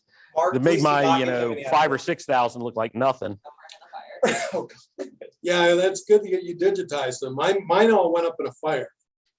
Oh, yeah, that's painful. That's painful. Yeah, that was painful. Oh yeah, that was big fire at Spring Meadow. That's that awful kind of. It's awful for anybody. But on better news, one of the big programs we have that's for, novice plant lovers, the hardcore plant geeks, other botanic gardens, the nurseries, kind of all, this whole group is our Southeastern Plant Symposium.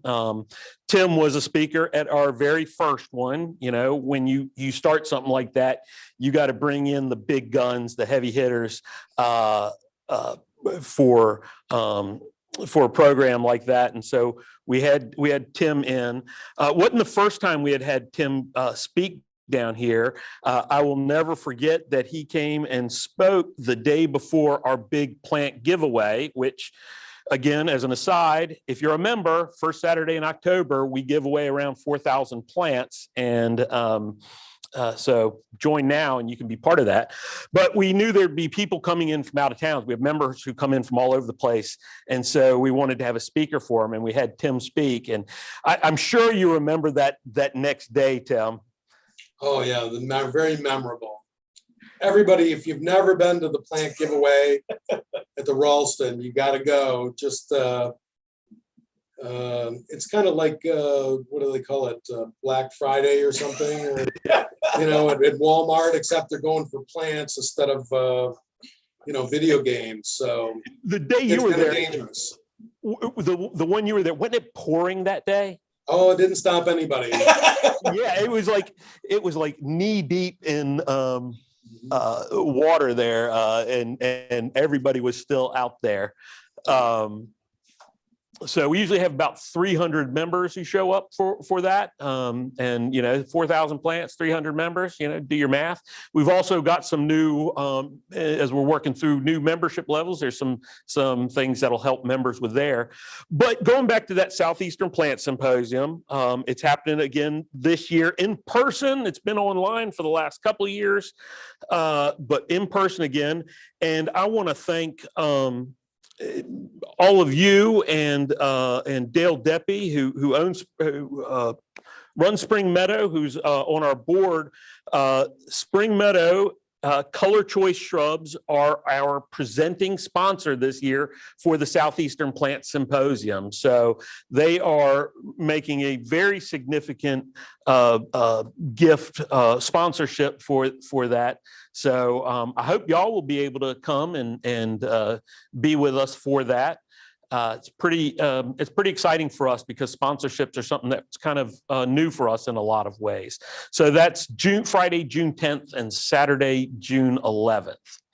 Will be that. And it'll be a hybrid program. We want people to be here in person, but it will be online as well.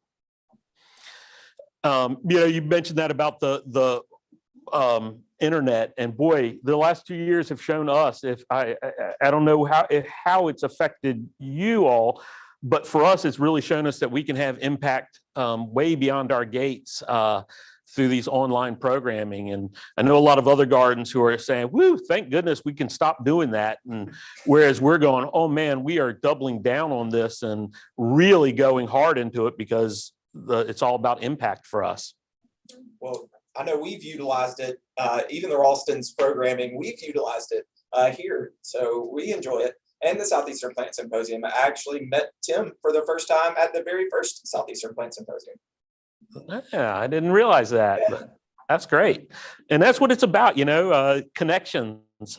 Tim said it. I'm sure Megan and you, it's the same thing. It's all about connections and getting to know people and getting to know the right people and getting plants to the right people.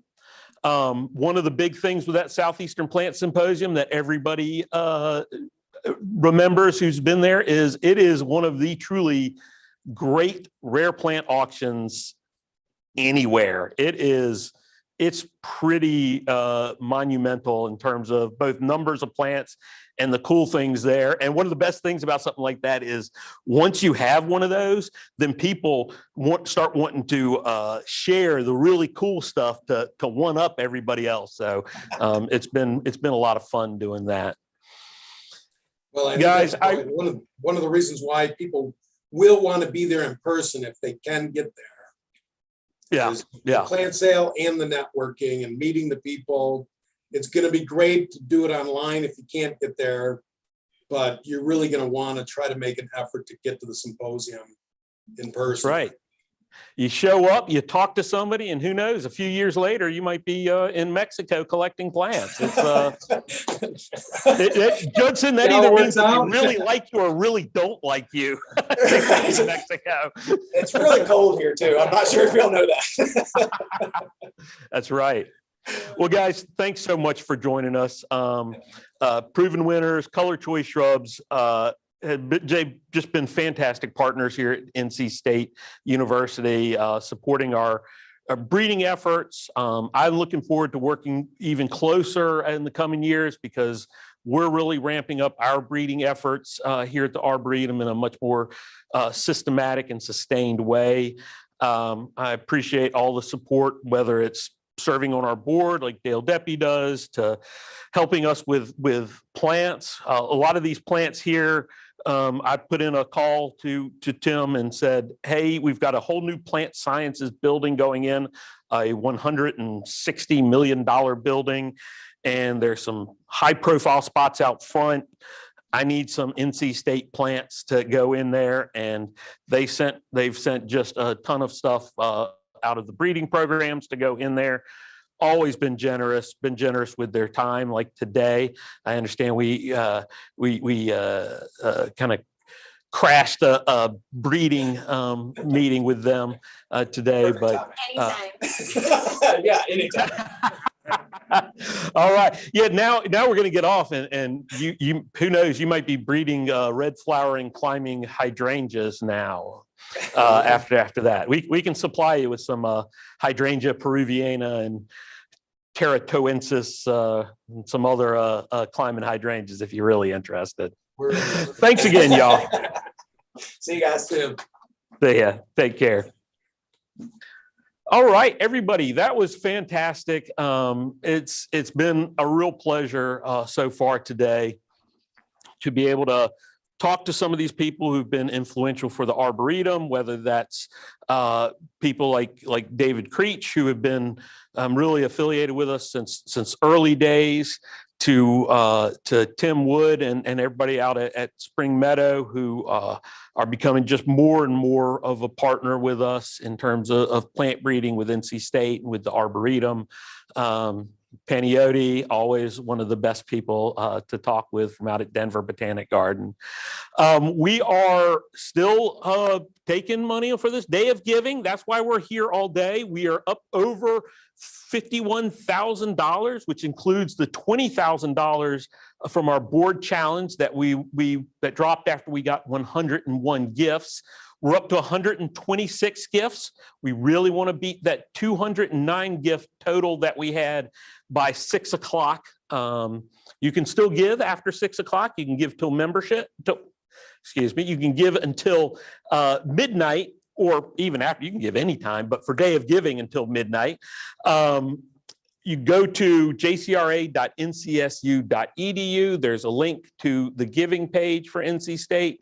Just go in there and search for JC Ralston, find us and give your gift. Whatever size gift, we appreciate those of you who've come in. There's been some really significant gifts of $2,500, $1,000, but a $25 gift is we appreciate that. We know people are at different places in their lives, different times right now, but whatever you can do to support us if you appreciate what we do.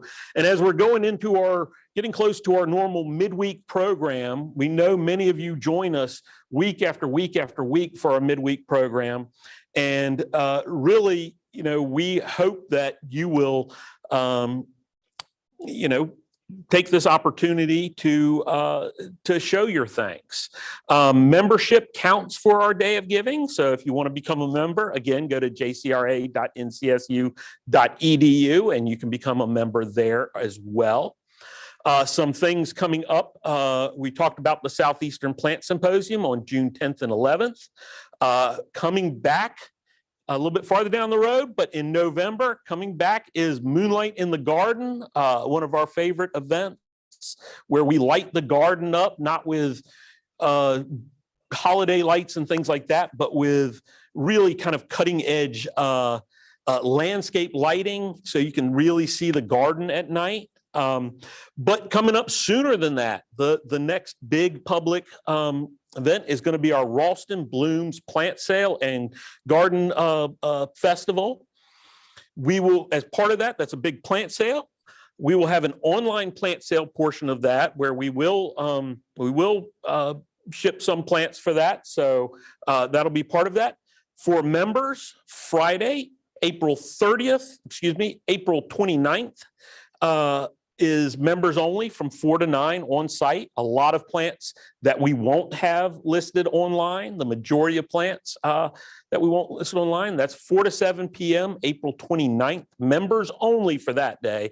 And then April 30th, will be open to everybody. We will have other vendors there. We'll have food trucks. We'll have education activities, speakers. It's a lot of fun for a day out there. So we have a lot of members who like to come on Friday evening to buy plants and then come back on Saturday to enjoy all the rest of the activity. So encourage you to do that. All right. Arlene, I've got people who are showing me different things because they know that I can only think about one thing at a time. But one of the things we've talked about today is growing plants from seed, and that's because we have a new benefit, and that is a seed distribution for our members. We will send an email out 9 a.m. this Friday. So end of the week, in 2 days, you'll get an email with a link. We'll ask you to make selections by April 4th at 9 a.m. Anybody who wants will get 5 seed packets per household. And these are the same seed that we send to botanic gardens all over the world. And it looks like we have about 120 choices you'll have. Some from really rare species in the gardens, some from cultivars in the garden. So it'll be a whole wide variety of things that we'll be talking about.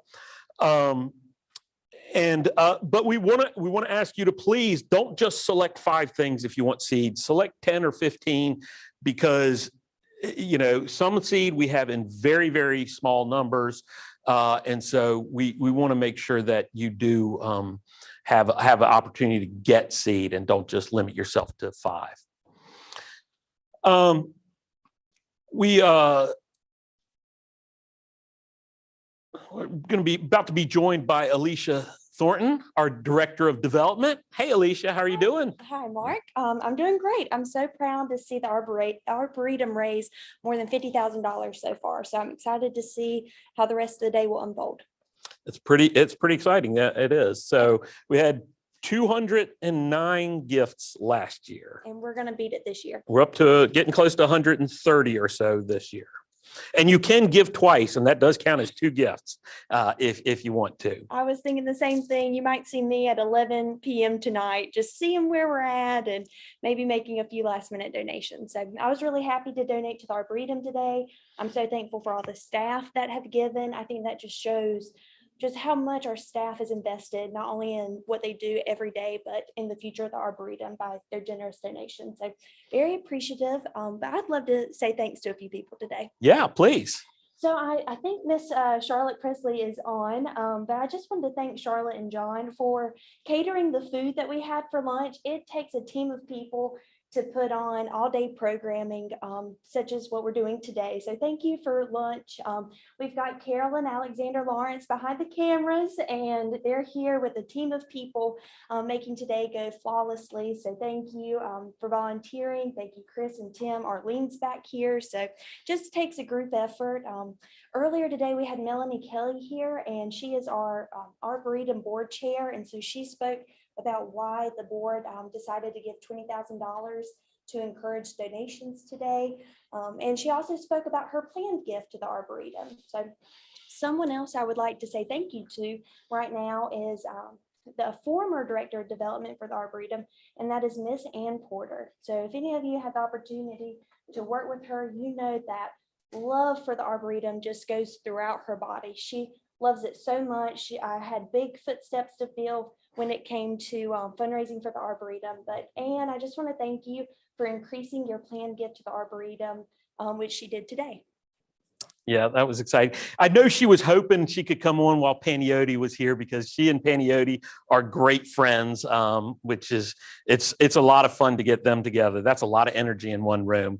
So yeah, I'm disappointed she couldn't come out here, but yeah, her support and it's interesting. It goes back to a lot of things we talked about and something that we'll be talking about as we go into our midweek program.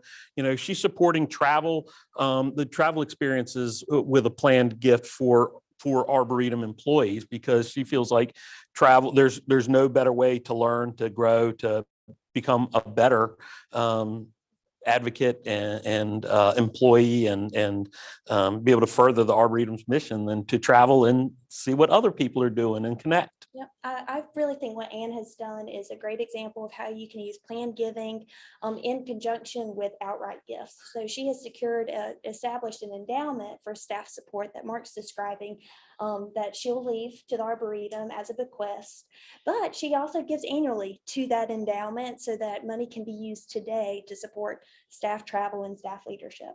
Yeah, it's great. And I think people forget that they can do that in terms of, you know, figure out what's something that they are particularly passionate about and talk with me and talk with you about how to make that happen. And that is important. We bequests are an incredibly important part of our fundraising here. And it's really key.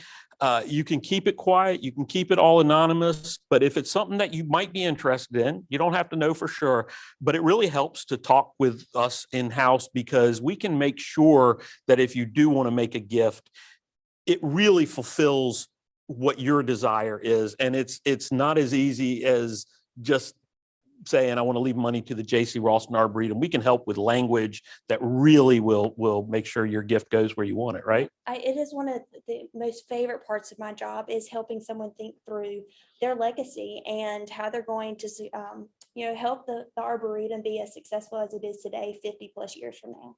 So definitely one of my favorite parts of this job. And I was going to just give you, invite people to have that conversation with us. Yeah, we'd love that. So if that interests you, just get in touch and we can help you out with that. And it's no pressure. It's not,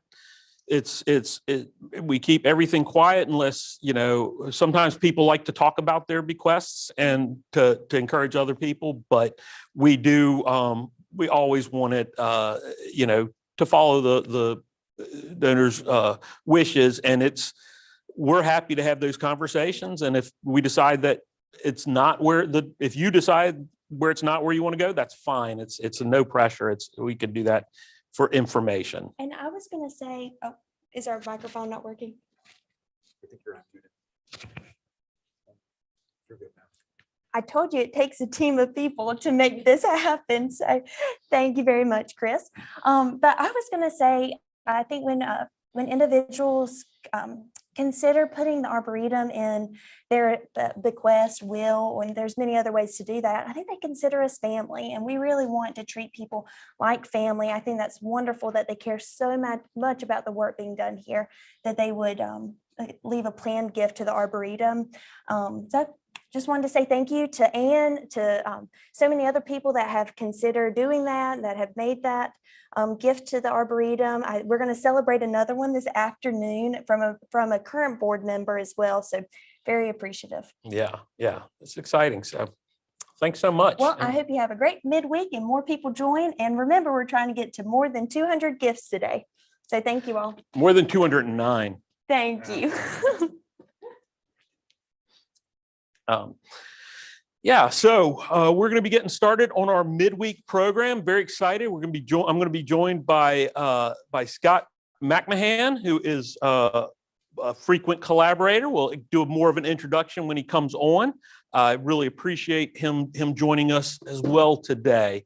Chris, I'm going to turn it over to you for our normal midweek programming and start and all of that sort of thing.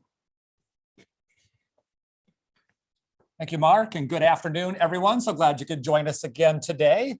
Just in case you thought you're going to escape some program announcements from me. No, you're not. But anyway, I'm glad you could join us today. We're having a whole lot of fun over here. It's been a great day spending some time with a whole bunch of people out here at the Arboretum. Program-wise, of course, as usual, it's spring. We got a great lineup of programs, always busy here with a variety of things going on. This Saturday, we have a front yard foraging program with Frank Hyman. He is quite famous for finding edible things in his home landscape, but out in the wilds. And with this one, it's going to be edible plants that are found in your home landscape, whether they're ornamental or weedy plants in your home landscape. So it'll be a lot of fun. Next week's midweek program is a Horticulture 101 because it is the 5th Wednesday of the month. So it's going to be a panel of our horticulturalists here at the Arboretum answering your questions. So in the coming week, keep those questions noted and write them down. And when we go live next week, go ahead and start asking them because we got a great lineup of staff here to help answer your questions. We have a lot of new people here joining us for the midweek program, as we always do. We do ask that you keep your microphones muted throughout the program. And that is just to keep the background noises at a minimum for the online audience, because things like barking dogs and parrots and things like that can get kind of annoying. So just keep your microphones muted. That'd be great. We do recommend that you keep your video feeds also turned off. Just to help save with the bandwidth. But we do encourage questions throughout the program. We are fully speakered up over here. We can actually hear you live. So if you have a question, go ahead, turn your microphone back on, ask your question. Mark and Scott will be able to answer your question, or go ahead and ask it in the chat if you're a little bit shy. But we'll take care of you either way. Mark and Scott, it's all yours. All right. Well, thank you, Chris. Appreciate you having that great introduction. I'm going to sit down because I've been standing up all day and have a chat with Scott. We've got joining us Scott McMahon, who is the, I said this morning, because I'm sure everybody has been with us since 10 o'clock this morning and will stay until 6 o'clock this evening.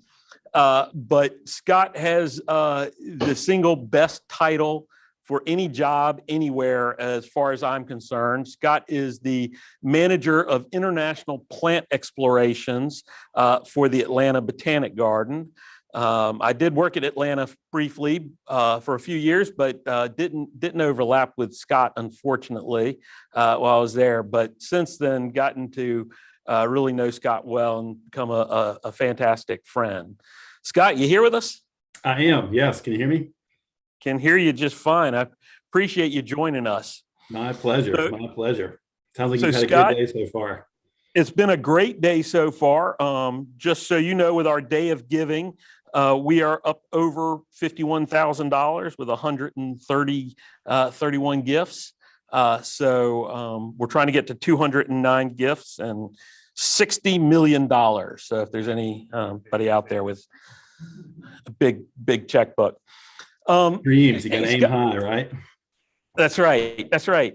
So, Scott, we're just going to have a chat about plant exploration. I was hoping to be out in the garden and talk about a few more things, but while I can handle the rain, apparently our equipment doesn't like to be out in the rain as well at all. But can you just tell people a little bit about what, kind of the broad strokes of your job?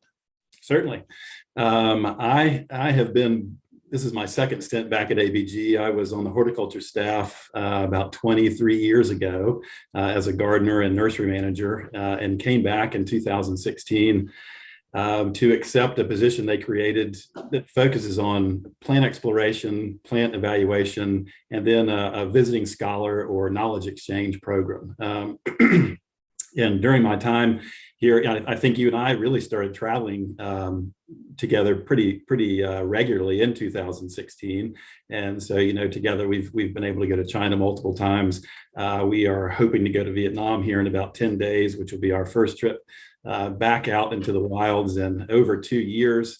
We do a little bit of work in India as well. And, we've been able to establish about a 3-acre evaluation nursery at our satellite garden in Gainesville, Georgia, which has helped us not only grow and evaluate these plants, but give us a really kind of a path to distribute these things via cuttings or seed, and get a good idea as to how they will, perform here in the Southeast. And we're excited to get started again, our visiting scholar program. Once we kind of get our COVID a little bit further behind us, we're anxious to get more researchers from outside of the U.S. back over here in the Southeast again. Yeah, that research space, that was something that's I think everything was just a few years ago, but then I forget that there's the 2-year limbo that we all lived through. But that research space was really influential on me for sure, because Scott's in the same position as I am, where there just isn't space to grow out a lot of things. If you go collect seed and you can only plant 1 or 2 or 3 in the garden, you really miss out on a lot of that potential genetic diversity. And so I went and visited, and multiple times, but we walked through those research fields, and that was part of the reason for us to try and acquire some space at Lake Wheeler. We got to get Scott. We haven't visited that together, have we, Scott? Our new Lake Wheeler space. We did, yes. Last time I was up there, we did. That's right. Just for a few minutes, yes. So, and our real goal, that's both for breeding purposes, but also for evaluating these plants that we bring in. We managed to plant 5 of a few things here in the Arboretum, and a plant that I collected with Scott, Cornus quinquenervis, beautiful little shrubby dogwood. It's foliage-wise, I think it's one of the most handsome little shrubs around. White flowers, blue-black fruit. And we planted 5 of them out, and one of them has a nice little dome-shaped form as opposed to the more shaggy forms of some of the other ones. And, if we had only planted 1, we would have had that one. Well, that's exactly right. And the evaluation field it's not treated as a garden, like you're saying. We can put a row of 30 of the same thing out and be able to pick and choose, which is really fantastic. While it is behind the scenes, I think it still has a lot of importance, for even the average visitor to see the comparison of how the genetics differ, even in these populations that we collect in. Yeah, we were talking to David Creech earlier this morning, and he was talking about that. What did they call it? The whatever the Arctic blast was that came through Texas, where they got down sub-zero. One plant in the garden might die, and you say, okay, that plant isn't hardy. Those 30 plants out of your field, 27 might die, but 3 might stay alive. And, you've seen some genetics there that you can't see just by looking at the flowers or anything else. And so it really does allow you to look at plants in a different way and be able to see them over a little bit more the long term and share them. It does, and they grow so much faster. We've now got the ability to grow these things kind of behind the scenes, and then transplant them to the botanical garden or on display via a small tree spade, and all of a sudden you've kind of got an instant specimen that really is unavailable anywhere. So it's a great asset for a botanical garden to have. Yeah, and that was this is our day of giving, so we're looking at gifts, but because of that field and some other things, I did put a call out to our area nurseries and see if anybody knew of where I could get a tree spade at an affordable price. And, had 3 tree spades offered as donations. And one of our former interns, came through with a really nice tree spade for us. Great. One for you, one for me, and then we can find somebody else to give the third one to. That's right. So, the plants are pretty amazing. I've got one here. I want you to tell the story about it. We were just with Tim Wood and, with Spring Meadow. And while this is not the Tim Wood side of Spring Meadow, this is the other side. And I talked a little bit about it, but you can certainly talk in more detail about Ming Treasure here. Yes, we are really excited.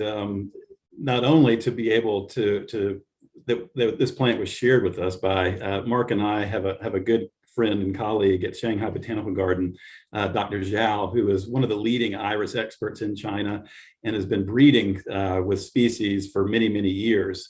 And another good friend of ours here in the US named Dr. Jim Waddick in Kansas City has really turned us on to these species iris and the varieties that are being created in China.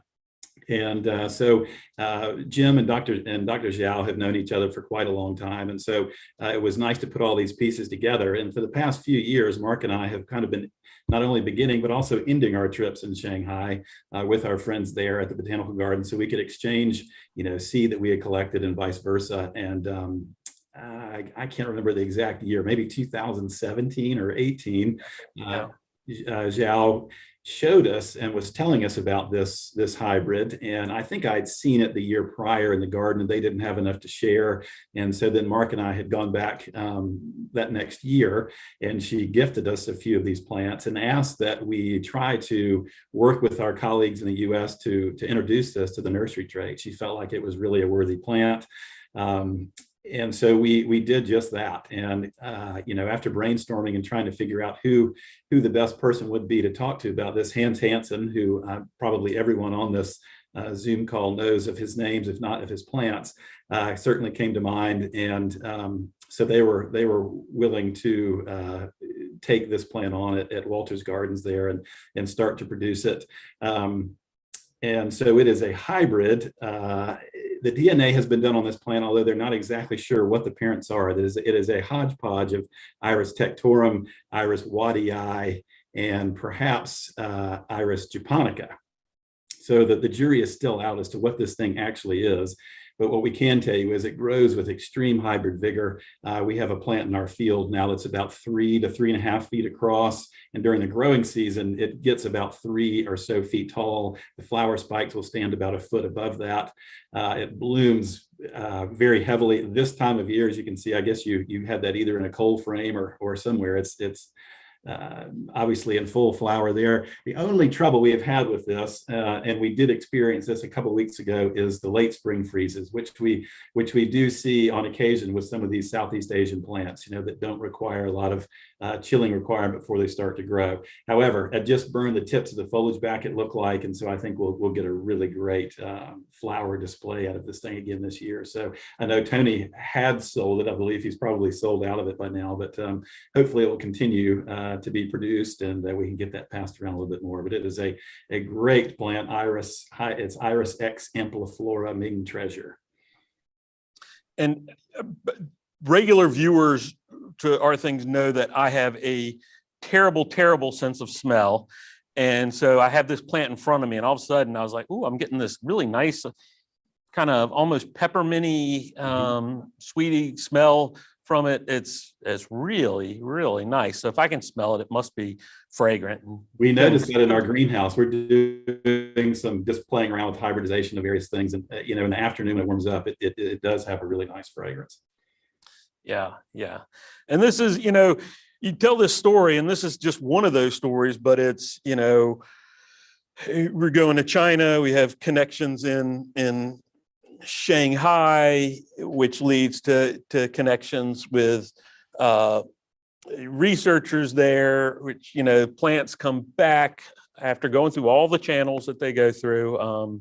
We can talk about that because I'm sure there'll be some questions.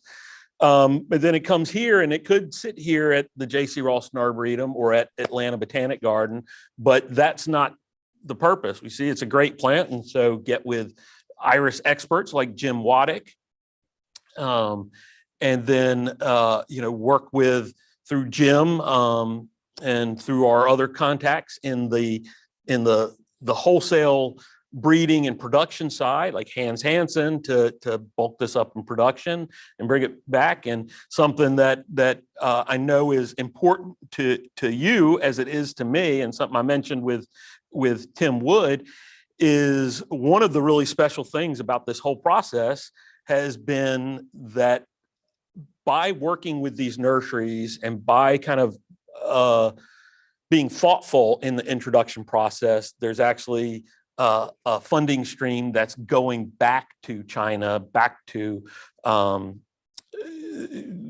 researchers to allow for more of this type of work.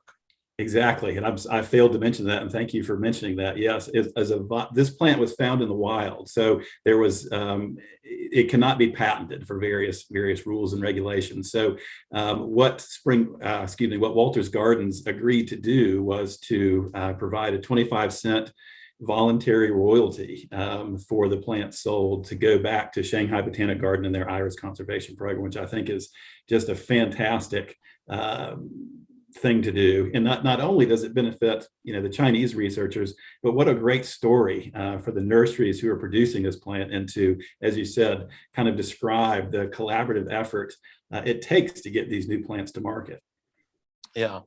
And that voluntary royalty is something we've done with other plants, but actually one from Shanghai Botanic Garden, not a wild collected one from us, but was actually wild collected, I'm pretty sure, by our buddy Lou Gang, is our Cornus wilsoniana that we named White Jade. One of the wholesale tree producers, Heritage Seedlings, is producing that, and the J.C. Raulston Arboretum gets a voluntary royalty from that. And that's a plant that's been growing here for decades before it was released. It's nice with these herbaceous things that you can have a real quick turnaround on, but and especially ones that are this vigorous. I don't know if Tony will continue selling it because it doesn't quite fit into his the pot sizes he uses on it. It's about 2 weeks it outgrows it. I believe that. Yes, I believe it. And funding, I think, I'll just go on off a quick tangent. I think that these trips are expensive, and perhaps you've talked about this already during the day. And so, without the kind of viewers that are on here today, and without the philanthropy that goes on to gardens like J.C. Raulston and the Atlanta Botanical Garden, we could not do this sort of thing. The only way we are able to bring back these seed for evaluation and conservation purposes is because of the generosity of the plant people who have just reached in their pocket time and time again. And I am, as I know you are, very grateful for all of their generosity and gifts. And it's nice to be able to bring back some really nicely ornamental plants that I think will add to the palette of plants that we're already growing here in the Southeast because of that. Yeah, and it's, you said a word in there. We've been talking about getting these plants to market and getting them out. And in part, we talk about that because people like to hear that they might be getting plants. But the other part is that ex situ conservation. A lot of these plants are growing in very restricted areas. And whether it's climate change or habitat destruction, a lot of them will disappear or could disappear. And so that collecting them helps preserve that germplasm. And we do it in partnership with our colleagues, whether that's China or Vietnam or India. I know, Scott, I'd love for you to just talk about a couple of your experiences in India, especially where you've put on programming for folks. Yes. So, the knowledge exchange portion of my position, as I mentioned, we do sponsor visiting scholars when that's not possible or when we are already in Asia. Many times, Mark and I will take a day with our colleague from UGA, Dr. Donglin Zhang, to go and speak at a university and talk about our experiences, whether it's plant collecting or plant propagation.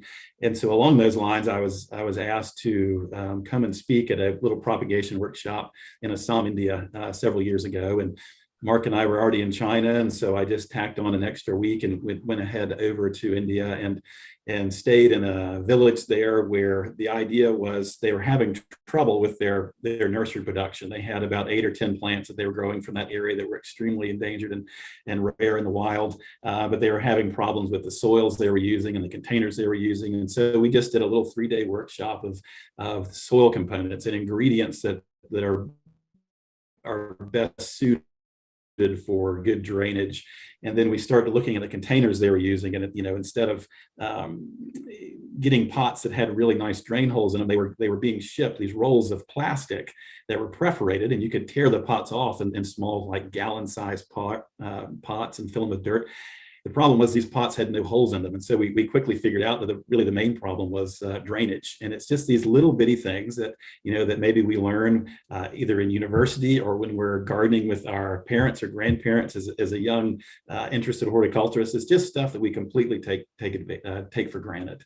And so it's really nice to be able to go and share these little tidbits with areas of the world that perhaps don't have the horticulture schools that we have here, or the ability to work, with multiple different kinds of plants and media. And so I think it is so important to collaborate, as Mark said, with these folks that we work with, whether it's the Academy of Science in India, Vietnam, or China. We're not only are we working with them to see what plants should be protected and should be evaluated, but we also try to see what they need. How can we help them? They offer so much assistance to us while we are in country.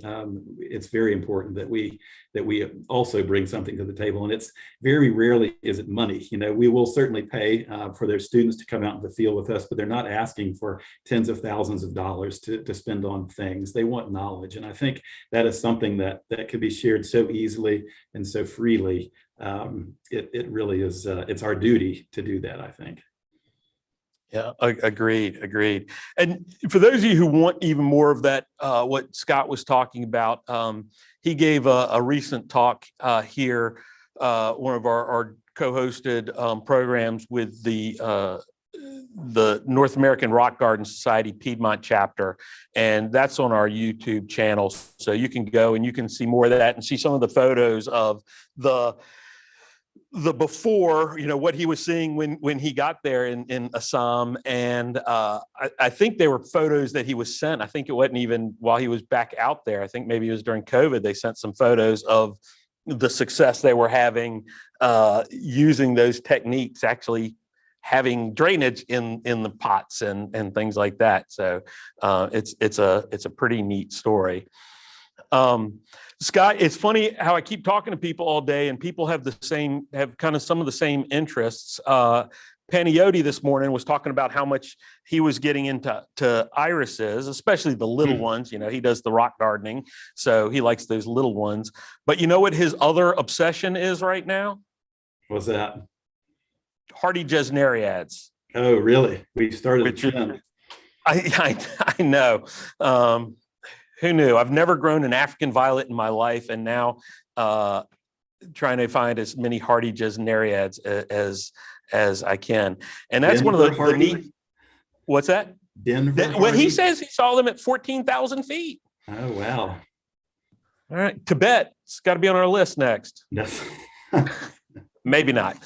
But that's part of this collecting plants in the wild that I don't think maybe you were smarter than me, but something I didn't realize that I was going to get so much from is one is seeing how things grow in the wild, which does make me a better gardener, but also the number of plants that nobody ever told me about that are in places where plenty of plant collectors have been, and for whatever reason has been ignored.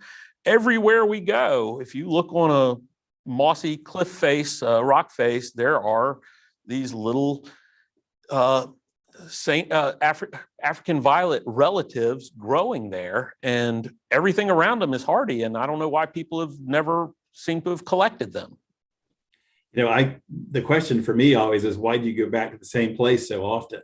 And I think the answer is very similar to what you're saying is, when you go to a place one time, you are just, it's sensory overload. You see the big and pretty flowering things, of course, but you walk right by the nondescript things that perhaps aren't blooming at that time. So going back at multiple times of year is very important to get kind of a full idea of what is going on there, because it really takes quite a while to peel back the layers and see the beautiful ferns and the gesneriads and small orchids and things like that really make up the understory there. Yeah, it's fascinating that way. And the example I give is imagine the different viewpoint on our Eastern North American woodland flora if you were to go through this time of year while all the ephemerals are out and flowering, and you were to go through, late in the season when all the hepatica are gone and the trillium and the May apples and all those things have disappeared, and it's a completely different experience. Yep. We're fortunate that we were able to see that at different times of year, because it does help us kind of paint a fuller picture, I think. Although I will not be seeing Vietnam in 10 days, despite the invitation. Yesterday, Scott sends me the invitation. Hey, we got permission to go to Vietnam in 10 days. What do you think? I think, great. I can't do it. Sadly, I was not invited very, very much before that, but we'll see. We don't have our visas in hand yet, but yeah, well, that's the tough part. Yeah. So what's something that really stands out on your travels in terms of awe-inspiring, humbling, unfortunate? What's an experience that really jumps out at you? I would say I think that people watch too much international news, and they become so afraid to travel outside of their comfort zone. And when when we go to these far-flung places, China, it's getting harder and harder to find these really remote areas, but in India or Vietnam, where you think the week before you go, wow, these people have got nothing in common with me. What am I going to eat? How are they going to receive me? But every time, without exception, when I go to these places, and quite a few times I've been the only Westerner in the group. I don't speak the language, but they welcome us in with open arms. They feed us. They want to know what it is. I think they're so interested and I think, really pleased that we are there because we care about the plants that grow around there, and that we're trying to also not only learn ourselves, but teach with the people that are out there with us. But I think it's really the kindness of people all over the world that I come back just in complete awe about. I mean, the plants are fantastic, and the food is great, and the culture is wonderful, but connecting, I think, with our colleagues over there, or even just the average villager that lets us sleep in his hut one night because it's raining so hard outside. We bust right in, and they fix us tea, and they fix us something to eat, and they allow us to stay in their home overnight. I mean, Yeah. Would you do that if someone came beating on your front door? Hell no. I mean, it really is the kindness of people, I think, is what takes me back every single time. Yeah, it's a lot of, I agree. I think the people, and really what you get are,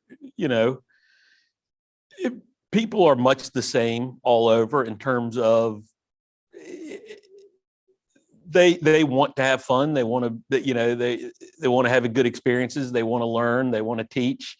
What I always love is we stop somewhere for a meal in some little, it's some houses surrounded by rice fields and one or two little restaurants, and we're sitting there eating by the window, and a group of school children walk by on their way home for lunch, and all want to stare in at us. And it's just like children anywhere. You make some funny faces at them, and they just laugh, and they have a good old time with you that way. The people make all the difference. I think that's absolutely right. Yeah.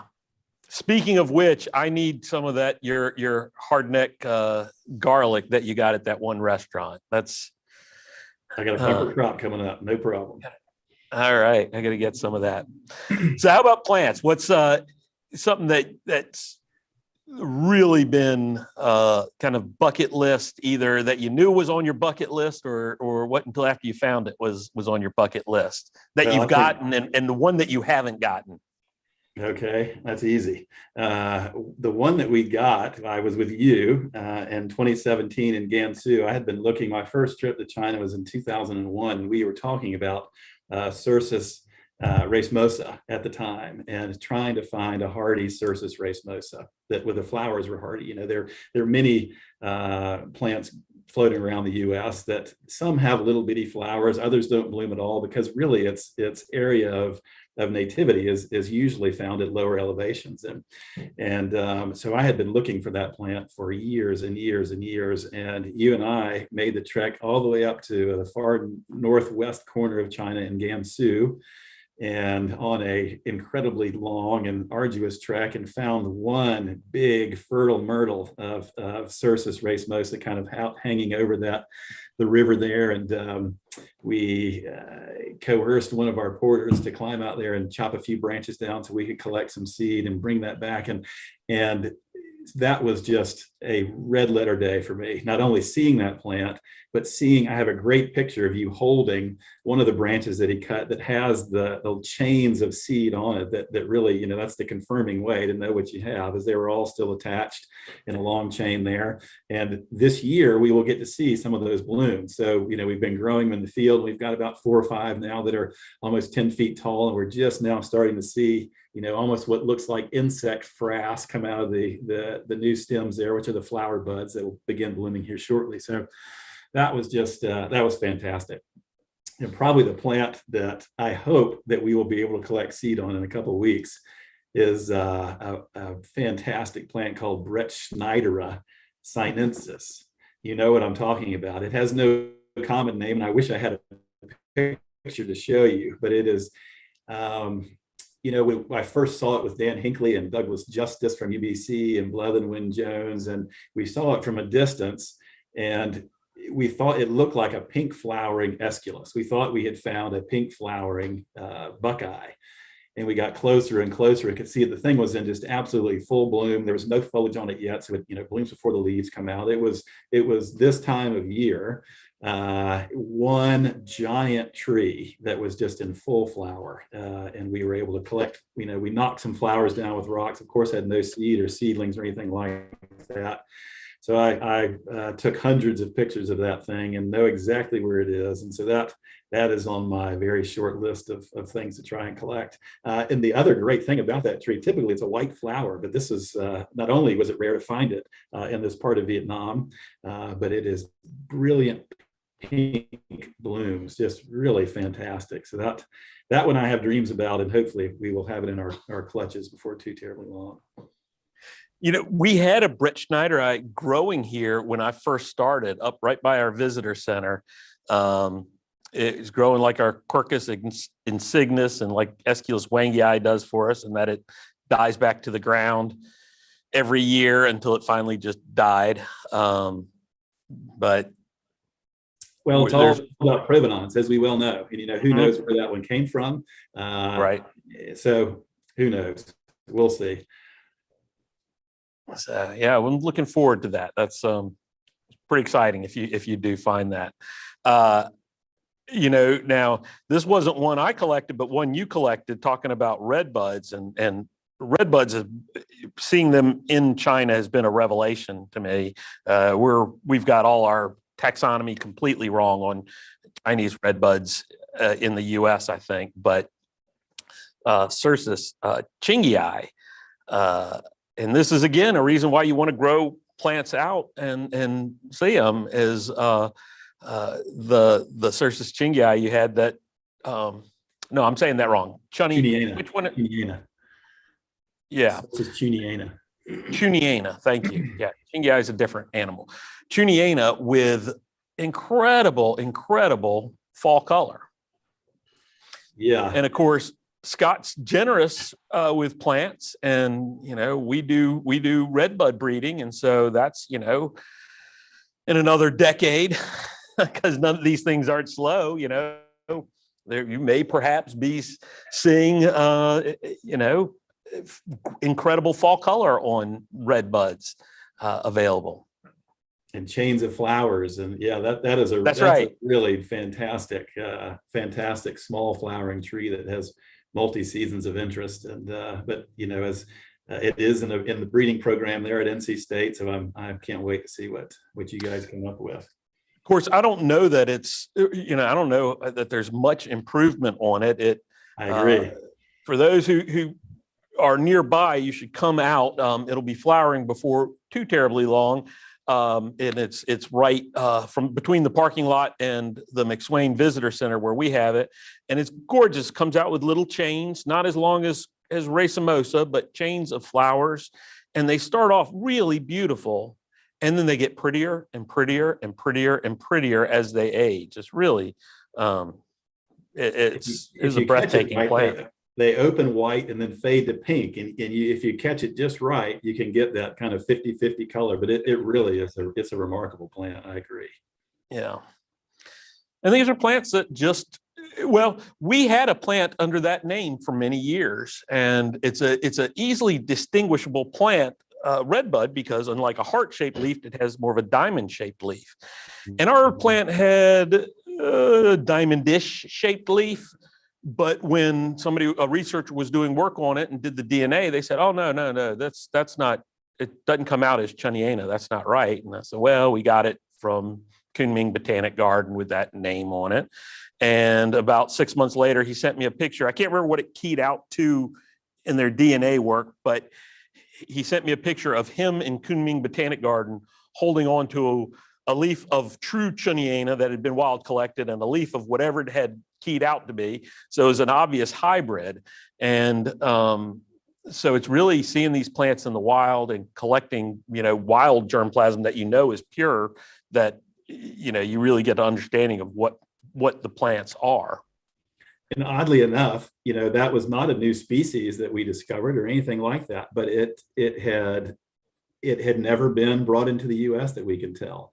It's in no other botanical gardens that we can see. It's not listed in any other gardens. Richard Olson, did a great search for us. And so another important reason to collect seed and share it, because this is, I think, as an ornamental tree, has a fantastic potential, but for whatever reason was not on our radar.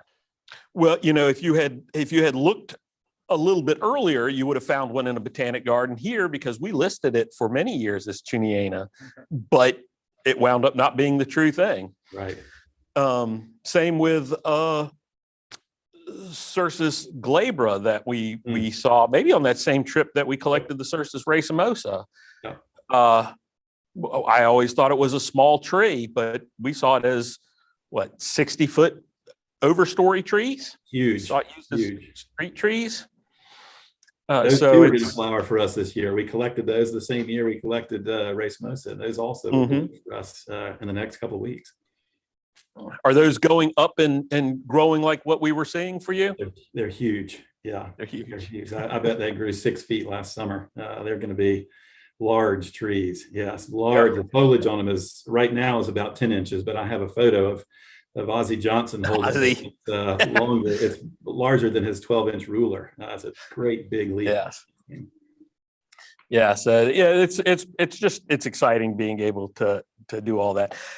Do we have any questions from the audience? One question I know comes up every time, so I'll start the answer. You can chime in as you want, Scott. When we're going out and collecting these plants, there are a lot of rules and regulations. There are permits you have to have from the USDA before you go. There are inspections you have to have in the country where you're collecting plants. Before you bring them back in, they need to be inspected, and then they go through the USDA Animal Plant Health Inspection Services and are inspected here before they get to you, and so before they get back. So it's not about going and putting things in your suitcase and coming back. It's not just sticking things in the mail. It's there's a lot of regulations around that with good reason. We don't want to bring in a weed or a pest or anything else. A lot of things you can't bring in. Believe it or not, Scott and I were talking just recently. I'm going to be in Europe in a couple of months, and it's probably harder to bring plants from Belgium to the U.S. than it is to bring plants from Thailand to the U.S. Absolutely, it is for whatever rules and regulations. I will mention also, all the multiple inspections. We have an import station here in Atlanta, and they go so far as to X-ray each packet of our seed to make sure there is, because sometimes you'll have some critter that bores a hole in it or something, and we're allowed to bring back packets of seed that can hold up to 50 seed per packet. And so rather than inspecting each one by eye, now they're able to really get a closer look at these things by laying them out and get an X-ray examination of them very quickly and make sure, absolutely sure, that we are not bringing anything in, because we, as I've said 1,000 times, neither of us want the next kudzu or invasive exotic insect named after us. So we're very, very careful. Exactly. Yeah, we're very, very careful about on that front. We just want to remind everybody while we're here during our normal midweek program, this is our day of giving for the entire NC State University. We are working hard to beat all of our numbers from last year. You can go to our website, jcra.ncsu.edu, and there's a link there for Day of Giving to get you to that site. We're really hoping to beat last year's 209 gifts for the day. We're up to 134 gifts, and over $52,000 have been raised, including a gift from my mother. So want to put that out there. But we appreciate everybody who's giving, everybody who's supporting us.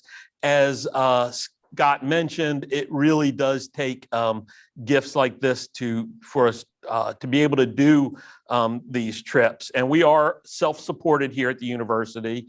We get just a very little bit of some salary support, but otherwise, almost all of our salaries, all of our operating is all self-funded. We're also trying to beat our membership from last year. Last year, we had 88 new and renewing memberships on Day of Giving, or 87, and we want to get to 88 gifts. Couple of upcoming programs. We're talking about some of these plants that we bring back, and Scott and I are both on the same page that we want to be able to share these plants. It's about getting the plants out. Ralston Blooms is coming up on April 29th and 30th. That's a garden festival and plant sale. I guess Ralston Blooms is April 30th. That's plant sale, vendors, food trucks, all kinds of education and fun activities. On Friday, April 29th, we'll have the members only plant sale. So have to be a member. So it's a good time to join now from 4 to 7. Great plants there. There will be an online portion to the plant sale as well. So you can order ahead of time, but there'll also be a lot of plants at the plant sale itself that will not be online. And a program that Scott has been a part of is our Southeastern Plant Symposium, where we have the best of the best speaking about plants. It's really geared for everybody who loves plants, homeowners to professionals. We had a lot of Botanic Garden folks there. That's Friday, June 10th and Saturday, June 11th. Registration's not open yet, but will be soon. And that will be a hybrid program, so you can join virtually, but being there is a lot of fun because you get to meet the who's who of the plant world. And there is a rare plant auction that is pretty amazing. I know I usually hit up Scott for some really great plants. Scott, one of the things we're doing this year that's a little bit different than a lot of gardens, a new program we're starting because you can't have enough plant distribution programs, is for our members, we are starting a seed distribution that members will, the same seeds that we send out for our index semina to go out to other botanic gardens and botanical institutions around the world, we're going to offer to our members. We're going to send a link out this Friday at 9 a.m. Have selections in over I think selections are due by the time you leave for Vietnam on April 4th. And we'll send 5 packets of seed to each member household who chooses from our 120 or so different selections, and limited quantity. So request more than 5 for sure. But have you heard of other gardens doing that, opening their index seminar to their members? No, I have never heard of that. And just hearing you say that story, we have stolen your idea of this plant distribution so shamelessly. Even we've almost stolen your complete tick box sheet that has all the different plants on it to be distributed. I just love that format. But I will also say that while I never had the opportunity to meet JC, I was the propagator at Gilbert's Nursery for a long time in Chesney, South Carolina. And the owner was James Gilbert, and he went to NC State and supported the Ralston Arboretum, or what was it called before that? It was a mouthful, the North Carolina State University Arboretum. Yes. So, he supported that while I was the propagator there, and he gave enough money that we would get, 8 or 10 bags of distributions. JC would, root cuttings and hand out all these things like Stachyurus way back in the day, and Laura Pedalum, and all these just plants that were light years ahead of their time. And that is what got me into this. I mean, that really, that and reading the chronicles from JC and all the plants that he was introduced to and bringing back, almost 30 years ago now, that still have not hit the mainstream. I mean, it is our duty to get these things out there more. He tried so hard and did such a great job of this distribution. And I'm not only thrilled that you're still doing it, but I am completely unashamed to say that we are now copying you as well. And kudos to you. I think that's just fantastic. Well, I love it because I'm getting those plants from you. So I wish everybody would copy. That would be JC's dream, is everybody doing that, sending those plants out all over the place. You know, and it's funny because probably around that same time you were at Gilbert's, was probably around when I was in Atlanta, and I had that same experience. We would get these plants from JC in at the garden, and you know, everybody was excited. One of somebody he's been a mentor and inspiration to both of us, I know, was Ron Dieterman from the Atlanta Botanic Garden, one of the great unsung horticultural geniuses around. And I still remember the day that he received a plant of what is now Calycanthus ex Ralstonii Hartlage wine. At the time, we were calling it Calycanthus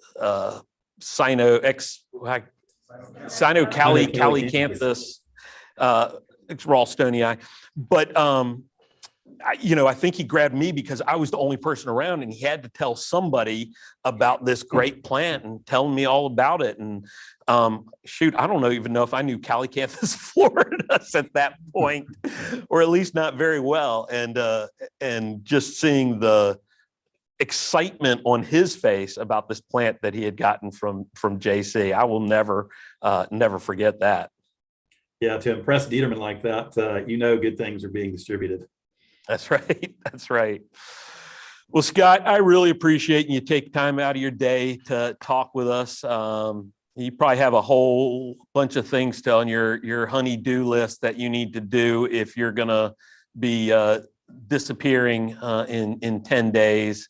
I know that there's a lot to do at work when you leave, but a lot to do at home. It's fun to do, and we love doing it, but it does it does sometimes take a toll on everybody around us when we're gone for 2, 3, 4 weeks at a time.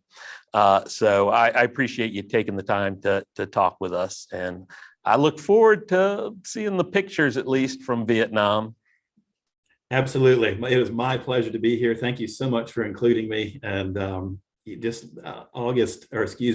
4th, the morning of, I think you've got a very long bathroom break ahead of you. You'll be back in a while. Right. Yeah. Just a 2-week bathroom break. Great. Well, thank you so much. All right. Thanks, Scott. It was great having you here. Yep. Good luck, guys. Thank you. Thanks. So that was Scott McMahon from Atlanta Botanic Garden, the manager of International Plant Explorations, one of many fantastic people in this public garden world that we're in.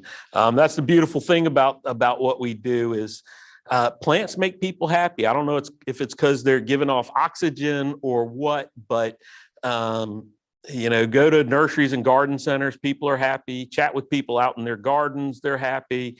Come to botanic gardens, people are happy. You go to nurseries, it really doesn't matter. It's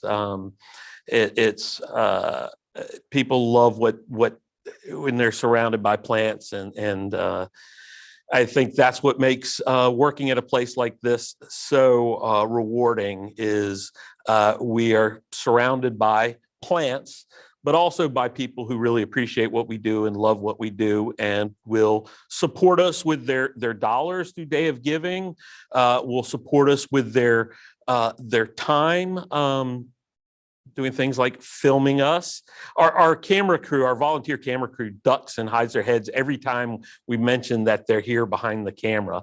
I think that's why they're behind the camera, is to make sure it can't be turned on them. But Carol and Alexander Lawrence have really been instrumental in all of our hybrid programming, but Day of Giving really going above and beyond for that. We are still collecting gifts. We're up to 138 gifts, trying to get to 210 to beat our 209 from last year. We're just $4 short of $56,000 in gifts. My wife did send me a note that even though the Day of Giving text said no gift is too small, they won't actually accept any gifts below $10. I don't know if she was trying to give a gift below $10 or not, but she did point out that apparently, as far as the university is concerned, $9 is too small. So if you want to go less than $10, you can come out here and put it in our donation, one of our donation tubes out here, and that'll be fine. But we do appreciate gifts any size, whether they're $10 or $100 or $1,000. We've had so many people give us donations. We can't thank all of them. We've got a lot of anonymous donations. We love to know who you are. You don't have to be anonymous. But a lot of staff has, Elizabeth Overcrash and Joy Burns with our children's education have both gifted recently. Our crack AV team, Carol and Alexander have also generously contributed to the Arboretum. And as I mentioned, my mom did. Thank you, Mom. I appreciate the gift. We're going to have a tour video going up for you now, as soon as that's loaded. And remember, it's jcra.ncsu.edu, and you can give. Now we're here in the Laugh House. Very different situation from where we were at in Asian Valley in reality, but a very diverse place to be. And the reason for that diversity is partly due to the lighting we have in here. I don't know the proportion to sun to shade in here specifically, but if you ever come into our Laugh House, observe the roof on it. And you probably see stripes on me because of it, from the shadows. But the way the slats are oriented north and south, the shadows move evenly across any of the leaves. As long as something else isn't shading them, it's more permanent. So the light is very even in here. We can get away with growing a lot of different things in here that might take sun or shade. So it gives us a lot of versatility in what we can grow in here. And the other thing about this Laugh House is we can grow things, or we try to grow things in here that we aren't certain of what they're going to want. So again, this gives us that versatility. If it wants sunshade, we might not know sometimes. The soil in here is very well drained. It's actually not soil. Most of the beds are made up of a permatil compost mix, and it's very well drained. During the summer months, it can rain 4 or 5 inches and there won't be a puddle in here. We have this very well drained. So we have that perfect soil in here. And again, it has allowed us to grow so much in here. And included in that are some of the things that here in the Southeast we find really enticing at this time of the year, or some of the Daphnes. And we have 4 or 5 variegated Daphne odors in the Laugh House, but they're so much adored for their fragrance. And their foliage is also great. But one here behind me is not one of the Daphne odoras. This is Daphne ginqua. This is commonly called lilac Daphne, and I think that can clearly be seen here. Covers itself in blossoms from top to bottom, more or less, over a very 6-8 inches of the trunk, and even more on every little branchlet. This is a little bit more of a less finicky plant than Daphne odora. It can take a bit more water, so it might be easier to use in landscape. And unlike Daphne odora, it is a deciduous species. So it's just starting to leaf out now as it's midway through its flowering. And we had a cold weekend the other weekend, 2 weekends ago, on Saturday, or on a Sunday morning, Saturday night. We got down to 23, and I often would have expected this to have had major flower damage, but it managed to survive, and it is spectacular right now here in the Laugh House. And going on to another plant, it's right in this same vicinity. This is a little bit lesser known plant. This is a Rhodolea henryi. This is the straight species that we have growing in here. And the flowers we'll have to get a picture of here. I think they'll be able to zoom in, I'm hoping. But this is a witch hazel relative. It's evergreen. The flowers to me look nothing like witch hazel. It has beautiful petals, and the stamens and the sexual parts of the flower do look much more reminiscent of that of a witch hazel. But the petals on them are much unexpected for that family, at least in what we grow most often. And this, we don't every year get a good flowering on this. Unfortunately, we're on the border of growing this plant. Zone 8A is probably the ideal place for this north, and we've had some mild winters the last few years. When we have a solid Zone 7 winter, it's not always as spectacular to have this, but it typically sends buds, but they sometimes get damaged. And I don't know if he can, Alexander here can zoom in on this bud that hasn't quite opened up. And he has, I've hoped to, but I don't know if you can see the bracts that form around the base of the bud. I find these, before they're even showing color, I think these are some of the most extraordinary buds to look at on a plant through the winter months. And it will be literally, have big clusters of these throughout the entire plant until they open if they don't get frozen. But even if they get frozen, they give you some interest on that winter that we aren't lucky enough to have them actually open. From what I understand, I have not seen any big ones of these myself, but what I'm told, they can get 15, 20 feet tall. So it can become quite a large plant ultimately. For us, we're growing it as about a 12-foot tall specimen here, evergreen foliage. And it's just been a really cool plant to have in here in the Lath House. And again, it's now through our roof too. So it might have to get trimmed a little bit. You can use those for some cuttings. Okay, we're again here in the Lath House, and something that we have here in the Lath House is our collection of Aucuba. We have probably one of the largest collections here in the United States, I would guess.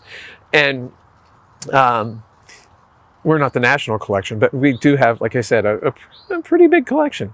So this is one here that it's really caught my eye right now because of the mass number of flowers on it.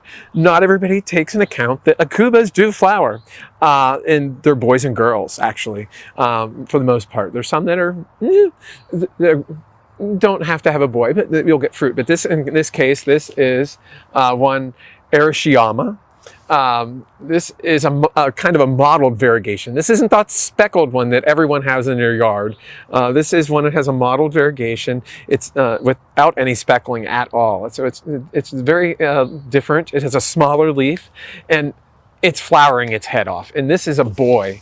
This is a staminate plant, and I'm not sure if Alexander can get in here, but you can actually see the male stamens of each flower on these. And this is just a spectacular growing one here. We have, I don't know, probably, I'm going to guess 20 or 30 at least in the garden right now, but we have more than that in our nursery to get planted out. So we might even have there's way more than that. But anyways, we have a pretty extensive collection of Aucuba here. So come and appreciate them for something else other than their foliage. Look at their flowers. Some of the pistillate plants, or the female plants, will then in the fall, winter, have really nice red fruit, and there's some that actually have yellow or white fruit too. So they are not always heavily fruiting for us here in the garden, despite the fact we have both staminate and pistillate plants here in the collection. But if you look, you might find some. Just another group of plants that you should admire here in our Lath House. Okay. I don't know about you, but I like ferns, and I like ferns that aren't overly ferny. And here's one that we have like those. It's not the traditional lacy, heavily dissected leaf, but this is a pyrosia here. This is Pyrosia lingua. This is what they call a tongue fern. And if you saw the straight species, they just have simple leaves that do not have any lobing on them. So they look kind of like a tongue, much like this leaf here, which is not showing too much lobing. But Hiryu is one that is noted for these crest all over the edge of the leaves, and not quite pinnate leaves or pinnata-fid leaves, but just lobing that goes up and irregular leaf along the leaf blade itself, and it just gives each leaf a unique look. These in the wild grow as epiphytes and lithophytes pretty often, from what I understand. So they're growing on trees or on rocks. And so they're heavily adapted to grow when things aren't so optimally moist like we think of ferns growing. So this plant is pretty darn hardy when it comes to that dry spell we have. It's unaffected to that, and it needs actually really well-drained soils to do well for us here. It's not going to grow in a heavy soil. If you look down here, this species, again, Pyrosia lingua, has very rhizomatous shoots here, and it'll creep down over, and it's loving our concrete blocks that make up our walls here. It's adoring that now. It's starting to get over and crawl it down over that, so you get this thin rhizome. Not all species of Pyrosia have that elongated rhizome though. Some of them are much tighter, but anyways, the undersides of these leaves are pretty cool as far as I'm concerned too. And this is actually a fertile frond, though I've never been able to get anything to germinate from these when I try to germinate spores from them, but beautiful sporangia on the undersides of the leaves here. And even whenever they don't have the spores on them, it's just this tan color. It's very different. The leaves are leathery. They're very thick. And again, like I said, these are very well adapted to go through those times of drought. So we have several different forms of them here in the Lath House. So if you come over here, this is another group of plants I highly encourage you to look into.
Hey, everybody, that was a quick glimpse of some of our volunteers and all the work they do for us out here. So welcome once again, Day of Giving. You can go to jcra.ncsu.edu and click on the link there to make your gift for Day of Giving. We are up to 150 gifts. Last year we had 209, so we're really trying to hope to beat that, hit that 210 gifts before 6 o'clock. You can continue giving past that if you want, but we really, we're going to be here with you until 6. We're over $57,000 in gifts, thanks to all of you who have supported us, thanks to our board who challenged us to get 101 gifts, and when we hit that, they gave us 20,000. We've had support from our board, as I mentioned, our staff, our volunteers, just so many people. It's a real pleasure. Even if you're not giving, you should go to the Day of Giving page and look at it and read through some of the really amazing things people have said about the Arboretum. It's great. We got two of the highlights of the day for a lot of people here. First, I'm going to talk about some of the plants that are going to be in our plant sale coming up at the end of April, our Ralston Blooms Garden Festival and Plant Sale. And then after that, we're going to have one of our most requested speakers, and she's an author and professor here at NC State, Ann Spafford, to talk about pollinators and plants, pollinators in your garden, how to bring more pollinators in, how to keep them happy. But before that, let's talk about some plants, and we'll talk about some of these plants again, I'm sure, with Ann as we go through. I'll start here with one plant that's always high demand, and it's one that I know even here in Day of Giving, JCRA HQ got some gasps when it went on air, is Rhodalea. Rhodalea, Tim talked about it, so I won't go into depth about it, but it is an incredible evergreen shrub, tree with these intense flower colors. Now, this is one, this is a selection, is this Takasita? No, Scarlet Bells, one of the darker flowered ones. Other ones have a brighter pink. This has a really nice dark flower color. Beautiful foliage. Even if it never flowered, it'd be a gorgeous, gorgeous plant with these dark green leaves and with almost silvery blue undersides. But as you saw on the tour with Tim, it makes a good sized plant with the beautiful flowers in late winter, early spring, forms the buds in the fall. And if we have a really cold winter, it will sometimes kill those buds. It's probably best in a fairly protected spot. We grow it in our lath house. We've got another species that we've been watching here, which should be more cold sensitive based on where it's from, but seems to be even hardier than these Rhodalea, these other Rhodalea that we're growing. So we may have a plant that we are propagating and introducing with the same type of flower, but even hardier in the near future. But great plant. One thing Tim mentioned about this that even for somebody who has spent a lifetime in plants is hard to wrap my head around, is this Rhodalea is related to witch hazels. And I'm sure many of you are familiar with witch hazels. They're all in flower now. I don't know if I have any no, but they're usually yellows. We have native ones, there are Asian ones, Mexican ones, but they're very distinct flowering plants. But that's a witch hazel. So I come over here, and this is another witch hazel relative. This is Distilium. Not a whole lot of good common names for it, but Distilium has been one of the fastest growing landscape plants in the US in recent years. It's an evergreen shrub, again, related to witch hazels. It is, this branch is in full flower. You can see, so it's a real showy flowering plant. But the Distyliums, there you can find them out there. There's Cinnamon Girl and Emerald Heights and Blue Cascade and all kinds of different ones. And they're being used as foundation plantings and things because they're these lovely evergreen plants. You know, if it's an evergreen mound, people don't care if it has flowers or not, it seems like. But this is one that was introduced from Japan. And I always forget what it was actually ever named. Didn't have a name at first when it came out of Japan, and was named by some growers here as Spring Frost. And the new growth comes out bright pink and then fades to white and then goes to green. But the new growth has this beautiful red coloration to it on the stems, really has a multi-season interest. And the leaves are much smaller than most of the other Distyliums that you're seeing on the market right now. So it's a finer textured plant. The more sun it gets, if you put it out in sun in a really moist, well-drained soil, you get the best color on it. If it's in a drier soil, it can burn a little bit with that really tender white growth. So you can put it in a little bit of shade, maybe some afternoon shade, but easy plant and really incredible. And again, it's a witch hazel in the witch hazel family, like that Rhodalea, which seems strange. So then we jump to a native plant of ours, also a witch hazel relative. This is Fothergilla. And we have some new ones out here that are coming out. We talked with Tim Wood at Spring Meadow, proven winners. There's some coming out from NC State through them, Legend of the Fall and Legend of the Small, a more dwarf one. This that we're going to have in our plant sale is maybe one of the most tried and true forms of Fothergilla out there, and that's Mount Airy. Mount Airy has been kind of a mainstay almost since I was a horticulture student.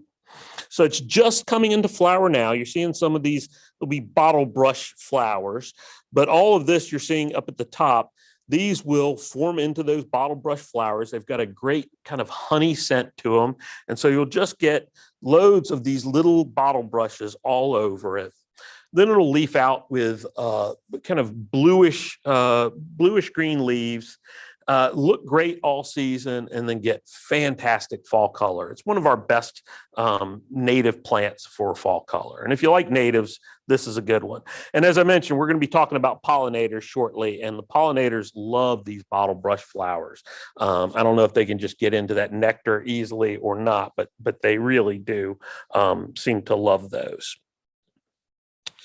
So got a lot of other things, and I'm only going to touch on a few of the things that are going to be in the plant sale. We have got, this is going to be one of the biggest and best plant sales, probably the biggest and best plant sale we've ever had, with plants from our collections, plants that we're growing out. So this is another spirea. There's just so many good spireas that are coming out now, and it's always been a really good plant. I'll never forget, I had my father-in-law wanted to plant something between his driveway and his vegetable garden. He didn't want it to get too tall. He wanted it to be showy. He wanted it to be easy. And I said, plant a spirea. And he said, which one? I was like, it doesn't matter. Just go to your garden center, get some spirea and plant them. And I think he got maybe Anthony Water or one of those, and just rock solid, reliable plant. This is one called Rainbow Fizz. So it'll come out, it's kind of burgundy, the very newest growth, then go bright yellow, has pink flowers on it. Just super easy plant, and another one that the pollinators really, really love. Rainbow Fizz is a relatively new one. Haven't grown it for a long time, but based on my experiences with every other spirea, it's a no-brainer. Probably grow to about 3 feet tall and a little bit wider than that. If it gets bigger than you want, you can shear it back. The flowers, the pink flowers will be really nice unless you're like Tim, who doesn't care about the flowers, and then you can cut off the flowers if you want. A lot of these plants with the new growth that comes out in different colors, I kind of joke about cutting off the flowers, but if you don't care about the flowers or you want to do it immediately after the flowers, if you do trim back, you'll often get a new flush of that really bright growth on there. I do that with several plants that I grow for foliage color. I trim them back and let them reflush multiple times during the year. Now, anybody who knows us at the Arboretum knows we don't like to dig these great big holes like a 3-gallon plant. So we often are looking at smaller plants. And also, if you want to plant a lot of things in your garden, sometimes it's the herbaceous things, the small things that you can fit more of in your garden. So a plant that is unexplainably rare in commerce, hard to find for no good reason, I never see it at garden centers, is Phlomis. The classic Phlomis is Phlomis fruticosa, sometimes called Jerusalem sage. It is evergreen. I grow at my home garden, I have, I think, 3 or 4 species at least of this. Evergreen, single digits, evergreen. The foliage looks like lamb's ears, but it's on a semi-shrubby plant. So it gets woody at the base and comes up. And in the spring, it has these whorls of incredibly intense flowers on there. And this is related to mints and things like that. So it has that type of flower shape to it. But these whorls will be stacked on the branches as it gets larger. One thing I've learned in my home garden is you don't want to plant it in too rich of a soil. If you plant it in a really rich soil that's well drained, it will be perfectly happy and it will grow well and it will never flower for you. It really wants in order to flower well, kind of a leaner, drier soil. But I grow it in a rich soil and the plant looks beautiful. I just wish it would flower for me. There are a lot of these out there. I love them. They just are, as I said, unexplainably hard to come by. Full sun for sure. You don't want to put these in shade. They'll hang around for a while in shade, but they'll stretch and start to be unhappy. But super easy plants. And another person who shares my love of these, if you know Dan Hinckley, who we talk about sometimes and has been a speaker, formerly owned Heronswood Gardens, Heronswood Nursery.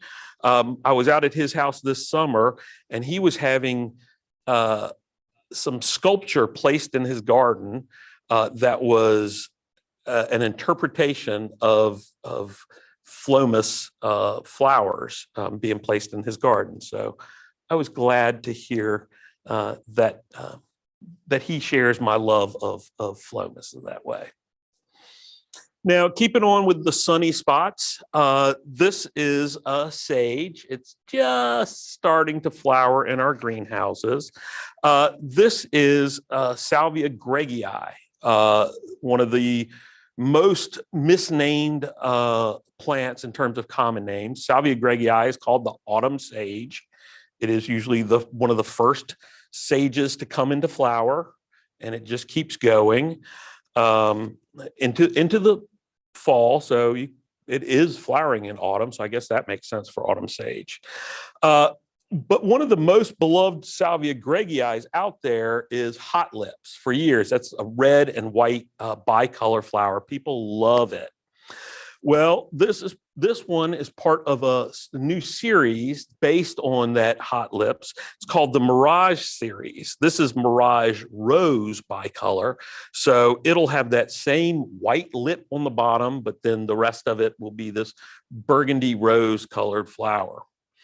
Autumn sages are woody plants. They have woody bases, and sometimes they can get a little bit scraggly and open, even if you grow them in very high sun, very well-drained, lean soils.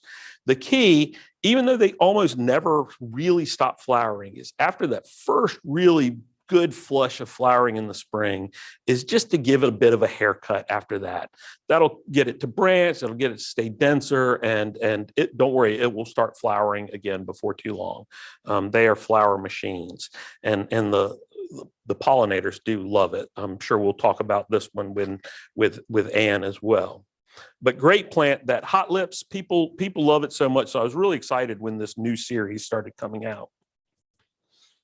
Now, staying in the realm of plants for sun, this is Gaura lindheimeri. Seemed like Gaura was the hot plant a couple decades ago, and I don't know if it went out of favor or I stopped paying attention to it. But there are a lot of great ones out there. And this one's actually not a new one, but it's called Walburton's Silver Fountain, often seen just as Silver Fountain. I'm gonna have to get up. Those knees don't last on the ground like that.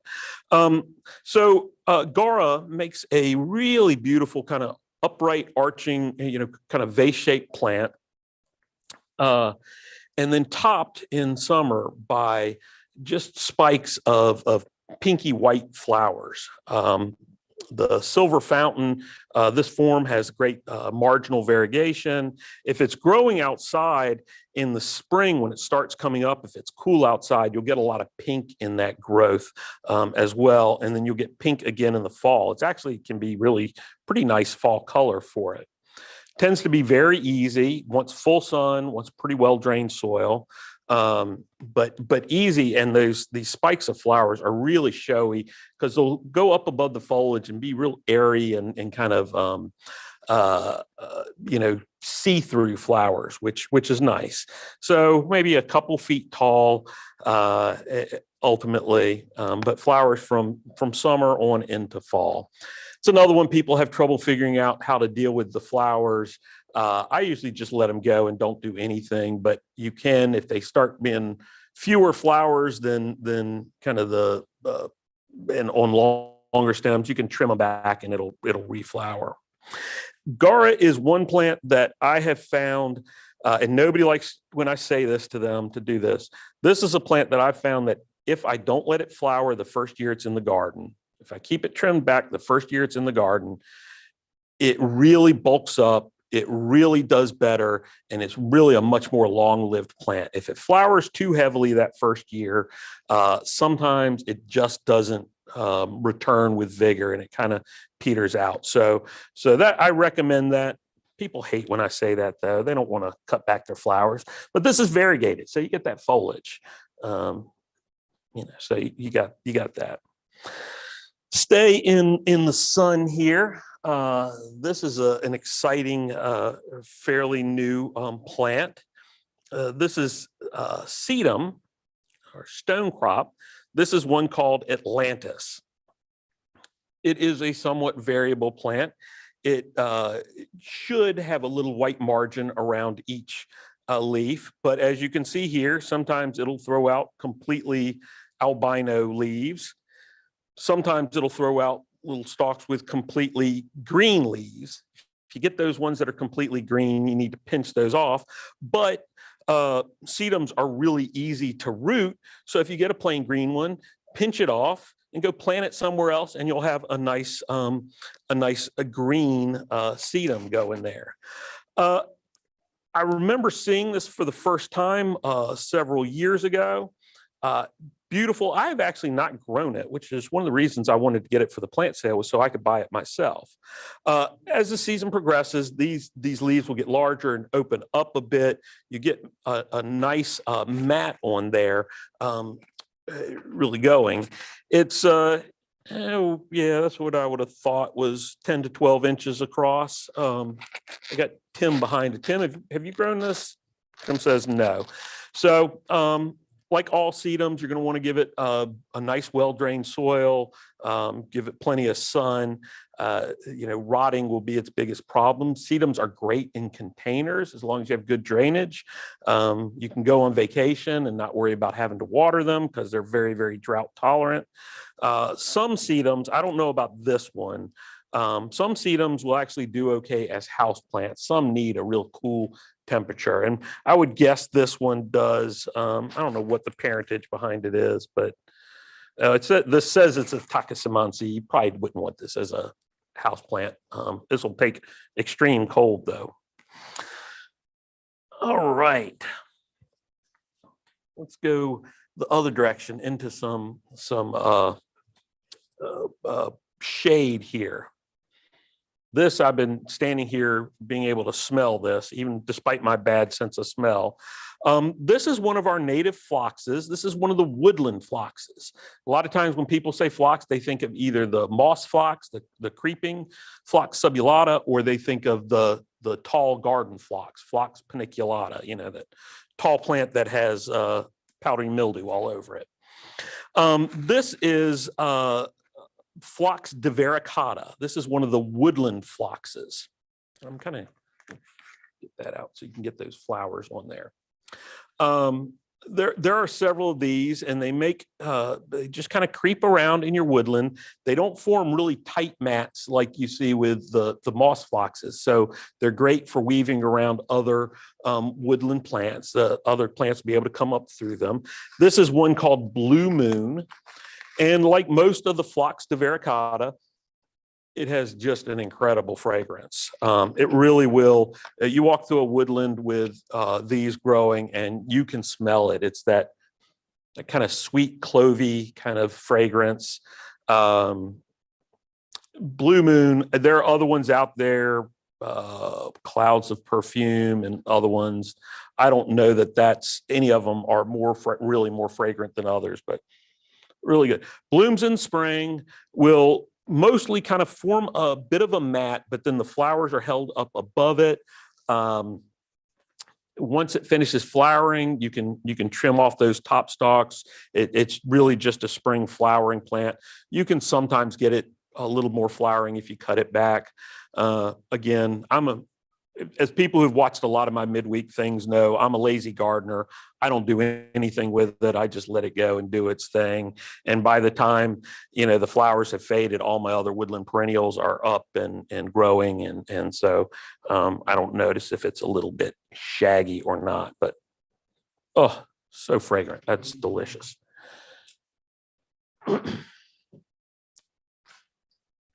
Okay.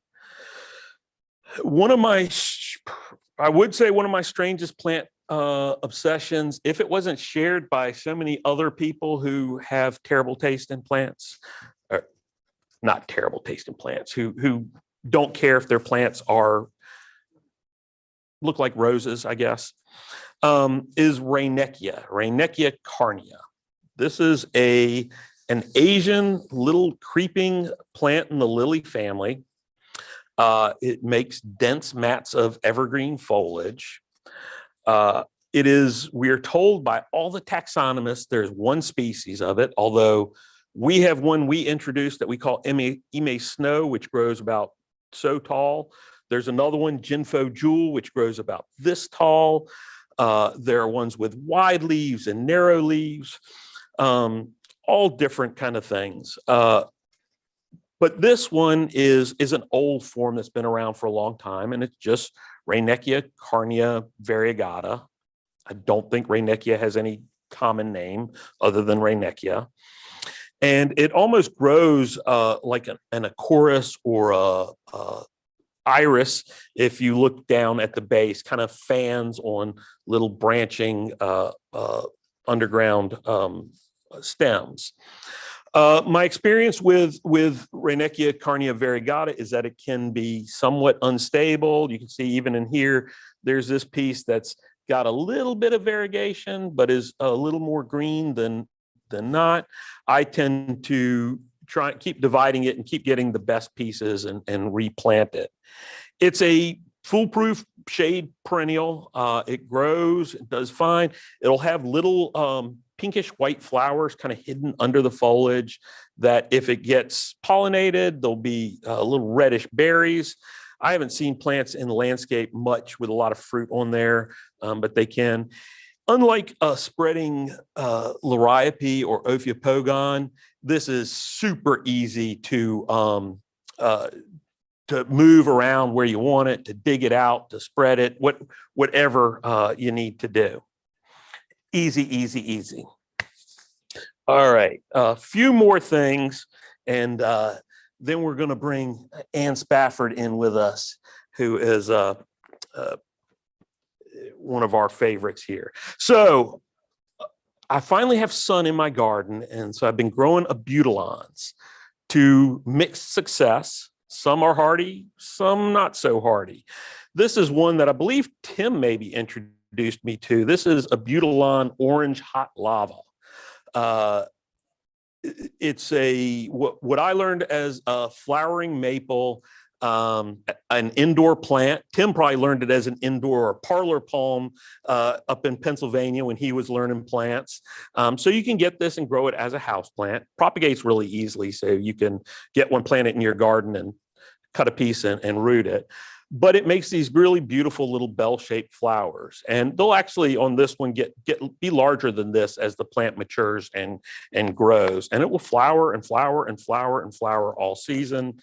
It can be a lot of the Abutilons are a little bit marginal in terms of hardiness. So I have overwintered Orange Hot Lava, and yeah, Tim's back behind me because he loves these things too. It'll get nice and big if it overwinters, or if you grow it in a container inside as as a parlor palm. But super easy to grow, full sun to part shade, light shade, and just flowers and flowers and flowers, and goes on. This one's been very good for me. We often sell some other ones like Little Imp, which is rock solid. Voodoo has been very good for me and has come back, built more ball gown. A lot of great ones. Love these. Keeping these things that are in flower going on here to talk about. Another nice fragrant one. Daphne tangutica.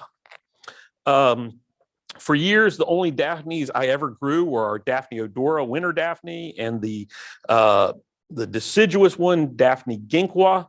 But there are a lot of other ones out there, and this one, Daphne tangutica, has been fantastic in the arboretum in our lath house. So part shade, pretty, fairly well-drained soils. You get these kind of almost lavender buds that open up to white flowers. Fragrant, not fragrant like Daphne odora, but nice. This makes a really kind of a handsome, upright little shrub. Super easy. Nothing, you don't have to worry about it all. Good drainage is the key. You don't want it to be, you don't want it to stay wet or else it'll rot. And now for the people who really want to gamble, we have some leptospermums. This is one called kiwi. Leptospermums are New Zealand plants, hence the cultivar kiwi. I have tried a lot of leptospermums in the past. This species, Leptospermum scoparium, should be just almost hardy for us. I won't say that it is hardy for us, so buyer beware.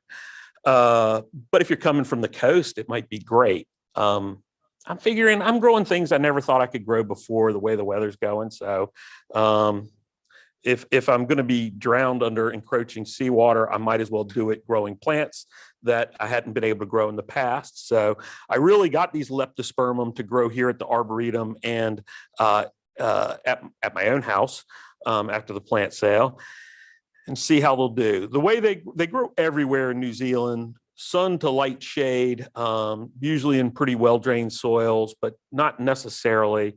I'm going to try growing it. I want to try growing it in kind of rock garden, perfect drainage area. I want to try growing it in part shade with some high deciduous shade on there. We'll try it in a few spots. Maybe we'll stick one in the water and see how it goes.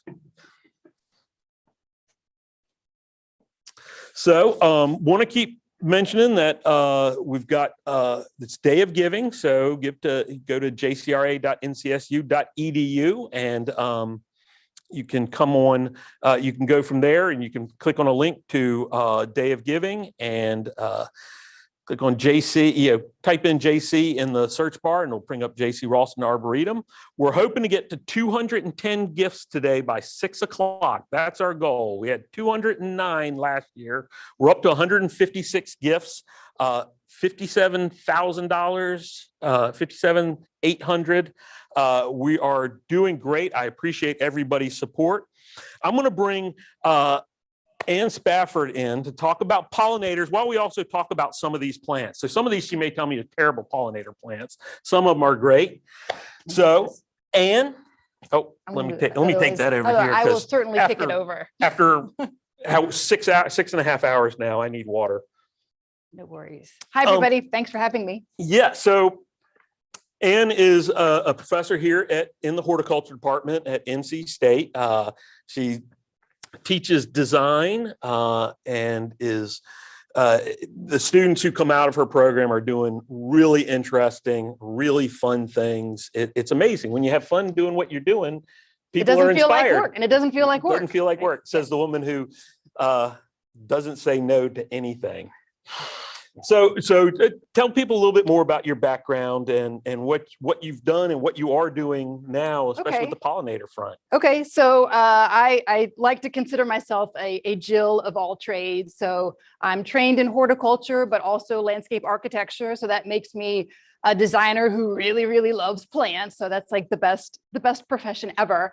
I handle a lot of environmental mitigation efforts. So in any landscape design we take on, we're always having to solve problems. So we're usually having to figure out, well, how do we handle stormwater? How do we create more pollinator habitat?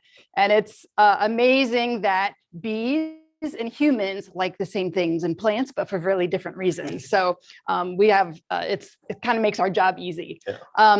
I'm also interested in truly sustainable design solutions, which means things aren't just environmentally sound, but they're economically sound, but also social and culturally sound. So I'm a huge proponent of human health and well-being and how the built environment can improve people's level of positivity, improve their physical health and their overall mental state. So I'm doing, as you know, I don't say no to anything. So I'm also doing doctorate work where I'm looking at how do we improve urban environments to create more human resiliency, right? A lot of the research that's been done over the last 40 years tends to focus on a pathogenic approach, which is just addressing stress. And what I'm looking at is how do we promote wellness? And so how do we create environments through plants that can create human resiliency or improve human resiliency?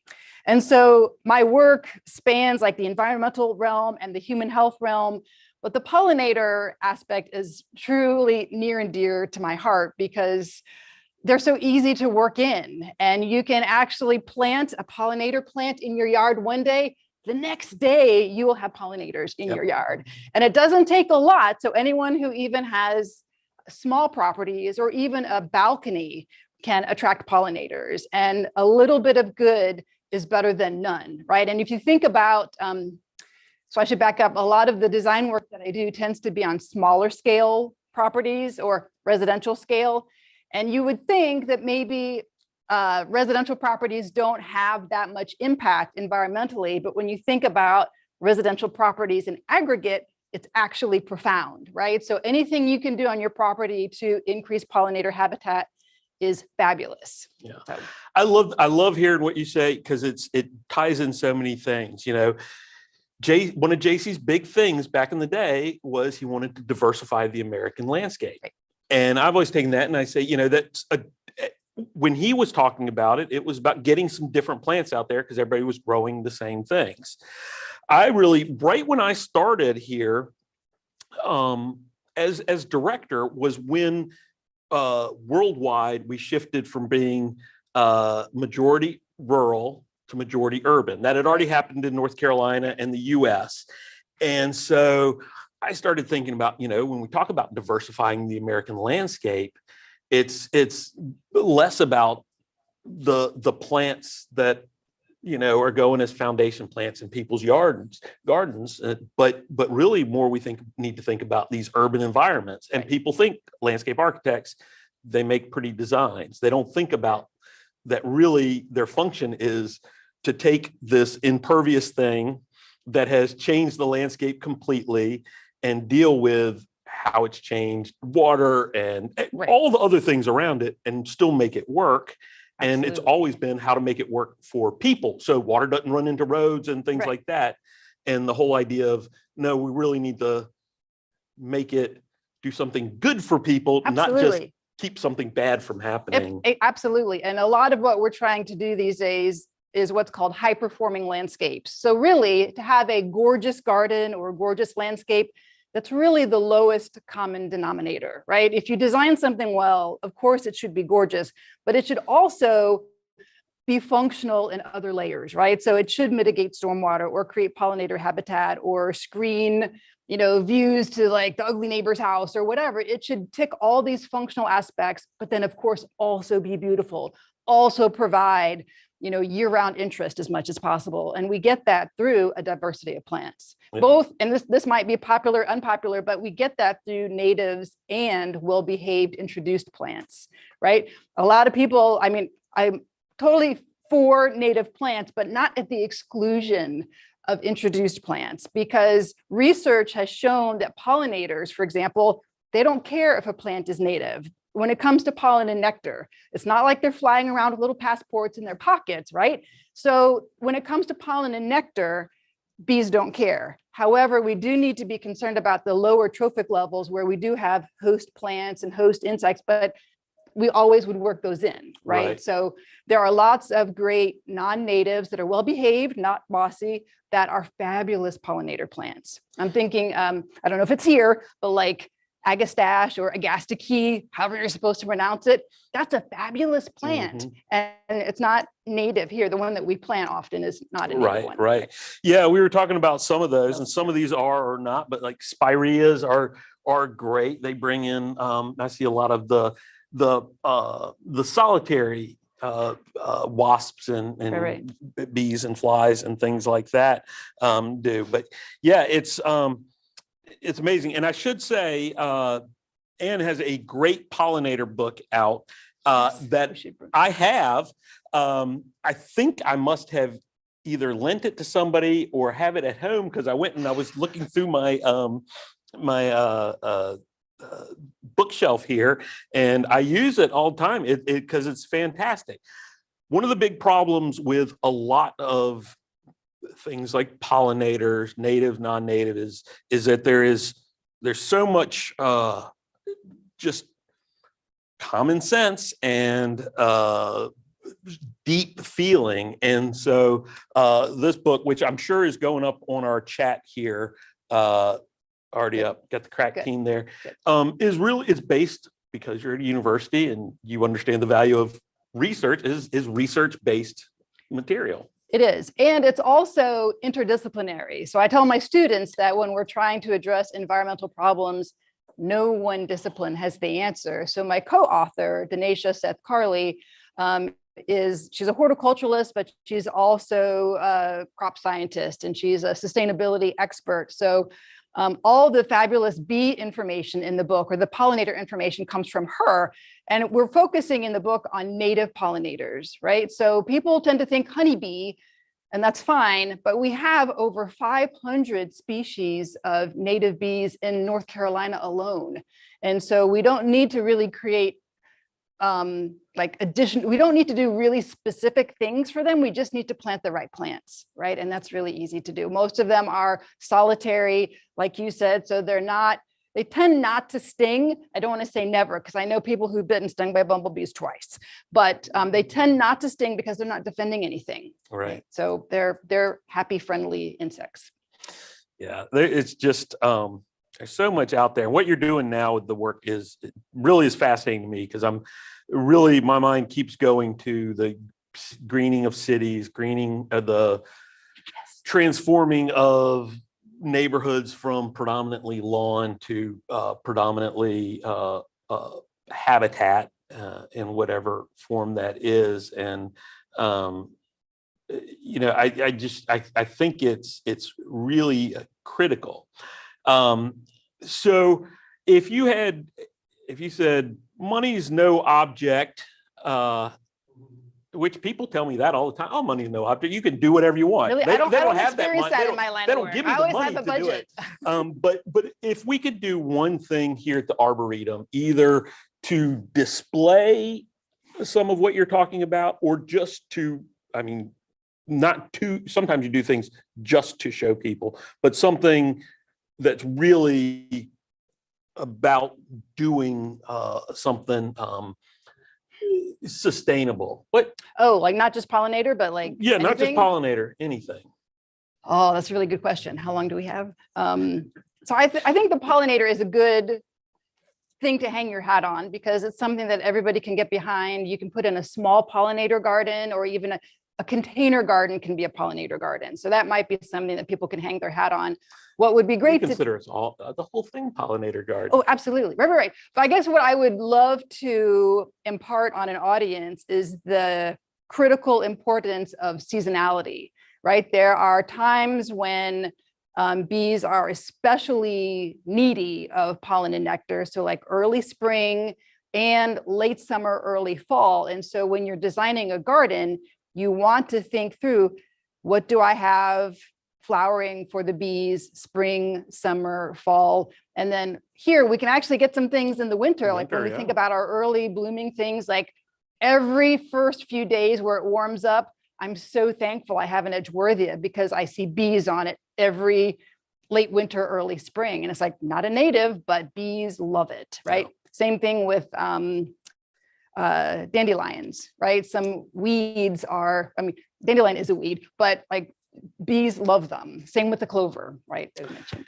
So I sometimes say things to my daughter that she passes on to her friends, and I'm trying to think of some of them, and I can't. Well, one of them, some people who've paid attention and watch our things know I have a whole thing about vanilla that my daughter's friends have all taken to heart, and that it's the most exotic flavoring out there. But we can go into that over a beer after we're done. Okay. But one of the things I always talk about is clover. When you bought grass seed, there was a certain amount in there that was clover. There was no lawn that did not have patches of clover in there. And that was part of a perfectly acceptable lawn in neighborhoods. Your HOA wouldn't complain, nothing.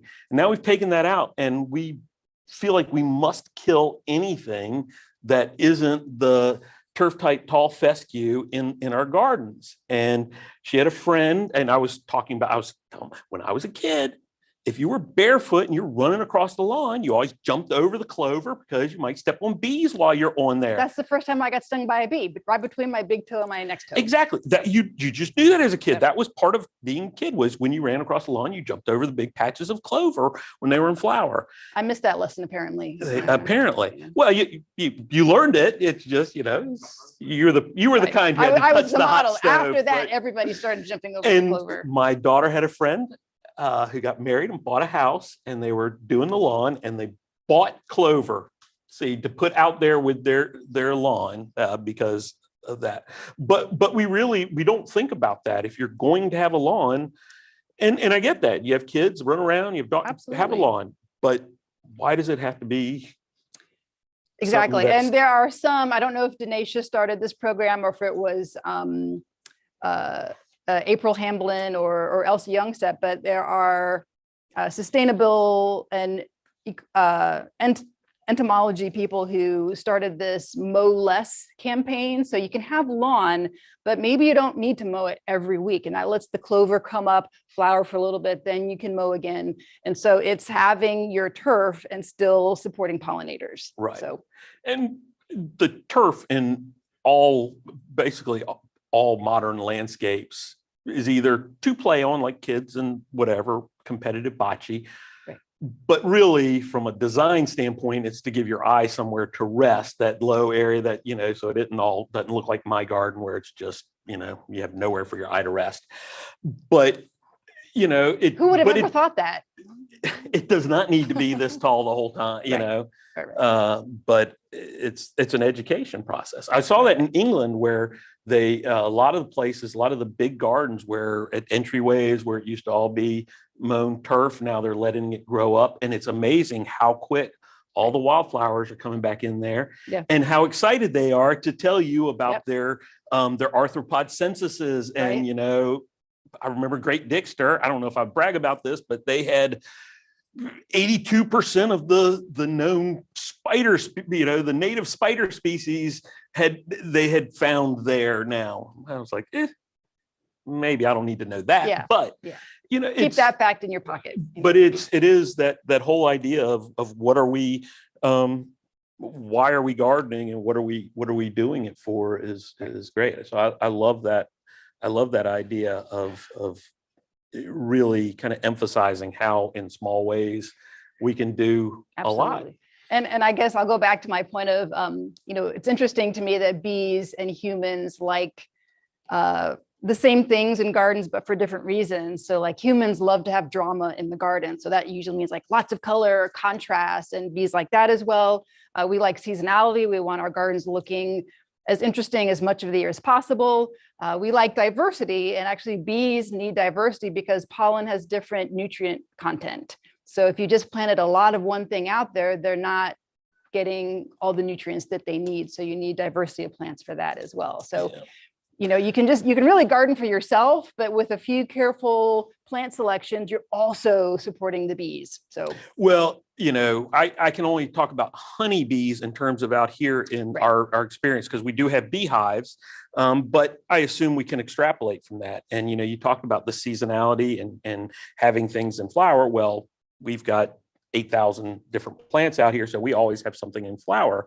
And the very first year, we had beehives out here. Our volunteer beekeeper came out at the time when at his own house, he had put out some sugar water for his honeybees because it was cold and there's nothing in flower. And he came out and looked in the hive. It was like, well, I could take honey off of the hives now.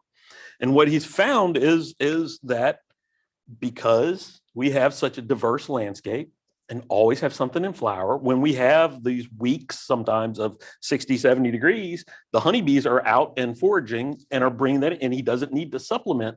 Right. So maybe in Michigan, you do need to help supplement these non-native bees, but around here, they don't need any sugar water. They just need the plants to be out there. And I think that's, that diversity that you talk about is key. And it's funny how diversity keeps coming up in all kinds of different ways as something that's positive. Absolutely. And it's interesting. Like we also tend to think of pollinator habitats as like perennials only, but it's really a lot of woody plants that are providing like the early season pollen. So like red maples are excellent. They bloom so early. And so we might not see the bees up there, but they're there, right? This is why I love talking to Ann, because nobody ever says this. We have our European bees, honeybees, pollen analyzed in March. And what are the top things? Maple, willow, sumacs. I forgot about sumacs. Yeah. There's all these plants that have never shown up on any list that I've seen. And, the pollinator plants, we get a lot of, we help with, and you must get this ton now too, we help with a pollinator plant at this school, and all the plants they want to plant flower while all the kids are out of school and over summer and look terrible the rest of the year. Like, no, this is not, you're teaching the wrong thing here.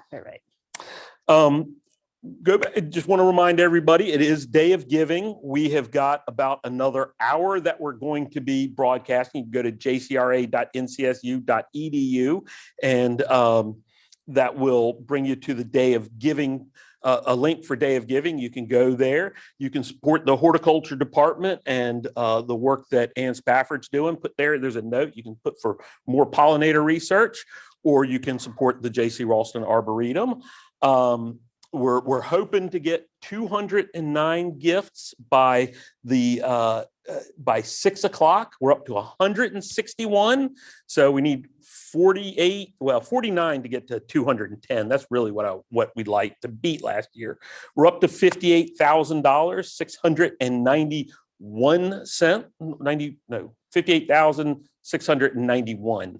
I don't know if you're allowed to do pennies in there. So thank you all for that support. So there've been some great students who've come through the design program at here. What are some of the really cool things that some of your students are doing now?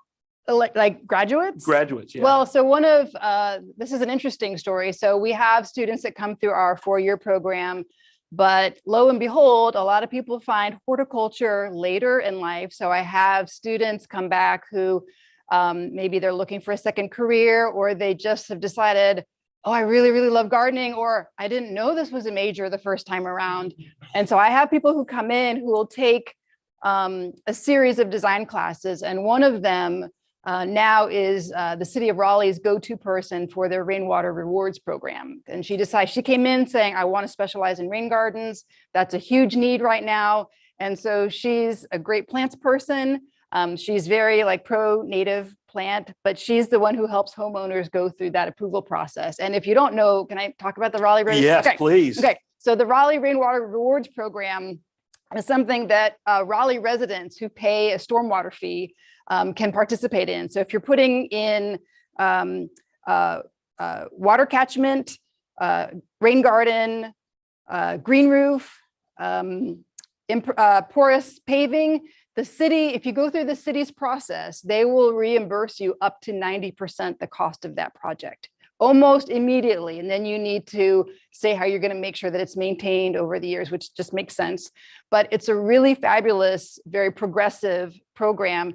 And the information is sort of buried on the city's website, but it's there. So if you pay into that stormwater fee, you can take advantage of it. And like right now, if you look on your water bill, I think we're still paying $5.50. It might be $7, but that's like the cost of 1 or 2 really good beers, right? So it's well worth it. And to have a garden installed or just be reimbursed is magical, right? So I think that's maybe we need to get somebody from the city who runs that program and your former student in to give a talk about that. I think that's a great idea. I think that would be amazing because people don't know about it, and if we can demystify some of it, people aren't.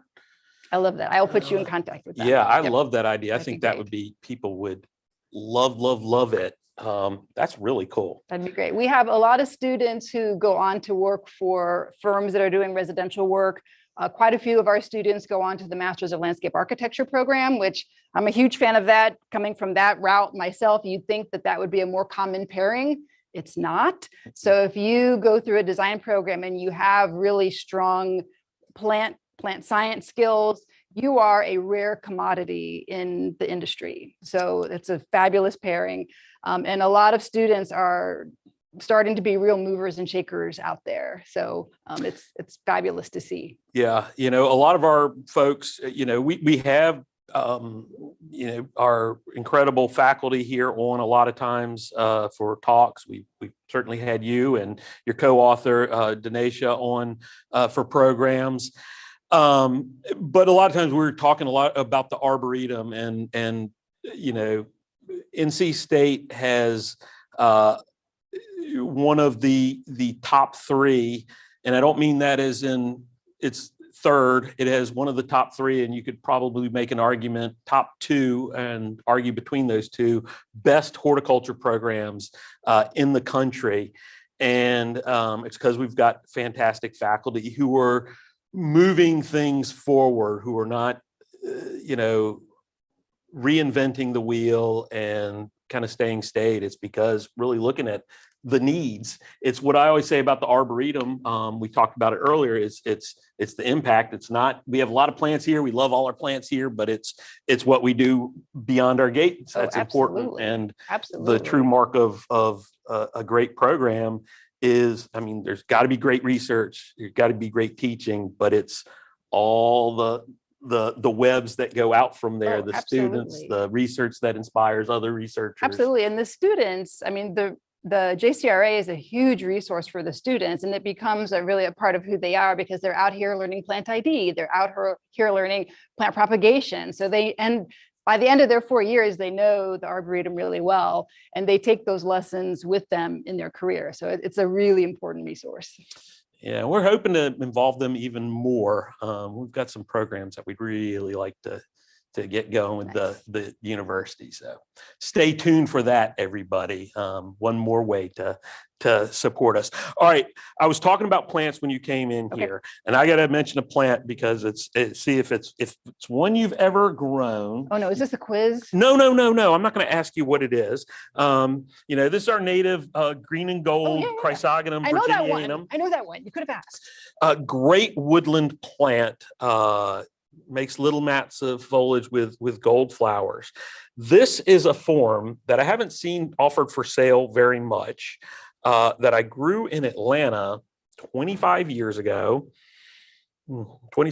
ago, called Eco Lacquered Spider. Have you ever heard of that? I have not. So Eco Lacquered Spider is the single most vigorous native plant.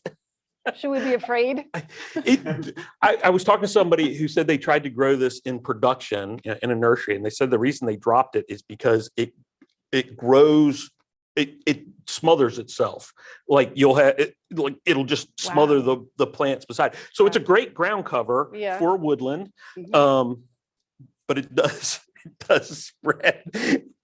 Actually, I bought it. I want to plant it again because in my mind, I planted it and then, was like pulling my leg away from it, grabbing onto me and going. So it's in the plant sale for that reason. But, something that I don't know how much work you've done with, but, I always see the rain gardens out in full sun. And has there been much work with using them in shady areas? So there's not as much work there, but obviously bees will go into some part shade situations. Plus there's always like the changing canopy. So you might have like shade in the summer, but it's more open in the spring as leaves are emerging. We've seen bees on hosta, for example. I'm sure there's some other woodland plants that aren't coming to mind at the moment, but they prefer sun. That's their first choice, but they will eke into some shade, like hellebores, don't they like hellebores, right? So those are on the shady part of my garden. So well, and as you said, the seasonality part of that, the maples, whether if you're growing under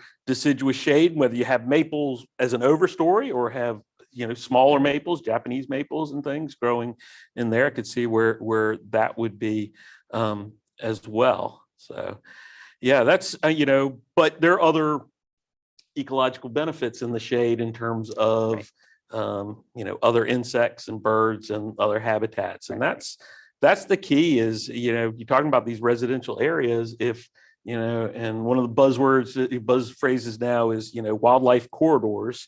And it's like we have to create something special for that, but we don't. We just have to change the way we think about our neighborhoods, and then they become wildlife corridors. Right. And we also have, I'm glad you brought up like habitat, because it also speaks to like the broader context, but also some management issues. So a lot of our native bees are ground nesters. So that means you don't want to smother all the soil with mulch, right? You want to leave some areas bare so they can actually burrow down in there. So when I'm mulching my garden, I actually leave, we never want to smother like the crown of a plant with mulch anyway. So you want to keep the mulch away. So that's where I'm allowing my bees to go, right? And then we also want to think about a lot of the native bees are cavity dwellers. So they might be overwintering or laying eggs in like the hollow stems of ornamental grasses. So, when we get the first warmer days of like late winter, early spring, we want to like chop everything back and clean up the leaves. And you actually want to just let everything sit for a while. So I've told people that, and then I don't have a good answer when they say, so when can I cut them back? So typically so here's the thing. All the texts say bees will start to fly consistently around 57 degrees and higher. But, when you think about our warm days, it warms up to 60 degrees, bees are out, and then it gets cold again, and it gets warm again. What happens? And so it's really I would just wait a little bit longer. So people who are cutting their grasses back, ornamental grasses back in, say, December, I would wait until sometime in March. But what I've also seen some people do is cut their grasses back, but bundle them and still leave them standing in the garden. So that way, it's a good workaround, right? So you're cleaning and tidying up your garden, but still leaving habitat in place. So that's a great I love that, because I always tell people, this is part of my lazy gardener, because I am a lazy gardener. Me too. Cutting back grasses is a pain. So I always tell people, if you take them and you tie them up and then take a chainsaw to them, boom, you get them, they're already bundled, they're already tied up, they're not all flying over the place, and it's easy. That's a good idea. I know I've told other people, because I'm so unsure, I'm like, if you have a bunch of grasses, it's okay for grasses will grow up through the old foliage. They won't look as clean. I was like, but if you have a bunch of them, maybe cut a third back every year. And that way, yes, you're getting rid of some, but you're leaving habitat for the others. And so they kind of rotate through, and maybe that works. I've seen some great sculpture done where somebody every year would take grasses, like parts of their big clump of grass, and like twine them up and whatever, and make these Medusa heads. And they could get about 3 or 4 years of something for growth. next year. I got some photos if you Okay. want. It's kind of it was kind of interesting what they did with that. Oh man, this is fantastic. I love the idea that it's so often it's either or. It's either or. It's black or it's white. It's right or it's wrong. It's native, it's not native. It's turf, it's not turf. It's whatever it is. It's there's so much absolutism, and that turns people off, and it makes people not do things. And that's not the way the world is. It's not the way the world is, right? exactly. Yep. And so I love the idea that you're really doing the research and doing the work to show people that there's a both and. Absolutely. There are some probably some pretty, I won't say hard and fast, but no matter what you do of any of these things, if Mosquito Joe is coming out and spraying something, killing everything in your garden, whether it's for mosquitoes or for whatever other kind of insects, that's going to affect the pollinators. That's just the way it works. Yeah. The mosquito sprays are not just hitting mosquitoes. They hit everything.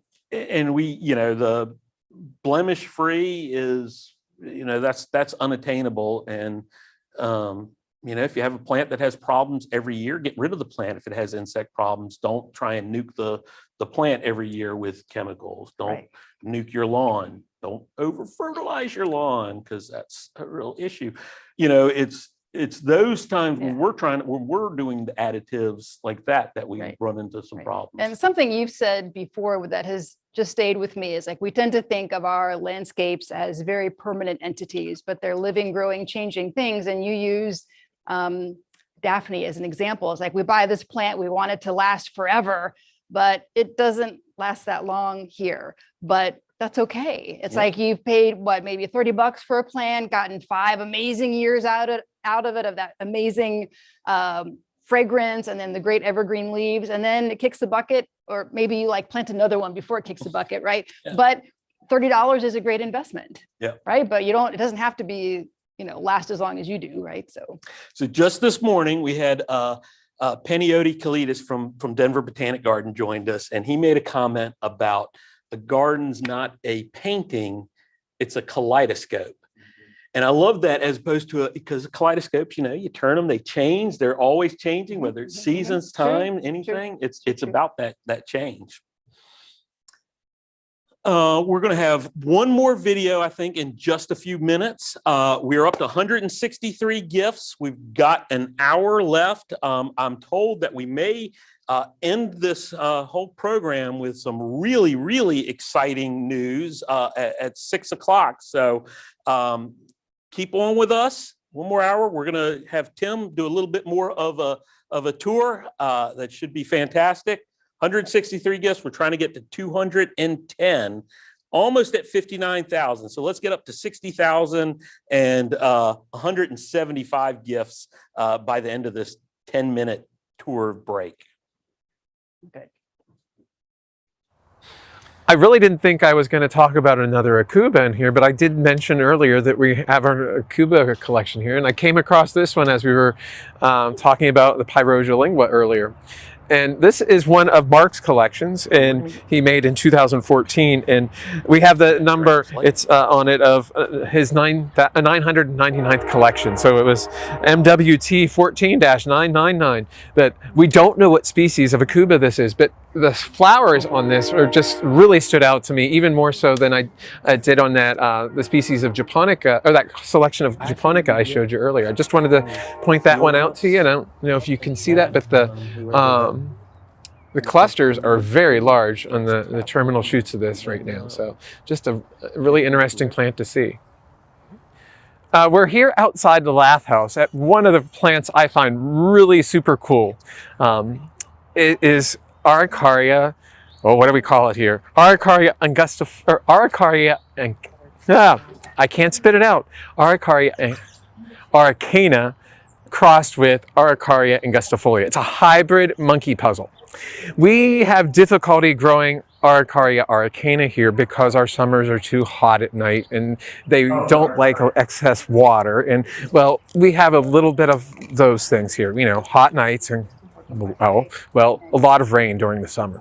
Where it's from in Bolivia, Argentina, and Chile, they have relatively dry, arid climate. It's not ever hot, but it's not ever cold. So, but they can grow these, say, further north, the Araucaria araucana. Again, they don't like it here. But another species, Araucaria angustifolia, which is from subtropical parts of Brazil and Argentina. That's awesome. It's not overly happy here. It'll survive for a while, but it'll get damaged when we have a cold winter because it's not accustomed to the winter chill that we have here. So you combine the two, and we have this really cool tree up here. And if you don't know anything about Araucarias, they're dioecious, so they're kind of like the Akuba I talked to you in a previous section, where there's male and female plants, or staminate and pistil plants. I don't know if how that quite works on conifers. They're not really staminate and pistil, but anyways, our plant in this case is a female. So she forms cones. We don't have any viable fruit or seed from her, but we do get these funky cones. And actually, when these mature, they're more about the size of a small football. They're a good 8 inches long and 6 or 8 inches wide as well. So they're really cool. But at this stage, they're really unique to look at, and they're touchable. And another thing about the tree itself is the Araucaria araucana, it gets its name monkey puzzle due to the fact that, well, a monkey can't even figure out how to climb the thing if it tried, because it is so nasty to touch. It's like climbing up razor blades. It might not cut you, but that's very sharp and uncomfortable to deal with. So the hybrid here again takes after the Araucaria angustifolia in that it's touchable. It's much more like a Cunninghamia if you have that growing in your yard. But I just find this plant so intriguing, and it has now been in this spot since 2012, in September when we planted it that year, just as we finished up the Lath House, and we were doing a dedication here. I got it in the beds out front here, and it's been here ever since. It's now, I'd say 25 to 30 feet tall. It's grown.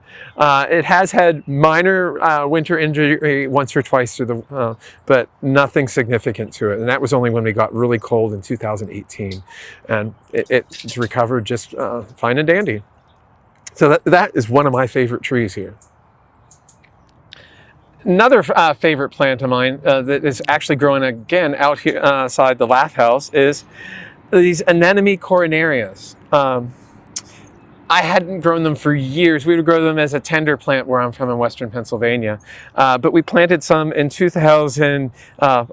early 2021 last year in January. We got them in late, but they grew and they flowered beautifully last April for us for a good month or so.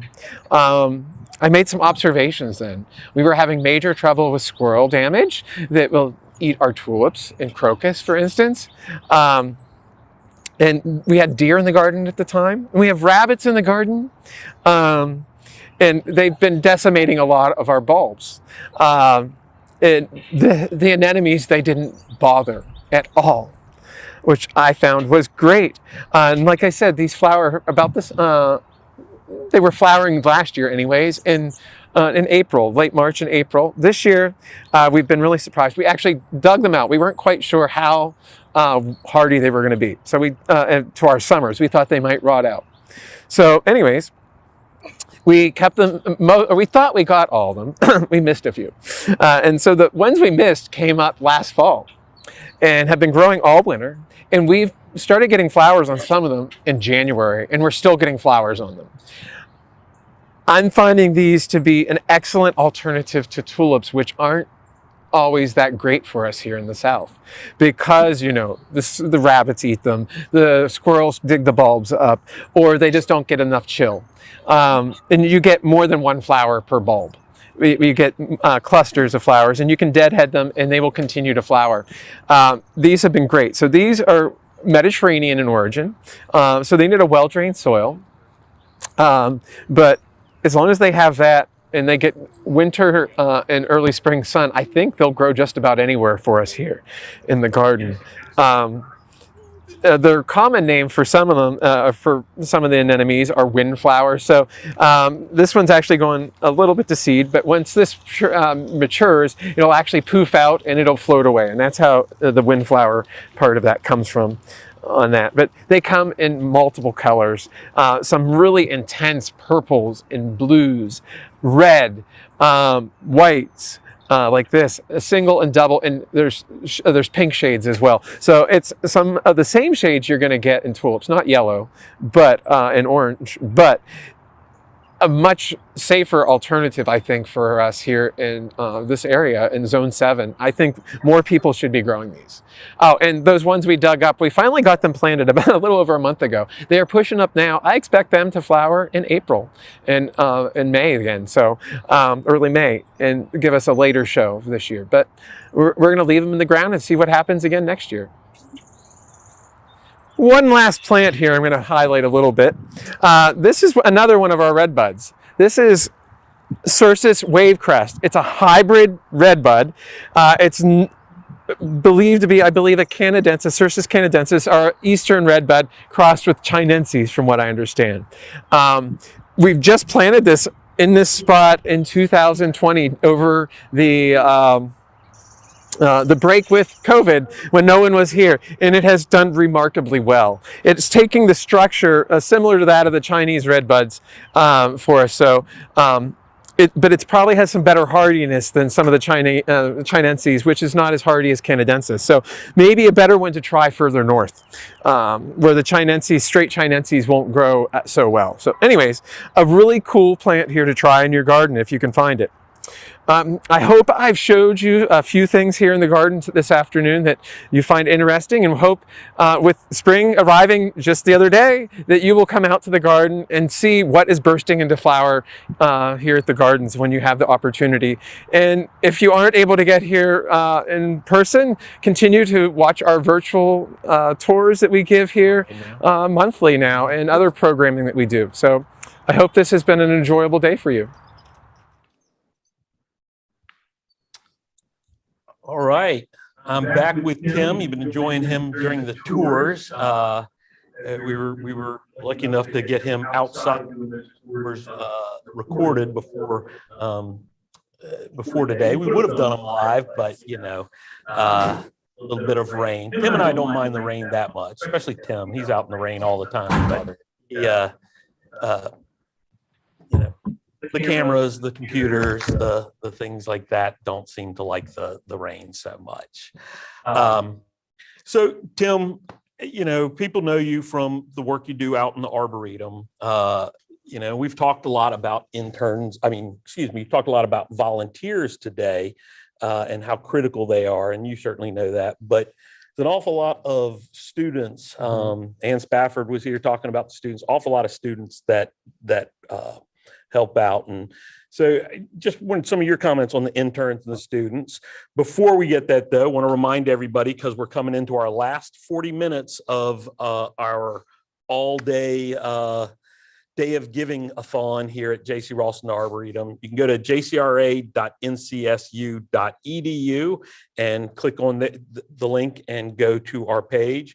We're up to getting close to 170 gifts. We really would like to hit 210 gifts. So even if you've already given before, another little gift wouldn't hurt. It helps us out with the university because they see what kind of community support we have. Even more important than the dollar figures, even though we are over 59,000 now, which my mind is blown with that. But we really, really would love to show that broad community support that we get. But our students are part of that that labor support that we do get. Tell me about some of the students you've had since you've been here. So I think it's approaching about 65 to 70 students I've worked with over the last 16 years. And some of them have gone on to do all kinds of different things. Some of them work here at NC State. I know of at least one of my students who works here on the grounds and facilities and does maintenance here. There's another I know, she works for the city of Raleigh. Amanda Wilkins, she is a garden curator at the Juniper Level Botanic Gardens. We have one of my second year of interns. He is taking care of the conservatory at High Point. High Point. Thank you. I can never remember the university. Jason Latier. I mean, we've gone all over. One of our interns is on the board actually right now. That's right. David Hoffman. David Hoffman. Yeah. Yes. Hoffman Nursery was an intern and a student He worker started with us right out of high school. and Actually, now he is I forget his title, but production and operations manager at Hoffman Nursery. So doing amazingly well. I'd mentioned earlier, same group with David Hoffman. We had put out a request, not even really a request. I put out a request for information from our the nurseries around us who are supportive about if they had any idea where we could get a tree spade, a good used tree spade, if there was anything we should look for. And we wound up being given one, a good used one from Hunter Casey at Casey Nursery, who is a former intern. Gone on to I think do a lot of the running of his family's business then. So, yeah. Yeah. I know one of my first interns, he has a small nursery out in Asheville. That was in 2006, way back then. And I still occasionally see different interns around the area, and they've gone all over. And some of them have gone to additional schooling. They've gone to, I think one or two of them at least, to Edinburgh in Scotland for added education. That was Amanda, and I think cannot think of his name. Anyways, Brady. I think Brady did. Oh, okay. Yeah. But anyways, one we just heard about 3 or 4 weeks ago was one of our interns from 2019. He went through the Longwood program or the internship program they have, and he has just gone to the Desert Botanic Gardens in Phoenix. So that's right. Yeah, it's pretty amazing when you look at the students and the kind of the web and the way we've spread kind of that, hopefully spread that J.C. Ralston Arboretum ethic, that generosity and the passion that we have going there. I know they get a lot of that from Tim. They always joke about Tim quizzing them out in the garden, but they enjoy that, and they come back and talk to us about that. And I will say, if there are any interns out there listening to us, make sure you keep you let us know where you are, what you're doing, even if you're not in horticulture anymore. We don't mind if you've gone into a different phase of your life. We love knowing what you're doing. I know Tim feels this way. We feel so maybe not paternalistic. Yes. We feel like uncles for the students family that are out there. They do feel like family, and we love to know what they're doing. It's great. Kids, if you have kids, we like to know about, want to see pictures. We've just gone over 60,000 on our gifts. Thank you. 170 gifts. Another of our interns is actually Sophia McCuster, who's just started working with us now about 2 months ago. So, and you saw some video with her earlier on in the day. Yeah, I was just going to say that Sophia is our newest employee. She had been an intern with us a few years back. In 2017. I'm glad Tim can remember. I can that remember kind of thing. sometimes. Uh, Not all of them, but I remember. 2017, I actually think for that position, There there were were 4 former interns who Yeah. applied. You know, they people love to be here and love to come back, and it's pretty exciting. But even before either one of us, I go to conferences, go places. You probably do as well, and it always people who tell me that they were former interns. We've got, you know, the Richard Olson, director of the U.S. National Arboretum, Ian Simpkins, he's in charge of horticulture for Vizcaya Museum and Gardens. You should go visit him. Really just all over the place. There are people there, and I'm always surprised at who those people are, people I didn't even realize. Andy Bell, who's been around in horticulture in various places, I think is in Tennessee now.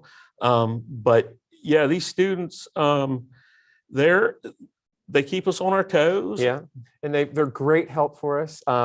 We still have one of our interns from last summer is one of our provost students, as well as working for us here at the, what do we call them now? The students. The visitor services the team. visitor service team. And he's going on this summer to do an internship up with Tom Rainey. So working with some of those plants that you saw earlier from Proven Winners, actually, in Tom's breeding program. So I mean, he made that connection kind of here at the Arboretum. He decided he wanted to get into breeding after meeting last summer with Denny Werner, and when he took him around the breeding program here for his red buds. And then he also got a chance to meet Tom as well. So yeah, we one of our other interns, speaking of breeding, Shelby, she went through here. She was going into breeding. I tried to twist her arm and get her to go into the horticulture breeding program, but I think she went into maybe in crop science. Mm-hmm. And but she was working in the Triangle as I don't know if it was a contract job, I think, but is now full-time, has permanent position in the Research Triangle, doing some high-tech plant breeding there, which is great. You know, it's like I said, you feel you get a little bit of pride when you hear about that, and when you see people like Shelby coming through and taking their engagement photos here, and you know, so yeah, it's the students.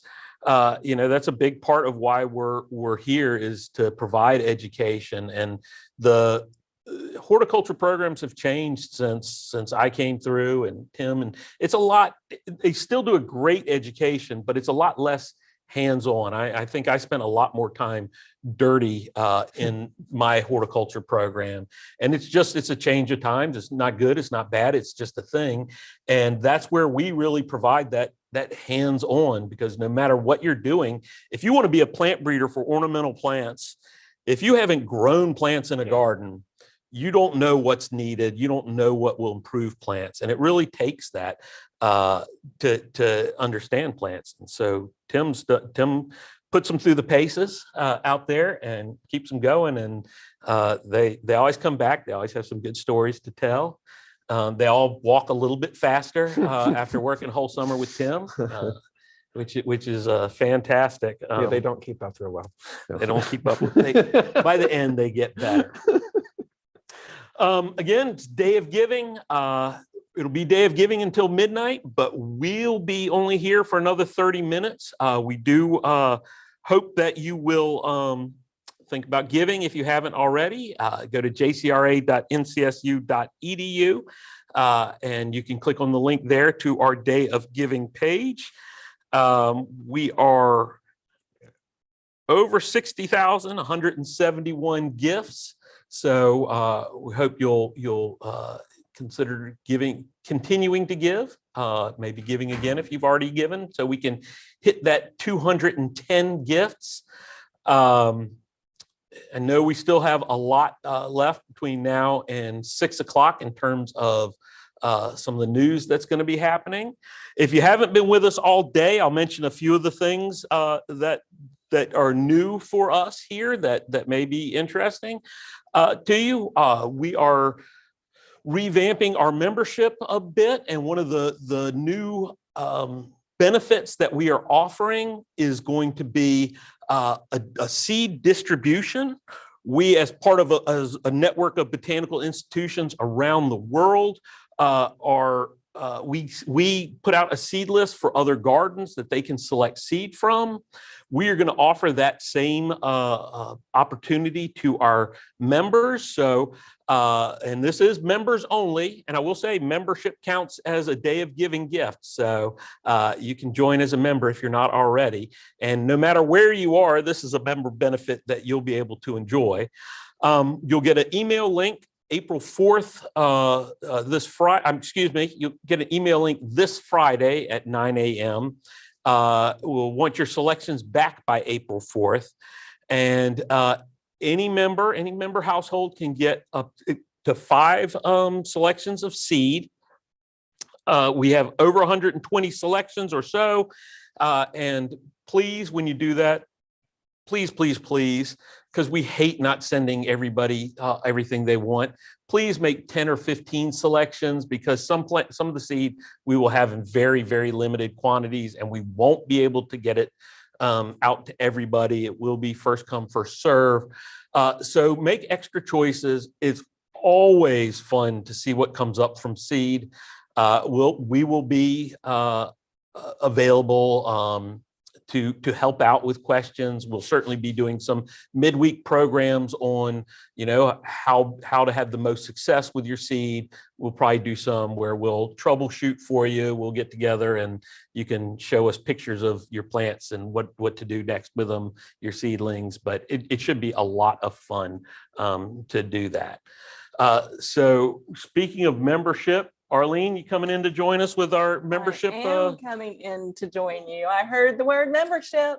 I saw 2 memberships come in from Rock Hill, South Carolina. Thank you very much. We feel the love from Rock Hill. I hope the 2 from Rock Hill were part of my first major offsite in-person program that I had done in 2 years. I know at Rock Hill, I had person after person coming up to me and telling me how much they loved our midweek programs, how much they loved Tim's tours, how much they loved Dougisms, his little humorous asides that sometimes you don't even realize went by you until a minute later and you've thought about it. Just a lot of really positive responses from people. Yeah, I wanted to welcome Maryland too. We had a membership come in from Maryland, and I just wanted to come in and say, we are committed to this online community. We very much enjoyed meeting you all. We very much enjoy learning from you as well. So think about membership for a gift.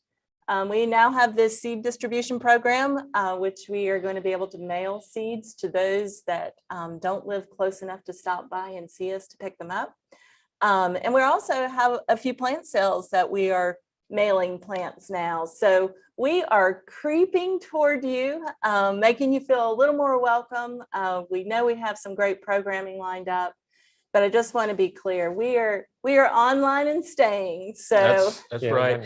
And membership does really does support us. That's one of our major ways that we are supported and can continue to do this, can continue to have interns out here, can grow our staff with new people like Sophia, can mail those plants around all over around the country, and with the seed around the world. So really do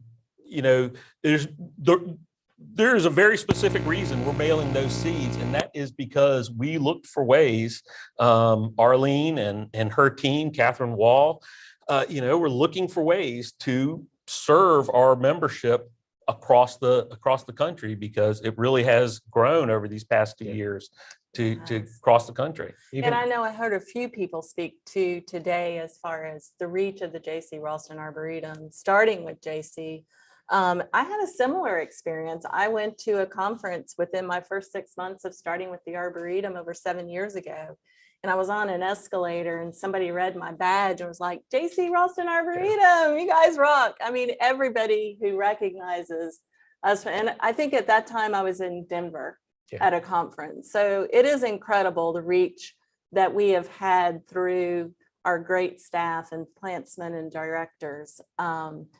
So many people we share plants with. We reach so many people. And so it's fun to have this online community so that we can actually make people feel more welcomed. I've been in the garden recently and people will be, I'll stop and talk to them and they'll say, oh yeah, we're visiting the area. We saw you guys on your online presentation. So I even see that and that brings them here too then. So Yeah. We actually feel like we've gotten to know you all better. Because Yeah. you see the names when we were on our online programming. And so it's just gotten easier to feel like that we know you too. But I know you felt that way at the first in-person event you that did. was did a big Master Gardener event, and it was amazing. You know, something that strikes me that I only really picked up on fairly recently. You know, I visit a lot of gardens, and it's not just the Arboretum, but it's our members who are kind of known because one of the membership benefits is reciprocal garden benefits. So through the American Horticulture Society, most of the gardens across the country, you can show them a card you get when you become a member here and show your membership card, and they'll let you in for free or for a discounted rate, sometimes discounts at their gift shops or restaurants or whatever. But I have people who say, "Oh yeah, we get a lot of our JC Ralston folks through." Some places don't. At the ticket booth they don't mark down where you're from, but the ones that do, apparently our members use that benefit a lot, and they're recognized. And so our members, people know them as real plant people, that they're garden lovers. I've used that myself actually on a few trips and told others to do the same. So Yeah, I thought you were going to go someplace else because I've had our members to say that they may or may not have gotten like special tours because they were JC Ralston Arboretum members. So just saying, put that card on the table and be proud. You never know what it might find you. You're right. I mean, people have such warm feelings for what we do. It really, it's that passion and generosity. You know, you can't walk through the garden and you know, with Tim or Doug or anybody else on staff and not really feel that passion they have, and you know, that generosity that, you know, we're always looking for ways to give plants to people, to share knowledge. These online programs, you know, it's not about making money for us. It's about how can we share more knowledge and get people more excited. I mentioned earlier today, closed our gates March 17th, 2020. April 1, 2020 was our first online program. And that was because the staff came together and said, you know, we're here to spread the word, to inspire passion, to, you know, if our gates are closed, how are we going to do that? And they figured it out, and we came together and made it work. And we've been getting better and better, except for on the occasions when I don't have tech support. I'm off site with no tech support. Then we go back to the basics. But it really, the staff here makes all of what we do. The staff, the volunteers, the supporters really thrive. Well, and let's be truthful. We were headed into plant sale season. We would all go into withdrawals if we didn't have a plant sale in spring. I don't think we could handle it. I know our members couldn't handle it. So no, yeah, we made it happen. yeah, we did. That was a rough one. It's see, that's the behind the scenes. It was a rough one behind the scenes. I think everybody else felt like it went very, very smoothly. Now, we've gotten some great gifts all day, some major gifts, including we announced a $25,000 sponsorship for a Southeastern Plant Symposium. That's not included on our Day of Giving page, but a planned gift from Ann Porter for a planned gift to support staff travel and development. Our partner Juniper Level Botanic Garden has a great gift. You want to mention that one? Yeah, so we're really excited. They have another planned gift, $20,000. So It's been an amazing day for us. We appreciate the support that we're continuing to see, and I think we even have a larger planned gift that I'll let you do the honors. Yeah, I think we'll see. It should be hopefully hitting soon and should help our numbers. But it's only one more of those gifts. Still, I'd still love to get to 210 gifts. We're at 175 now, 174. So I'd love to get 35 more gifts. Membership makes a great gift. Membership is a great gift. It's easy to do. I'm doing it right now. So I can talk and do this. I did one earlier too on my phone. I think I wasn't sure how almost- hard it would be, and it was really simple. It's super I think simple. almost Yeah. all of our staff has We- supported us. It's really amazing. Our volunteers, yeah, it's very heartening. So Day of Giving goes until midnight. So we are going to be leaving you around 6 o'clock with our live programming, but know that you can still give, you can still encourage people to give, share your gift on social media, put it on Twitter, put it on Instagram, let people know we're here. Because people still come in on occasion just finding us, but hey, at least they're just finding us. So I'll take it. My wife is trolling me by telling me that I can barely talk and do this at the same time.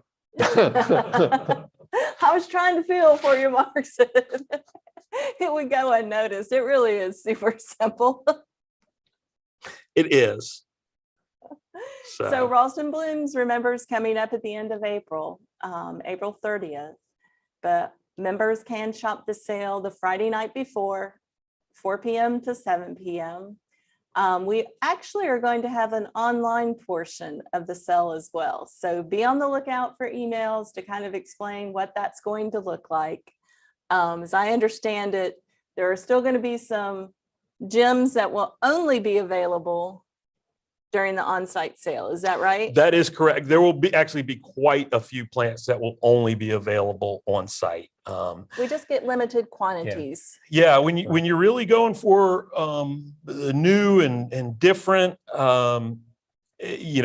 quantities can be limited. And I will say, for those of you who are, thinking about being able to come here for that and are on the fence about being a member or not, a lot of those plants disappeared during member-only nights on Very Friday, quickly. 4 to 7. They line up and they file in. It's almost like a mini giveaway lineup sometimes for the member only sale. So Yeah. do we know who any of the other vendors are? We're going to be Yeah, well, so we will have our good friends at Pine Knot Farms with some of these phenomenal new hellebores that are out that are year-round plants. It's not just about flowers anymore. The Foliage on some of foliage them. is just to die for on them. And I heard Anne mention it too, but the bees love my hellebores. I mean, They're they're early just like pollen. little bouquets out there that they just visit often. Bees love them. And these new varieties are sterile. So, sometimes people have concerns about them seeding a bit. I don't see them as a big problem in the wild, but they can be kind of a pest in the garden.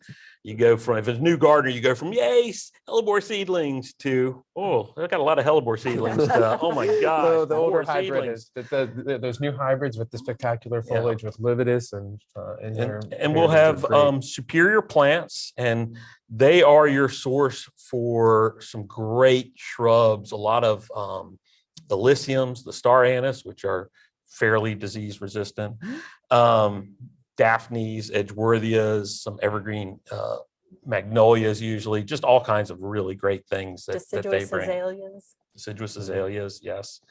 Ooh, I like those. They're not deer proof. I like them too. And you're right. They smell good when they flower. The North, we talked a lot earlier about North American Rock Garden Society, the Piedmont chapter. Tim's on the board with our local chapter, the Piedmont chapter, and They're excited to have a spot. they do a great plant sale here as part of that as well. Then we have education programs. We're going to have Dirtbag Oh, Dirtbag Gardens, that's a new nursery that's out here. They opened where Niche Gardens was years ago, but Dirtbag Gardens, they're going to be doing native plants and tropicals. So really excited to have them out. I went and visited them, and they were just really excited bunch. They've got a really interesting kind of background and experience that is pretty amazing. So I'm excited to work with them. And, that's one of those things we always talk about, how we support new places. I heard they opened up and they do not come completely from this area and really not from the horticulture in this area. And so I went out and introduced myself, and we sat and talked about, how we can help them, how they can best be successful, because we want the more nurseries, the better. Can't have too many friends. That's right. So where are we now? We are at 174 gifts. Well, that's where maybe it's not as easy as I thought. I'm having trouble getting my gift submitted. Let me see. No, I cannot thank Mark Weddington just yet for his gift. He has not completed the transaction. Oh, what is my personal affiliation? That's my problem. I didn't press a button. Thought I was just skipping my Twitter handle. Okay, it is easier than I make it look. That is for sure. But yeah, this has been, once again, an amazing day. $60,000 in gifts is just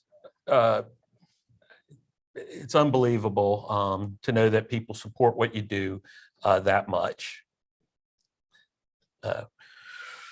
So we've got about 15 more minutes. Love to see a few more of those gifts come through. But we've got great folks. Oh, Mary McClure gave us a gift. Mary. She was a volunteer in the White Garden for years. Yeah, Mary was a volunteer. She's traveled with us. She was in Ecuador. She was one of the Queen Marys. Mary McClure and Mary Bell de Hertog, who supports us as a speaker, were the Queen Marys of the group. Lots of fun. Mary went with us to Cuba as well. And she went to England. Yeah, England with us back in. So all kinds of great. Bill Nasser, Ross Williams, former president of the North Carolina Nursery and Landscape Association, Barbara Alberton Grant. We can thank Rodney Swink, a former board member. Rodney Swink. Yeah, thanks. Uh, We are Bill feeling the Balcom. love. And it's not too late to donate. It is not. Any size, we'll take it, as long as it's about above $10. Yes, yes. No That's size too not our small, rules. except for apparently $9 too small. jcra.ncsu.edu. If you don't get it to us before 6, that's okay. We'll take it anytime. But really want to thank everybody who's hung on with us all day. Mary, who had to move away, Mary McClure had to move a little bit farther away. She says that the program really makes her homesick for the Arboretum. We miss you, Mary. You can still call and chat. We got, folks from the university who are associated with us, but not directly work with us. Like Dee Teague, who works with Alicia and Carly in the college advancement. Just so many people. Joyce and Brad Moses, Jamie Adcox, Deborah Singer Harder, a longtime volunteer. Wonderful artist. Yeah, wonderful artist. Yes, Yeah. she did a great painting of the Necessary here, one of the most iconic places here. There's just so many great people that have been part of this. And the Necessary, I should mention, has been given a naming gift a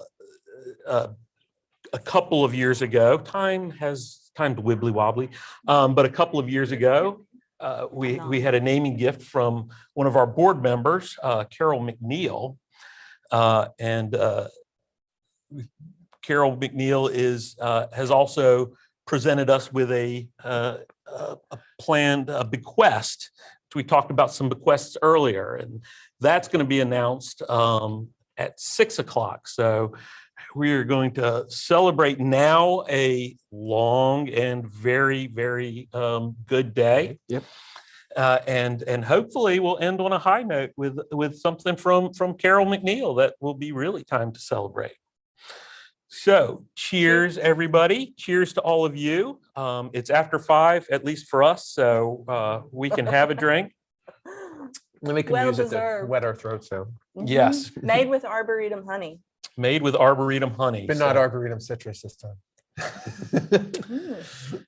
Yeah, this is very Be a good. little late. It is very good. It's, I think, a chamomile. You'll have to tell us, Amanda. I've forgotten. I just posted it in the chat. All right. It is chamomile infused JCRA honey with gin, Grand Marnier, and orange juice. And I have orange juice, right? And Yeah, you got everything but the alcohol. Plus some club soda to keep some bubbles. and what's the name? The Bee's Delight. The Bee's Bees- Delight. Bees They should Delight. have had it so- when Ann was here. Yeah, that's right. We should have. I asked Ann Spafford to stay for a drink. If she had known, maybe she would have. But that, if you heard that voice in the background, that was one of our other newer employees, Amanda Patillo Lunt, who is dealing with our facilities and rentals, getting all of our visitor services team back up and going after 2 years of no rentals. And has been part of the behind the scenes tech crew, getting videos started and stopped and Getting us hydrated. getting us hydrated. I don't know if yours is hydrating as much as mine. Yeah, she's the event queen. So if you have an event or a question about holding an event here, please see Amanda. She will Yes. take care of you. Yes. And hey, maybe she'll give you a recipe at least for a drink to celebrate. I think the recipe's been shared. The recipe's been shared. In the It's in the chat. chat. There you go. Yeah, and the recipe came from a dear friend of hers who creates cocktails for a living. So this is from a professional, So, from the private collection. private collection. I think this one has legs. So I'm not a professional. Yeah. We've So- got about 8 more minutes, so 8 more minutes. We're up $61,500, you. 179 gifts. so close to 200 gifts. Sorry, every time I look at my phone to look at the updated list, my wife texts me. She did put in a donation, so thank you, Mary. I appreciate that. Thanks to Paul and Nancy Soltero and Alton Johnson and Hoffman Nursery. Thank you. That is a very generous Oh. gift. I don't know if you heard us talking, but we were bragging that our former David. intern David Hoffman is now just about running the place. We taught him everything he knows. He's a new father too. And is a new father. Yes. This is two former interns that in the past couple months I've found out have children now. So y'all interns, if you're on the line, don't hide that from us. We love to know that. So We do love to know that. did everybody get to meet Sophia's? Yes, little one? he's It adorable. was adorable. Yes. Keeps us young. Keeps us young. Exactly. So everybody, I hope this was a good day for all of you. I hope some of the things we talked about, the new seed distribution is going to be exciting for everybody. I hope the Southeastern Plant Symposium being back in person and but also online is exciting for everybody. Don't forget Ralston Blooms is coming up April 30th for Ralston Blooms. That's the big festival. The online plant sale will start a bit before that, a few days before that. And the on-site plant sale with Ralston Blooms will be members only. April 29th from 4 to 7. The truth is, if you've never been to that part's really, it's about 4 to 5:30-ish. As people come in with their lists. And then open to everybody on April 30th. We have a ton of plants this year, a ton of plants, and very cool ones. So you're going to be able to get good plants no matter when, but I'd suggest going through the online plant sale first and then coming out to see some of the plants that weren't on the list. Catherine just said that she gave a membership number, so we're almost at 20 memberships for today, but puts us very close to 200 as far as actual gifts, because those are not counted in our daily takes or hourly takes. Yeah. So keep them coming in. Yes, just a few more minutes now. And then you'll be free of us. If you have any questions at all, though, about the program and what we're doing, reach out to us, either myself, Mark, Catherine Wall. We're here to help make it really easy for you. But our first annual seed distribution, I know, is making a lot of our members really excited. I know we've had several members and I can't remember if he's in New York or where he is, but every year since I've been here, I get an email saying, hey, I can't make it for the plant giveaway. Can you get me a few seeds? So that is going to make him so happy. Exactly. And you got these supporters from all over the place. So it's good to be able to give back to them. And honestly, every year I look through the list we send out to the Botanic Gardens, the same list that everybody else will be seeing. And I'm like, ooh, I didn't know we got seed of that. We need to grow some of that. We can't propagate that except for by seed. We need to keep some of that for ourselves. I mean, so it is a true, a real special benefit, because these will be plants that you can't necessarily get even from us as little plants unless we grow them from seed. Yeah, I have to say, looking forward, I'm most excited about the new staff that we've added and what they're able to offer on our horticultural side. Because I am amazed at how many plants that are in our garden that we've actually started from seed. Yeah. I think actually the one behind me, Kay's Early Hope, has received the seed years ago. Yeah. Years and years ago. I don't remember the exact source, but it came as seed as far as I know. Yep. So while we have you and you do participate in our seed distribution, if you do come across something really cool, you need to let us know. That's the deal. If we agree with you and want to put it out, it takes time, as we've talked about today.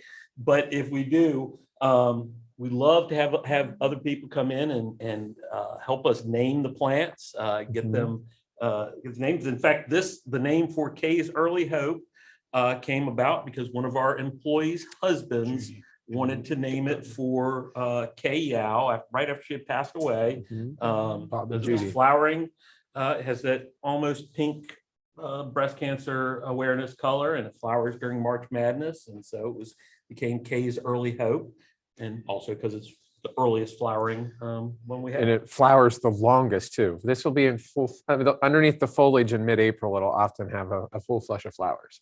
It's so remarkable. Yeah. So. And what is it called when it flowers so closely to the Cauliforme? Cauliforme, yes. So, like cauliflower, cauli means stem. So when you have these flowers on the stems, that's cauliflory, which is mostly a tropical trait for plants. But chocolate. Theobroma cacao does that. Chocolate does that, yeah. Oh, it does, yeah. Papayas. Mm-hmm. So, but this is one of the few plants that does that. So it has been a winner. So we're down to the last couple of minutes. Yep. Not too late to make a gift. We're up to 182 gifts, plus those memberships, that 20 or so memberships. Thank you to Guy Harwood and B. Thurmond and Donna Wright for these gifts. Up to $61,826. again, this, these gifts that go to our unrestricted use really allow us to bring in more interns, and we're hoping to have more interns this year. They allow us to bring in, you know, to get new equipment, to update gardens, to get new technology so that we can continue to come online, to bring in new staff. Is really, this is what helps us raise that $1 million+ that we need to operate the Arboretum, that we don't get from the university. You know, it really is critical support. Yeah, I'm recognizing a lot of names that have given today that join us every week for our midweek program. So thank you for showing the love today. We feel it, we appreciate it. And we'll definitely see you next Wednesday. Yes, yes, we will. So I have been told I'm not seeing it show up just yet on our leaderboard, but as of just a minute ago, we can announce that it has dropped a $1 million planned gift for the Arboretum from Carol McNeil, who has named the necessary here. Carol's a board member. Our board has been incredibly supportive. And these planned gifts, we hope that it is decades and decades and decades before we are ever able to utilize them. But they really do ensure for the long term of the Arboretum. That's the funds that will allow our successors to continue the work that JC started here. So amazing gift from Carol McNeil. Thank you so much. Yes, thank you. So and I'll still off camera, just so y'all know, I'll still be refreshing this constantly so I can see when it actually shows up on the leaderboard. It takes it a few minutes to happen, but cheers. Cheers To a successful day. Cheers to all you out there in TV land. Cheers to Carol and Alexander. Yes. Cheers to Amanda, who made us these drinks, and cheers to Chris, who was up until 1 o'clock editing tours. My tours that we took yesterday because of the rain, and has been here all day. So thank you, everybody. Day of Giving continues until midnight, but we really appreciate everybody's support, not just today, but every day, how much you support us. So thank you. Thank you. Thank you so much. Have a good night.